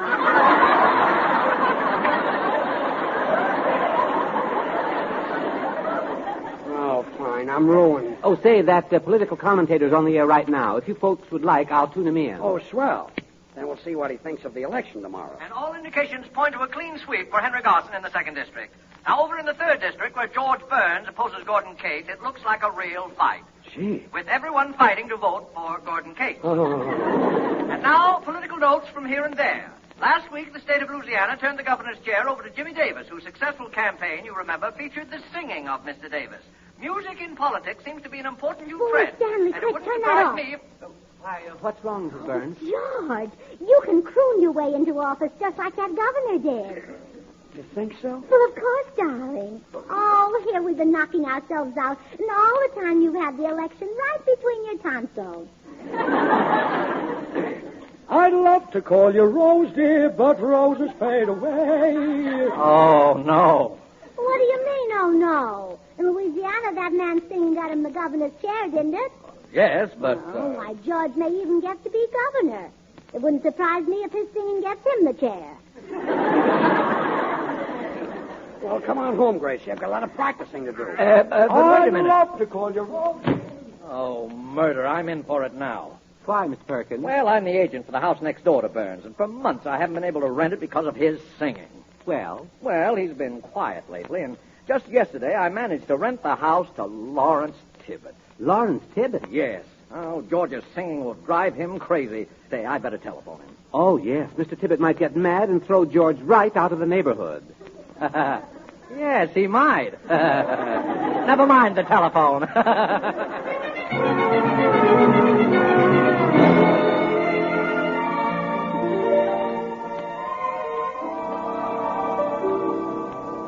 I'd love to call you Rose, dear, but roses fade away. Louder, dear, louder. Those vocal cords haven't been used lately. They're a little dusty.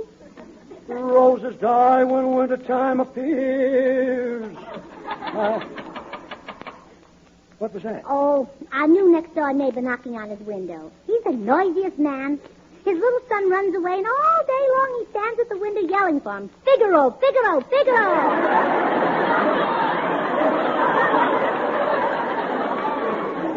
I don't know. They must be Spanish. Yeah. I'd love to call you Daisy. But... What was that? Oh, the man next door again. Flies must be bad over there. Closing all his windows. Hope they don't come over here. I'd love to call you Daisy, but Daisy's always hell. What sweetheart? George, what are you doing? Vocalizing, Bill. I need something to loosen up my throat. Well, here's a knife. Bill, George is going to win the election tomorrow with his singing. Oh, no. I don't get it. Well, we'll get all the voters in the Hollywood Bowl tonight.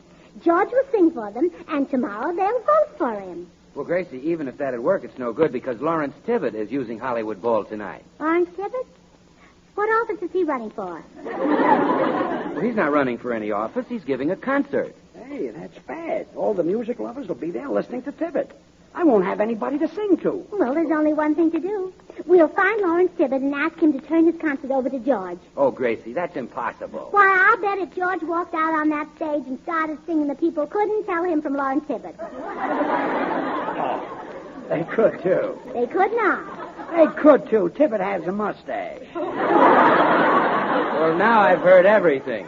And if I call you Buttercup... Well, Gracie thinks that George can get himself elected councilman if he can just sing in Hollywood Bowl tonight in place of Lawrence Tibbet. Gracie is trying to get in touch with Tibbet, not realizing that he is their new next-door neighbor. Oh, let me see now. Where would I be if I were Lawrence Tibbet? Oh, I know. At Nelson Eddy's house. You were Tibbet? You'd be at Nelson Eddy's? Sure, throwing rocks through the windows. Gracie, I'd give up this idea if I were you. Oh, don't be silly. If I could just think where Lawrence Tibbet might be. Figaro! Figaro! Figaro! Figaro! Figaro! Figaro! Figaro! Figaro! Hey! Figaro! Oh, he hasn't found that kid yet. Hey! Keep quiet over there. I'm trying to think. Let me see. Where would Lawrence Tibbet be?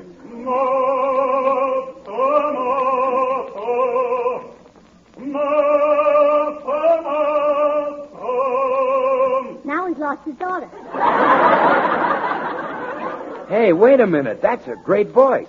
Did you hear that E flat? Oh, that's nothing. George's E's are much flatter. Oh, let's see now. Oh, maybe if I call the Hollywood Bowl, I could find Mr. Tibbet. Mimi, Mama, Well, now even his mother's run out of him. Listen. I don't know who that guy is, but he's got a wonderful voice. Oh, Bill. It's only good if you don't hear George sing. Can I tell you something, Gracie? It's only great if you don't hear George sing. Oh, Bill, I'm glad you agree.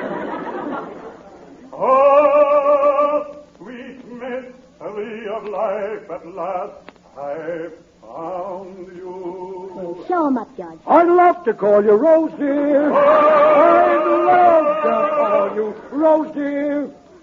I'd love to call you Rose, dear. Oh, what?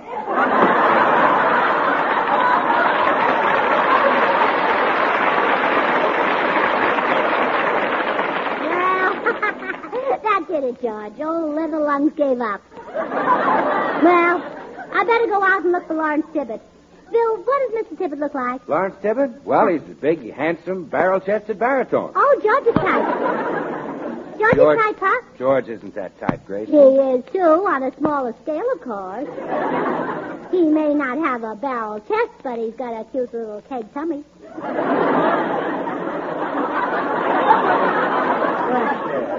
Well, I'll see you folks later. Bye. Oh, Bill, on your way out, will you see who's at the door? Oh, sure, Gracie. I want to talk to you. Why, Lawrence Tibbet.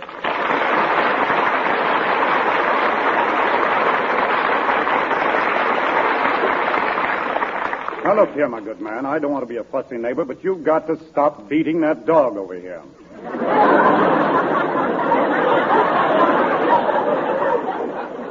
Dog? Yes, his howling is driving me crazy. Oh, you must mean Mr. Burns singing. Now, don't tell me those sounds came from a human throat. Well, yes, you see... hey, wait a minute. Are you living in the house next door? Yes, you can call it living. Oh, this is rich. Gracie doesn't know that you're Lawrence Tibbet. Wait till she finds out. Well, who was it, Bill? Oh, it's the Leatherlungs. Yes, Gracie, the man next door. He's mad about George's voice. Oh, he is? Very mad. I'll see you later. Did you want to see my husband? Yeah, definitely. You see, I'm trying to get in shape to give a concert. Oh, I'm sorry. My husband wouldn't have time to give you lessons.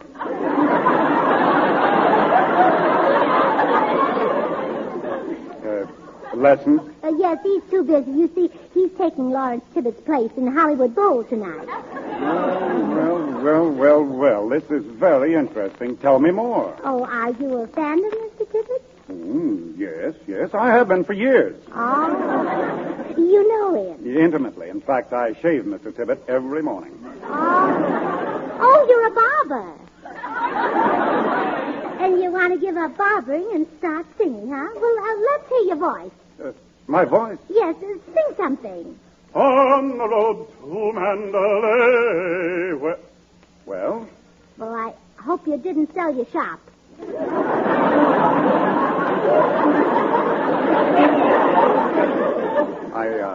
I beg your pardon. Let's hear you hit an A. A, Now hit a C. C. Now hit a J. A J? Oh, too high, huh? Say, Gracie, I thought I heard you. Oh, it's old Leatherlung. Oh, yes, George. He wants you to give him singing lessons. No, really. Well, I haven't got a lot of time, son. But at least I can check up on your voice and see if you got anything. No, No, don't be nervous. Just open your mouth wide and let me hear you sing. Or she could carry a gun good as any mother's But son. Let me hear you sing. Or she could carry a gun good as any mother's son. Or she could carry a gun. No. Or she could carry a gun good as any mother's son. Or she could carry a gun. No. Four. No.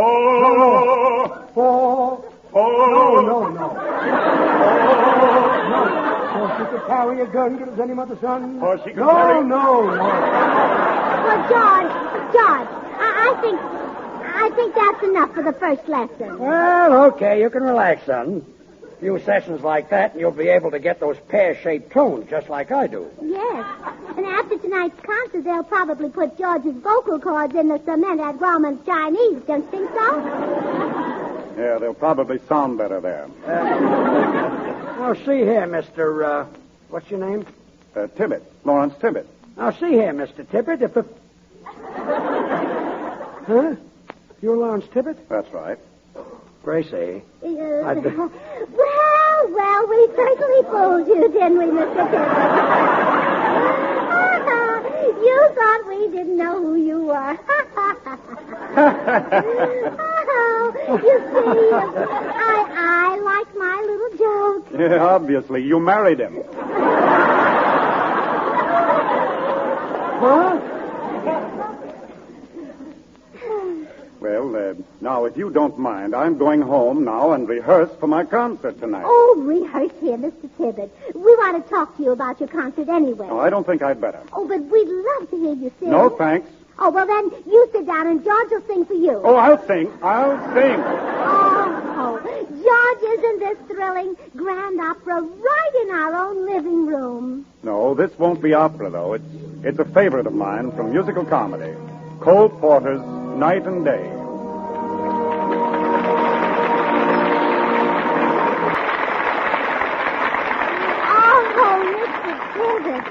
That was wonderful. I'm sorry I said you weren't as good a singer as my husband. Oh, that's all right. I take it back. You are as good. Yeah? Oh, that's wonderful. Thank you. I think.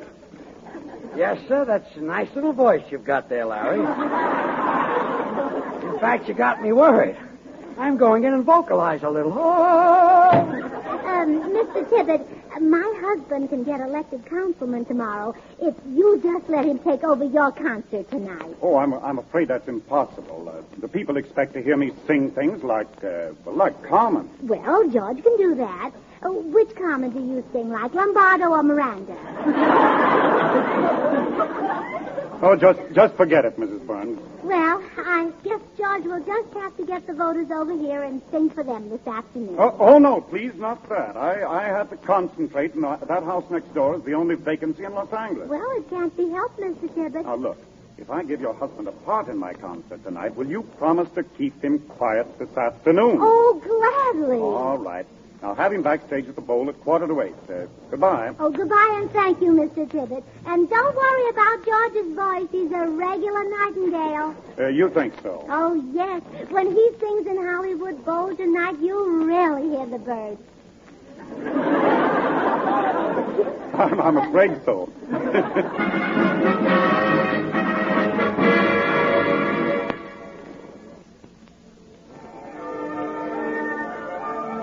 Well, here I am, Larry, all ready to sing.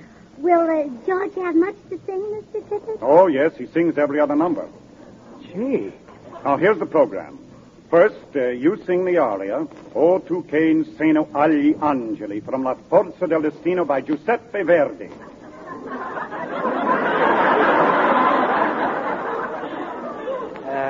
That's my first number. Yeah, that's right. I'm afraid I don't know that one. Well, I'll sing that one for you. Oh. Now your next number is a stirring thing.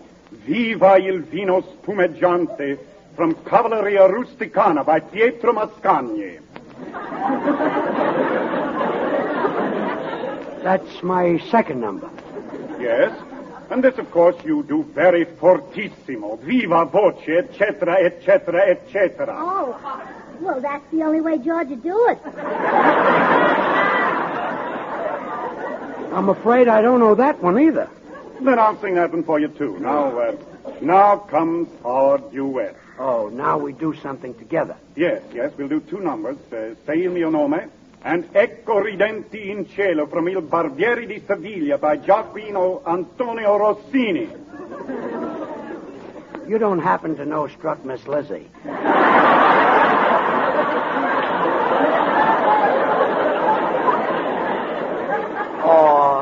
Or Ta-Ta Tootsie Goodbye? No. Strutter's Ball? No. Well, Mr. Tibbet, if the whole program is going to be those classical songs, George won't get to sing at all. Too bad, but I tried. You know, I went through the program, but I just couldn't work anything out. Well, I thought you worked George out very well. Well, Larry, while you're out there singing, couldn't you just ask the folks to vote for me? My dear fellow, George Burns, running for councilman, could hardly fit with Carmen and Faust and Rigoletto. Oh, I guess it couldn't. Or could it? I beg your pardon? Oh, nothing. It's just an idea. You go on the stage, Mr. Tibbet, and I'll bring your music out to you. But why you? Well, I'd like to look it over so I'll know what to say when I introduce your numbers. But I thought the narrator was Bill Goodwin. Well, I'm taking his place. Oh, I see. Well, hurry now. The concert begins in just a few minutes. Yes.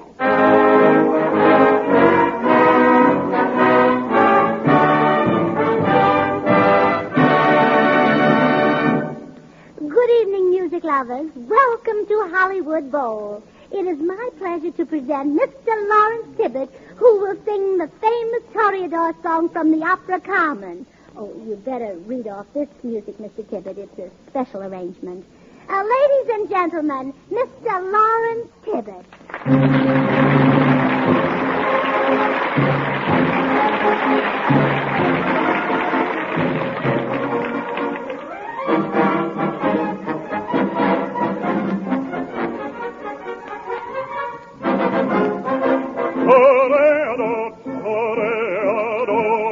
Vote for George Burns, that's who we're for.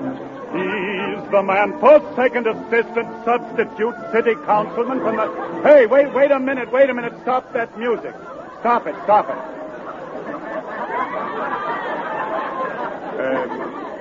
Mrs. Burns, I can't sing this. Oh, what's the matter? Wrong key? Mr. Tibbet, I'm sorry I let Gracie narrate for me and cause all this confusion. Here's another arrangement. Sing this one. Well, this doesn't have anything about George Burns in it, does it? Oh, no, sir, not a word. All right. Let's take it again, Mr. Mills.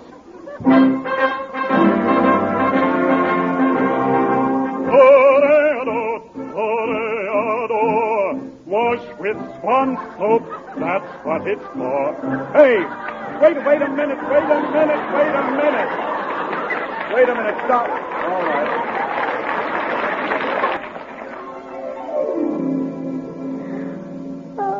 Oh, George, are you asleep? No. Oh, I'm sorry. I got you into such a mess tonight.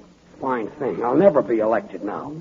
Getting thrown out of Hollywood Bowl in front of 50,000 people. I'm sorry. Wind up tomorrow with 2 votes. That's all I'll get. Your vote and my vote.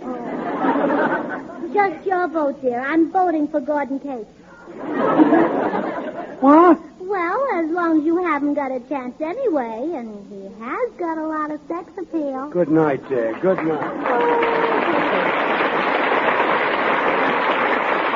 We're a little late, folks. Good night.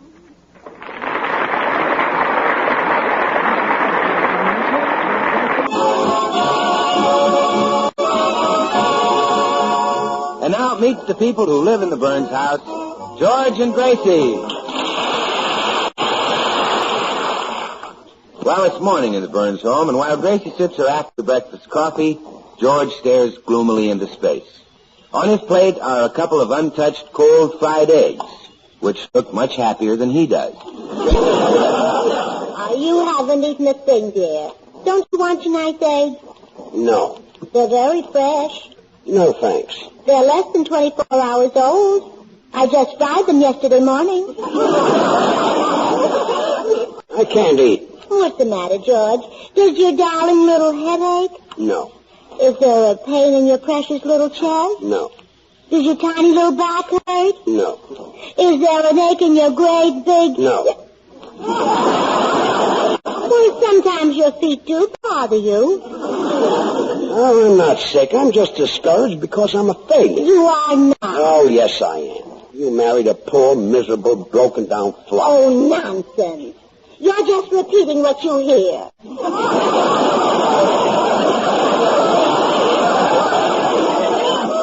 It's true. I'm a complete bust. First I ran for political office and got one vote, my own. Then you told me Harry James wanted me to sing with his band, and that was a mistake. A mistake which Harry James will regret. You have a gorgeous voice. Oh, let's face it. I've got a voice like an owl with asthma. That's not true. You have the voice of a songbird. Why, it's as though a nightingale flew down your throat and laid an egg there.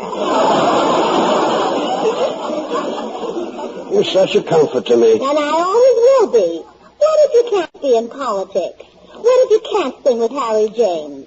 There are dozens of things you can do well, so cheer up. What things, for instance?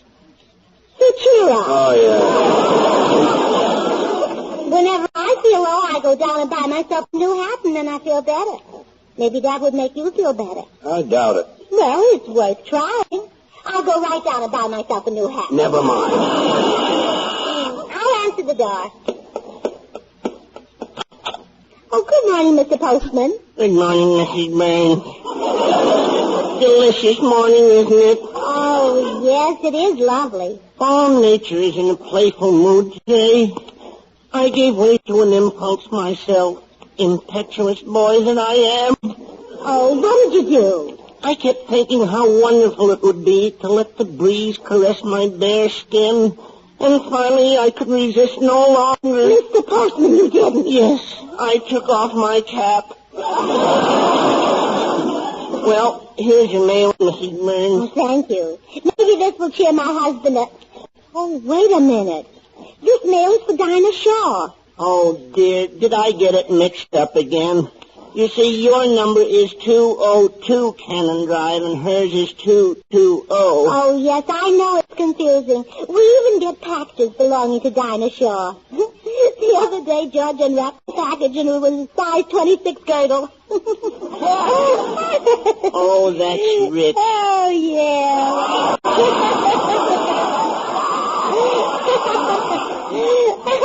George wears a 42. Well, I guess there's no mail today. Goodbye, Mrs. Burns. Remember, keep smiling.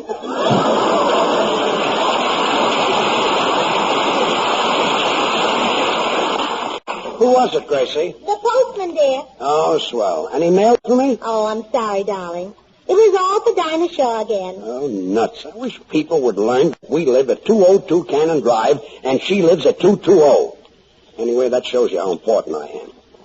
The only mail I get belongs to somebody else. Oh, well, don't you worry. You'll soon be getting plenty.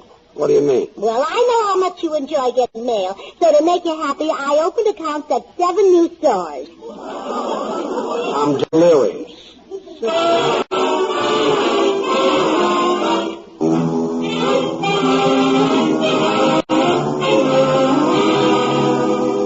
Well, our hero's feeling pretty miserable. He's convinced that life is a sham and a mockery. But at this very moment in Kansas City, Missouri, big things are shaping up for our miserable little hero. Let's listen in on a meeting of the Kansas City Chamber of Commerce. Gentlemen, the votes have been tabulated, and I'm pleased to report that Miss Dinah Shore has been chosen Kansas City's favorite singer.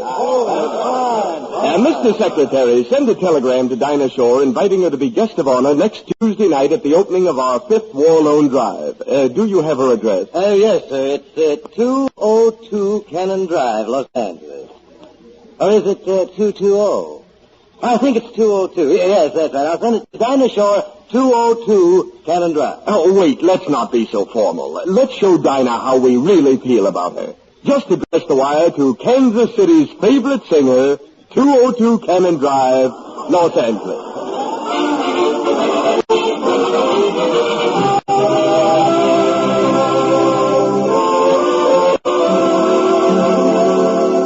George? What? Please don't pout anymore. It warps your little rosebud mouth. All out of shape. I can't help it. Well, I know what would cheer you up. The sound of your own glorious singing. I'll never sing again. Oh, please, darling. Unlock those little silver tonsils and just blast Mama right off her chair. No. Oh, please, Judge. Just let me hear one beautiful flute-like note. Oh, that was the prettiest one there. That was the door buzzer. Oh. Come in. Telegram. Oh, thank you. Judge, give the boy a tip. Here you are, son. Keep the change. Gee, thanks. That'll pay my rent. On a phone booth for 3 minutes. George, look at this wire. I told you were great. What is it? Great, you've been chosen Kansas City's favorite singer, and they want you to sing there at the opening of the big war bond rally. Wow, Kansas City's favorite singer. Yeah, and look what else it says. Many thanks and a big hug and kiss from the mayor. They must have women doing everything in Kansas City. Oh, George, this is wonderful. And I'm so glad that Kansas City will be the scene of your big triumph. Remember what else happened in Kansas City, darling? Sure. That's where we got married. Yeah. That's where a certain tall, handsome man slipped the ring on my finger. Yeah. And then you paid him for the ring and we got married. Gee, Kansas City's favorite singer. Oh, Kansas City, here I come. Well, a telegram inviting Dinah Shore to sing in Kansas City next week was mistakenly delivered to George Burns. The telegram was addressed to Kansas City's favorite singer, so that was good enough for George. Gee, Kansas City's favorite singer. Oh, Kansas City, here I come. Right. George. Back. George. Where? George.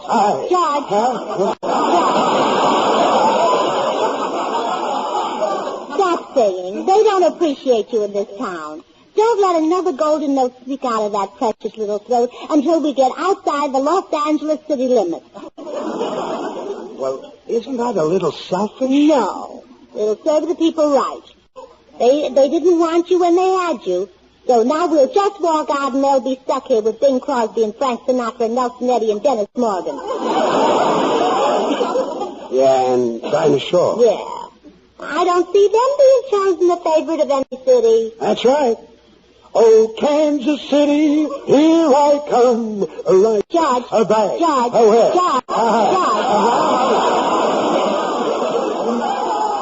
George, stop singing. Don't throw that glorious stuff around here anymore. Hollywood doesn't even deserve a hum.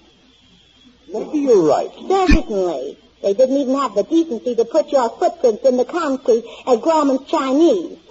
Well, I'll bet after Kansas City has heard you sing, they'll put you in concrete clear up to your neck. Come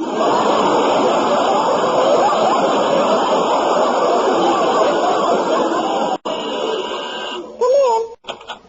Hi, Paul. Oh, Stan, you're the first to hear the news. What? They want George in Kansas City. Well, George, don't budge unless they produce extradition papers.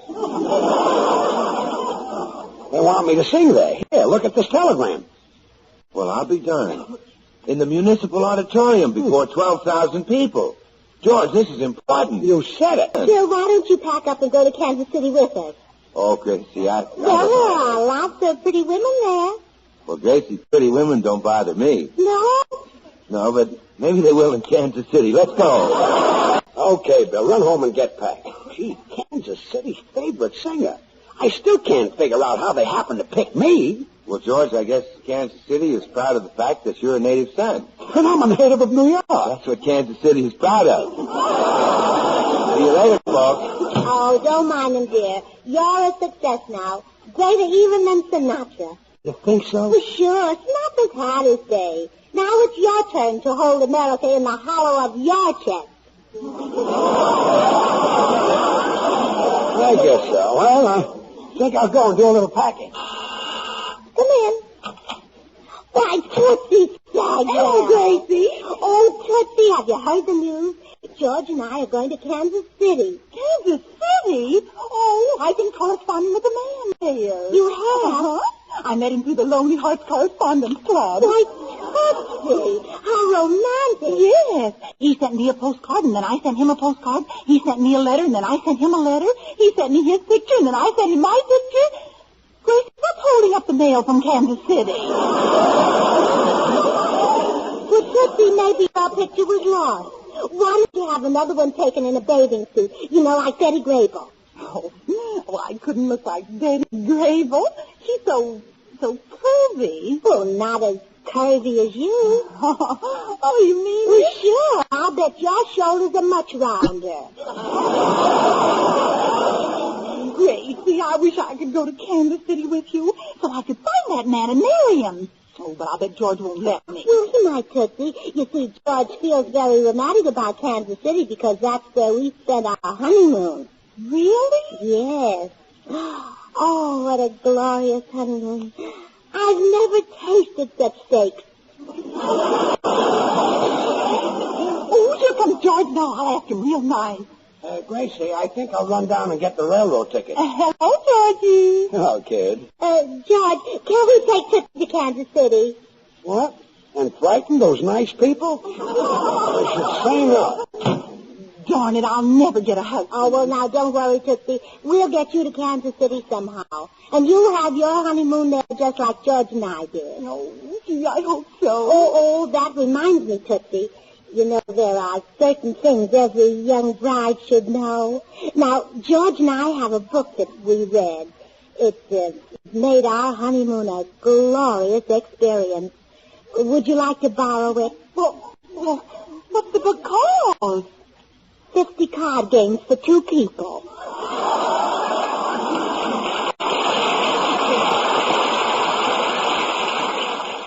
Well, George has been sailing since he got that telegram addressed to Kansas City's favorite singer. Meanwhile, at the home of Kansas City's really favorite singer...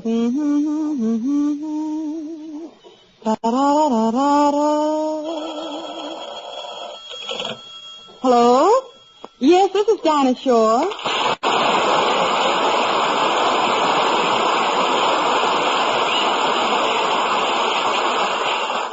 Kansas City calling? Oh, put 'em on. Hello? No, I didn't get any telegrams. What? Kansas City's favorite singer? Well, thank you. At a bond rally? Oh, I'd love to be there. Oh, how about train reservations? Oh, you have? Oh, that's wonderful. Yeah, I can leave tonight. Okay, Kansas City, I'll be seeing you. Thanks again. Bye.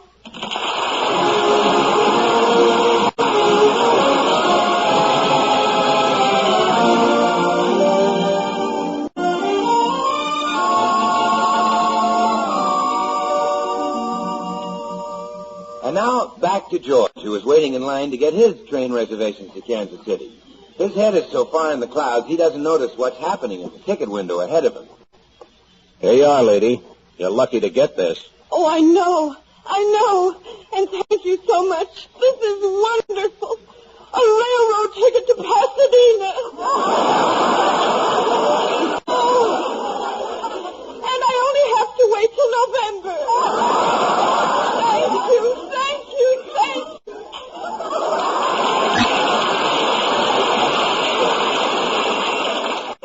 Next, please.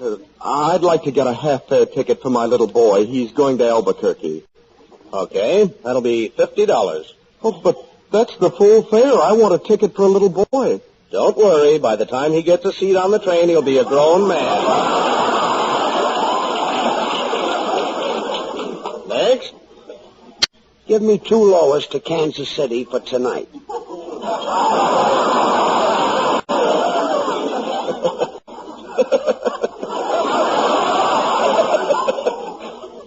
Could you say that again? Give me 2 lowers for Kansas City for tonight. I guess there'll be a lot of you Republicans showing up now. What'd you say? Oh, nothing. Well, if you haven't got 2 lowers, a bedroom will do. Oh, a bedroom will do.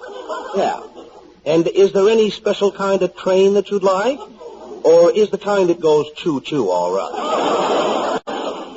Oh, choo-choo is fine with me. Thank you. Now about your bed. Would you like the pillow stuffed with Kleenex? Huh? And don't worry about oversleeping. We'll have the conductor come in every hour and stick a Hershey bar in your mouth.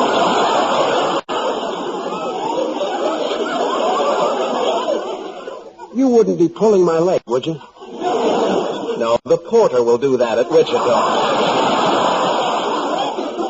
What is this? Just give me my tickets. Are you kidding? Next. But I've got to sing in Kansas City. Next. But You heard him say next. Scram. Okay.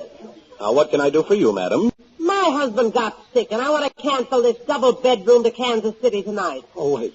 Can I buy it from you? Sure, why not? Just give me the $100.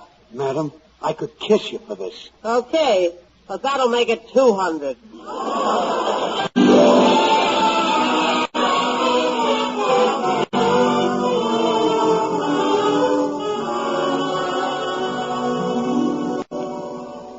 Darn it, Gracie. There must be some way I can get to Kansas City with you. I want to get married. Hey, wait a minute. I think I've got an idea. What, Gracie? That trunk over there. You could hide in that and nobody would know a thing about it.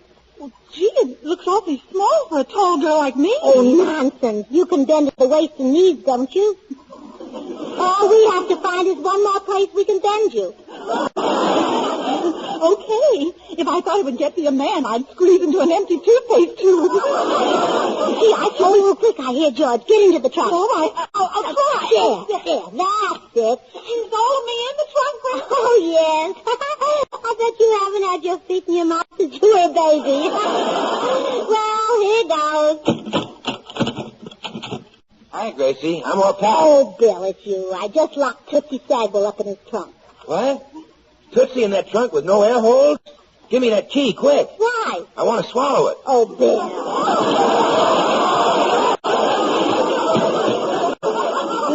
There. Come on out, Tootsie. Well, what's the big idea, girls? Well, George doesn't want Tootsie to go to Kansas City with us, so she's going in this trunk. Well, Gracie, she can't ride clear across the desert like that. You've at least got to put some water in there for her. Hey, that's right. Well, sure, Tootsie. I'm going to Kansas City to be married. Yeah, Tootsie has been corresponding with a man through the Lonely Hearts Club. And now he's going to see her in person. Yes? Well, sure. Missouri is the show-me state. Well, Tootsie, you're in no state to be shown. Oh, Bill, you're just sorry that... Oh, look, here comes George. Put Tootsie into the trunk. All right.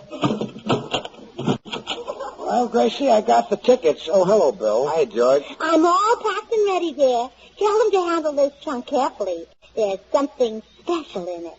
Gracie, we're not taking that old broken-down wreck to Kansas City. George Burns, you peek. Huh? What's in the trunk? Oh, you don't know? Why, it's swan soap. Are you asking me or telling me? No, I'm telling you, it's swan soap. You never know when a little Kansas City baby might crawl up to you and ask you to bathe it with swans. Gracie. Well, swan's great for bathing babies because it's so mild and gentle. Right, Bill? Right, Gracie. Look, I plan to bathe very few babies in Kansas City. Probably not more than 2 or 3 babies tops. Oh, George, just don't bathe their tops. Look, what's in this... And remember, George, swan breaks in 2. Right, Bill? Right, Gracie. That's so you can put half in the bathroom for your hands and face tub or shower, and half in the kitchen for dishes and light laundry. This trunk is not going to Kansas City. Going to take it back to the garage. No, wait there. You go get your grip. I'll do it. You'll do it. Gracie, this is a heavy trunk. That's a job for a man. Well, guess that narrows it down to me. Okay, Samson. I'll go get my grip. Quick, Bill. Carry it out to your car and take it to the station. Yeah, all right, Gracie. Tootsie. Yes, Daisy? Tootsie, it's happening. At last you're being carried over the threshold by Bill Goodwin. Oh, wow. Well, Gracie, call a cab. We're on our way. Well, Kansas City, here I come. Right. George, back. George, Hi. George, stop singing. Those golden notes are not for Hollywood's ears anymore, remember? Oh, that's right. They haven't given you a chance in this town. All this time your town has been right under their very noses and they couldn't smell it. Yeah. But the people in Kansas City smelled you 1,500 miles away. Come on,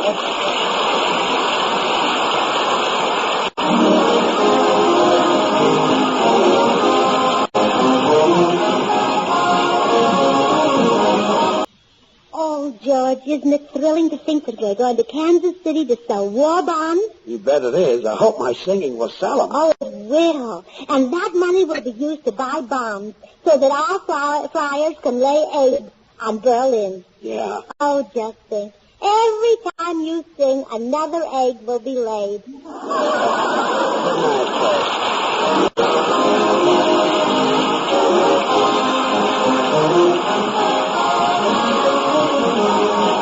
From the Municipal Auditorium in Kansas City, Missouri, George Burns and Gracie Allen, our guest Dinah Shore, with Felix Mills and his orchestra, and yours truly, Bill Goodwin.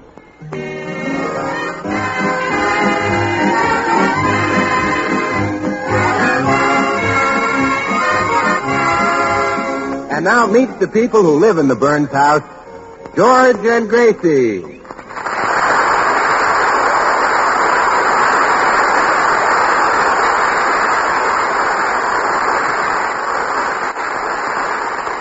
Well, last week, the Kansas City Chamber of Commerce sent a telegram addressed to Kansas City's favorite singer and intended for Dinah Shore. But by mistake, it was delivered to George Burns. Now, the telegram was an invitation to sing at the opening of the 5th War Loan Drive. So we now find Mr. and Mrs. George Burns in a compartment on a train approaching Kansas City.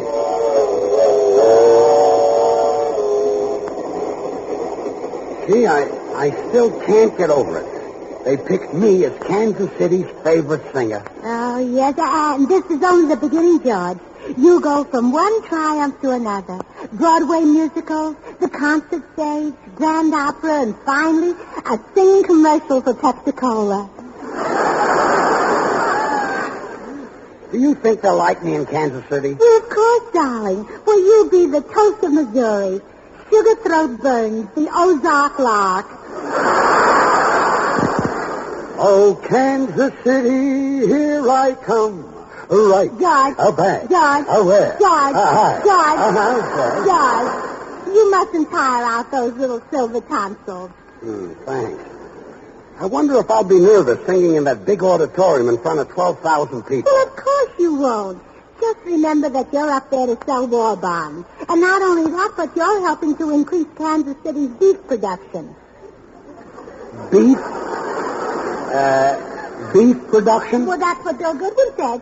He said that when those people hear you sing, they're going to raise the biggest beef in history. I wonder how he meant that. Of course, dear. What makes this trip even more thrilling is the fact that we were married right here in Kansas City. I know.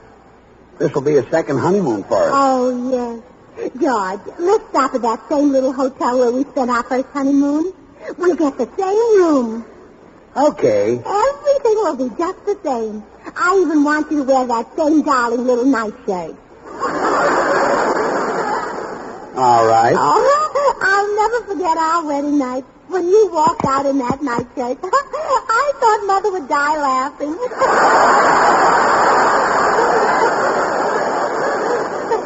Yeah, I remember. Come in. Hiya, folks. Hello, Bill. Say, look what the baggage man found in your trunk, George. Hello. Tootsie Sagwell, what were you doing in my trunk? Oh, well, I can explain everything, dear. Tootsie's going to Kansas City to be married. She sent her picture to a man there through the Lonely Hearts Club. Yes.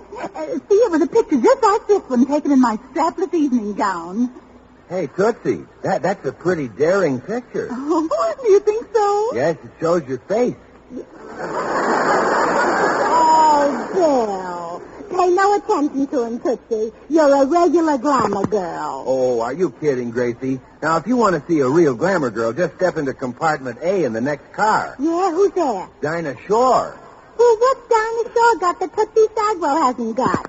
Put them both in bathing suits on a beach, and how would you tell them apart? Dinah has a better shoreline. Gracie, let's go in and see Dinah. I'd like to tell her about being Kansas City's favorite singer.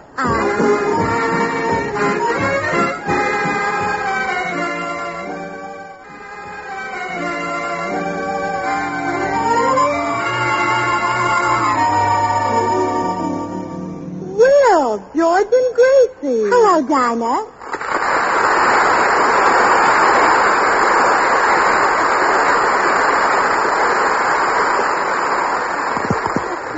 We just heard that you were on the train. Where are you going? To Kansas City. That's a coincidence, so are we. Oh, good. Say, I hope you'll come and hear me sing at the Bond rally. I've been chosen Kansas City's favorite singer.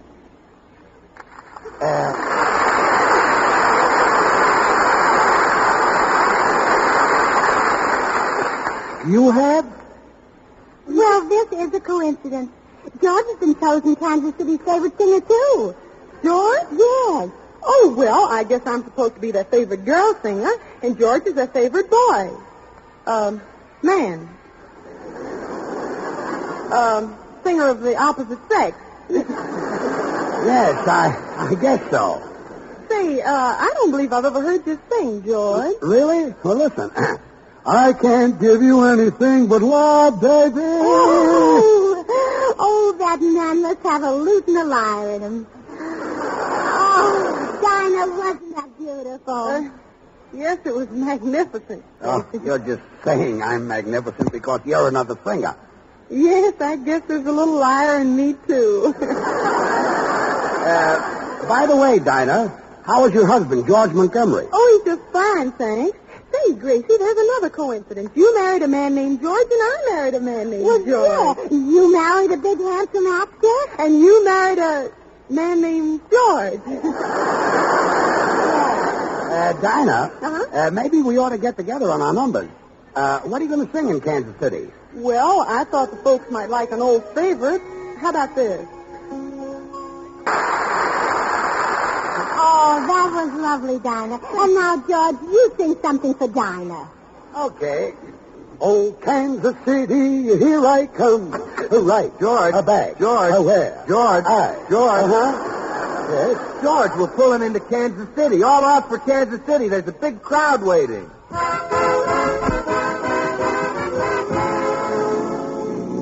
Oh, wasn't it clever of me, George, the way I sneaked you off the back of the train and into this taxi cab? Yeah. I still don't know why you did it. Well, didn't you see that mob of young girls at the station? I didn't want those Bobby Sockers to tear your shirt off like they do Frank Sinatra. But, Gracie, they wouldn't think I was Sinatra. Well, they might, with your shirt off.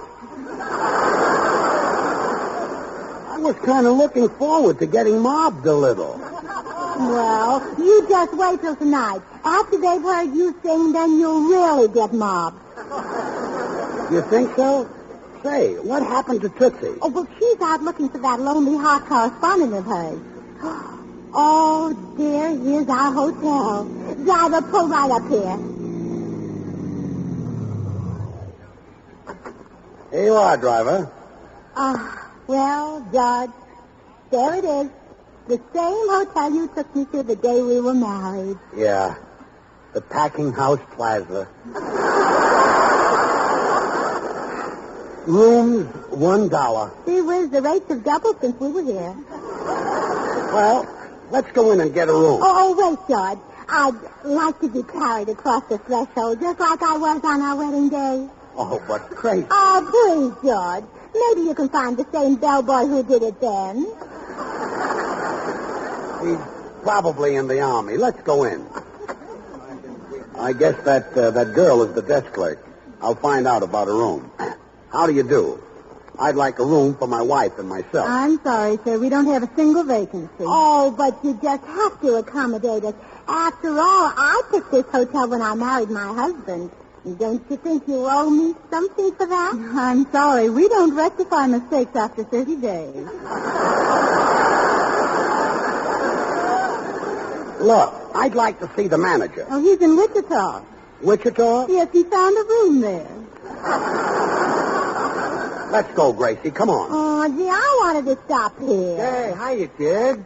Where you going? Oh, we can't get a room here, Bill. Oh, well, George, I took care of that for you. I knew you'd want to stop here. Yeah, how did you do it? Well, you see that cute little desk clerk with the sparkle in her eye? Yeah? Well, her name is Betty Ann, and that sparkle didn't come from eating carrots. What kind of room did you talk her out of? Well, I gave her a hug, and she offered me a single room. Yeah? I gave her a kiss, and she offered me a double room. Yeah? Here's the key to the royal suite. Well, tonight we're going to take a little picnic supper out to Swope Park, and after supper we'll stroll over to the lagoon. Yeah, and then what? Well, what do you suppose? Gee. Oh, hello. Here you are, George and Gracie. How you, Bill? Hello, Dinah. Well, I'll be seeing you folks in the auditorium. Gracie, Bill told me you were going to stop here, but why this hotel? Why don't you come over to the Mule Box? Oh, no, Dinah. This is our honeymoon hotel. It reminds me of George. But it's so old and broken down and... Oh, I see what you mean. Yeah, Gracie and I will marry Kansas City, Dinah. Yes. My whole family came to the wedding. And when the preacher said, if there is anyone present who knows why this marriage should not take place, well, you never heard such shouting and screaming in your life. Gracie's family didn't exactly approve of me. Oh, Mother cried and cried. Oh, well, all mothers cry at weddings. But mine is still crying. I don't think Dinah is interested in our honeymoon talk, Gracie. Well, how can I help but talk about it? This hotel brings it back to my mind so vividly. Remember when the bellboys took us to our room and handed us the key and started to leave? That's when you leaned over and whispered those 3 little words in my ear. 3 little words? Yeah. Tip the boy. That's right. Well, that's enough. Dinah and I have to be getting over to the auditorium to rehearse. Dinah, I think I'll do my opening number with a lot of rhythm. You know, I can't give you anything but love. Oh, baby, Oh, baby. no, darling. No. Sing it smoothly. You mustn't jerk those delicate tonsils out of position. Well, what do you think, Dinah? Well, I agree, George. You did sound pretty jerky. Well, you two songbirds run along to the auditorium. I'm going over to the Chamber of Commerce and thank the head of the bond rally for inviting us here.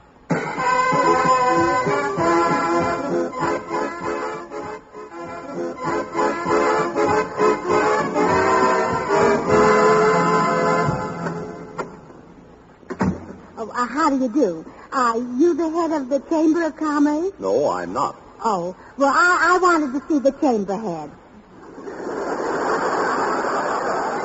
Well, are you the head of the bond drive? No, I'm the head of the fat salvage drive. Oh, you're the fat head.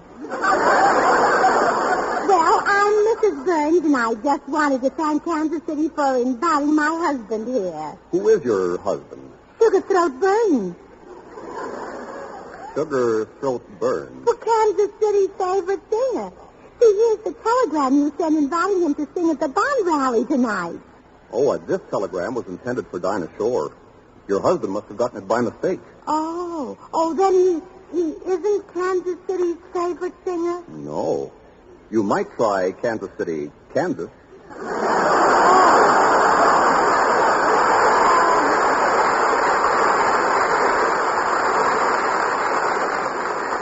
Oh, dear, this will break his heart. I better get him out of town before he finds out.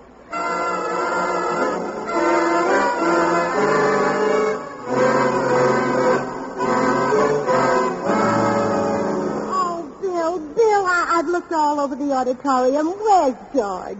In his dressing room? Well, I just found out that he's not Kansas City's favorite singer. Really? Oh, Bill, he won't get over this if he lives to be 100. Well, so he'll be unhappy for a couple of years. Cheer up, Gracie. Dinah Shore's just getting ready to rehearse that wonderful tune she introduced, Census short song. So let's listen, huh? Dinah sings so beautifully, Bill. Yeah. Almost as beautifully as George. And now poor George won't get to sing. See, I'm afraid to tell him. Oh, don't worry, Gracie. He'll get over it. Oh, you don't know George. When he finds out he's not Kansas City's favorite singer, he might do something desperate. No. Why, he's liable to throw himself under the mayor's car and let the oil out. Impetuous boy. The poor darling, he's in his dressing room right now rehearsing. Just listen, Bill. Till that lucky day you low down well. Why, if Kansas City could hear that glorious voice, they'd keep him here forever. You think so? Well, if you lived in Kansas City and George sang here, what would you do? I'd make the San Fernando Valley my home. Well, I gotta be getting out onto the stage. Oh, dear, I hate to tell George. His face will drop just like his chest did. Oh.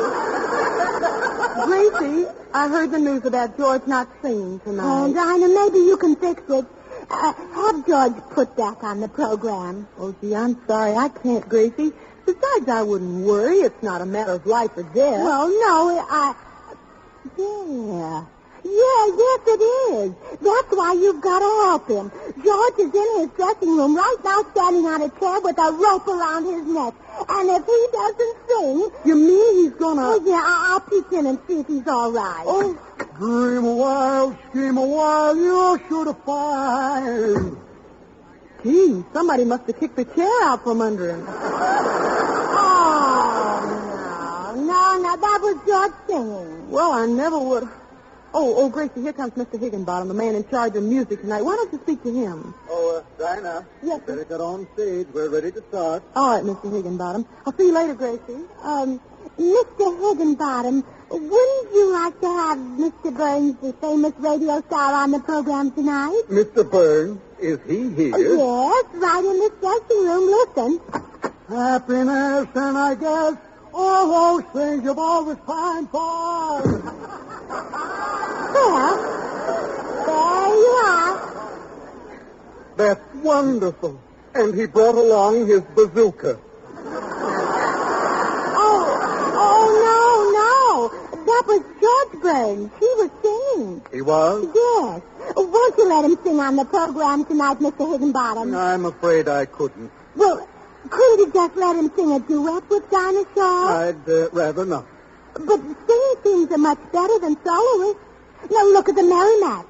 Where would Mary be without Mac? Well, how about it, Mr. Higginbottom? I'm sorry, Mrs. Burns. And now, if you'll excuse me, I must get into my office. Oh, poor Judge. How will I... Gracie, I'm so miserable. Oh, Tootsie, what happened? It's my Kansas City man. I came all the way from California and I couldn't get him. Well, Tootsie, you should have wired him. I did, but he untied himself and got away. I chased him all over Kansas City, but he ran in here and disappeared. I want my Mr. Higginbottom. Tootsie, did you call him Higginbottom? Yes, is it a naughty word? Well, Tootsie, look, you wait right here. I think George may sing tonight after all. Mr. Higginbottom, have you changed your mind about letting my husband sing tonight? No. All right. Sick 'em, Tootsie. Oh, Higgy, come to my arms. No, take her away. Help. Yeah, well, does George Burns sing tonight? All right, anything. Just call off this woman. All right, Tootsie, you wait outside for a minute. All right. Oh, he's a cute little rascal. All right, Mr. Higginbottom, you can come down now off the chandelier. But remember, my husband sings tonight, even if it's only a duet with Dinah Shaw. All right. I'll make an arrangement for you. Oh, good. Make it I can't give you anything but love, and give my husband the juicy part. You know, lots of cadenzas and fortissimos and passage and all kind of chords. Sure. I'll even give your husband a diminished fifth. A diminished fifth? Oh, no. He couldn't drink half a pint.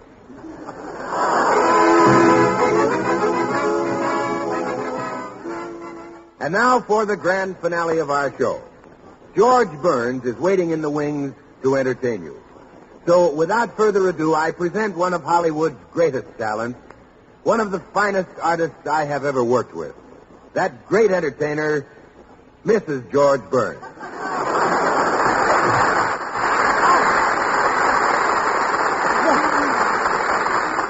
Thank you. Ladies and gentlemen, it is my pleasure to present the musical treat of the century, Mr. Sugarthroat Burns, assisted by Dinah Shaw and Felix Mills in the orchestra, singing that great torch song, I Can't Give You Anything But Love, Baby. George and Dinah are both great torch singers, but after listening, I'm sure you'll all agree that my husband is the torcher of the two. Incidentally, this arrangement was made by Kansas City's own musical director, Mr. Higginbottom. Well, here they are, George Burns and Company.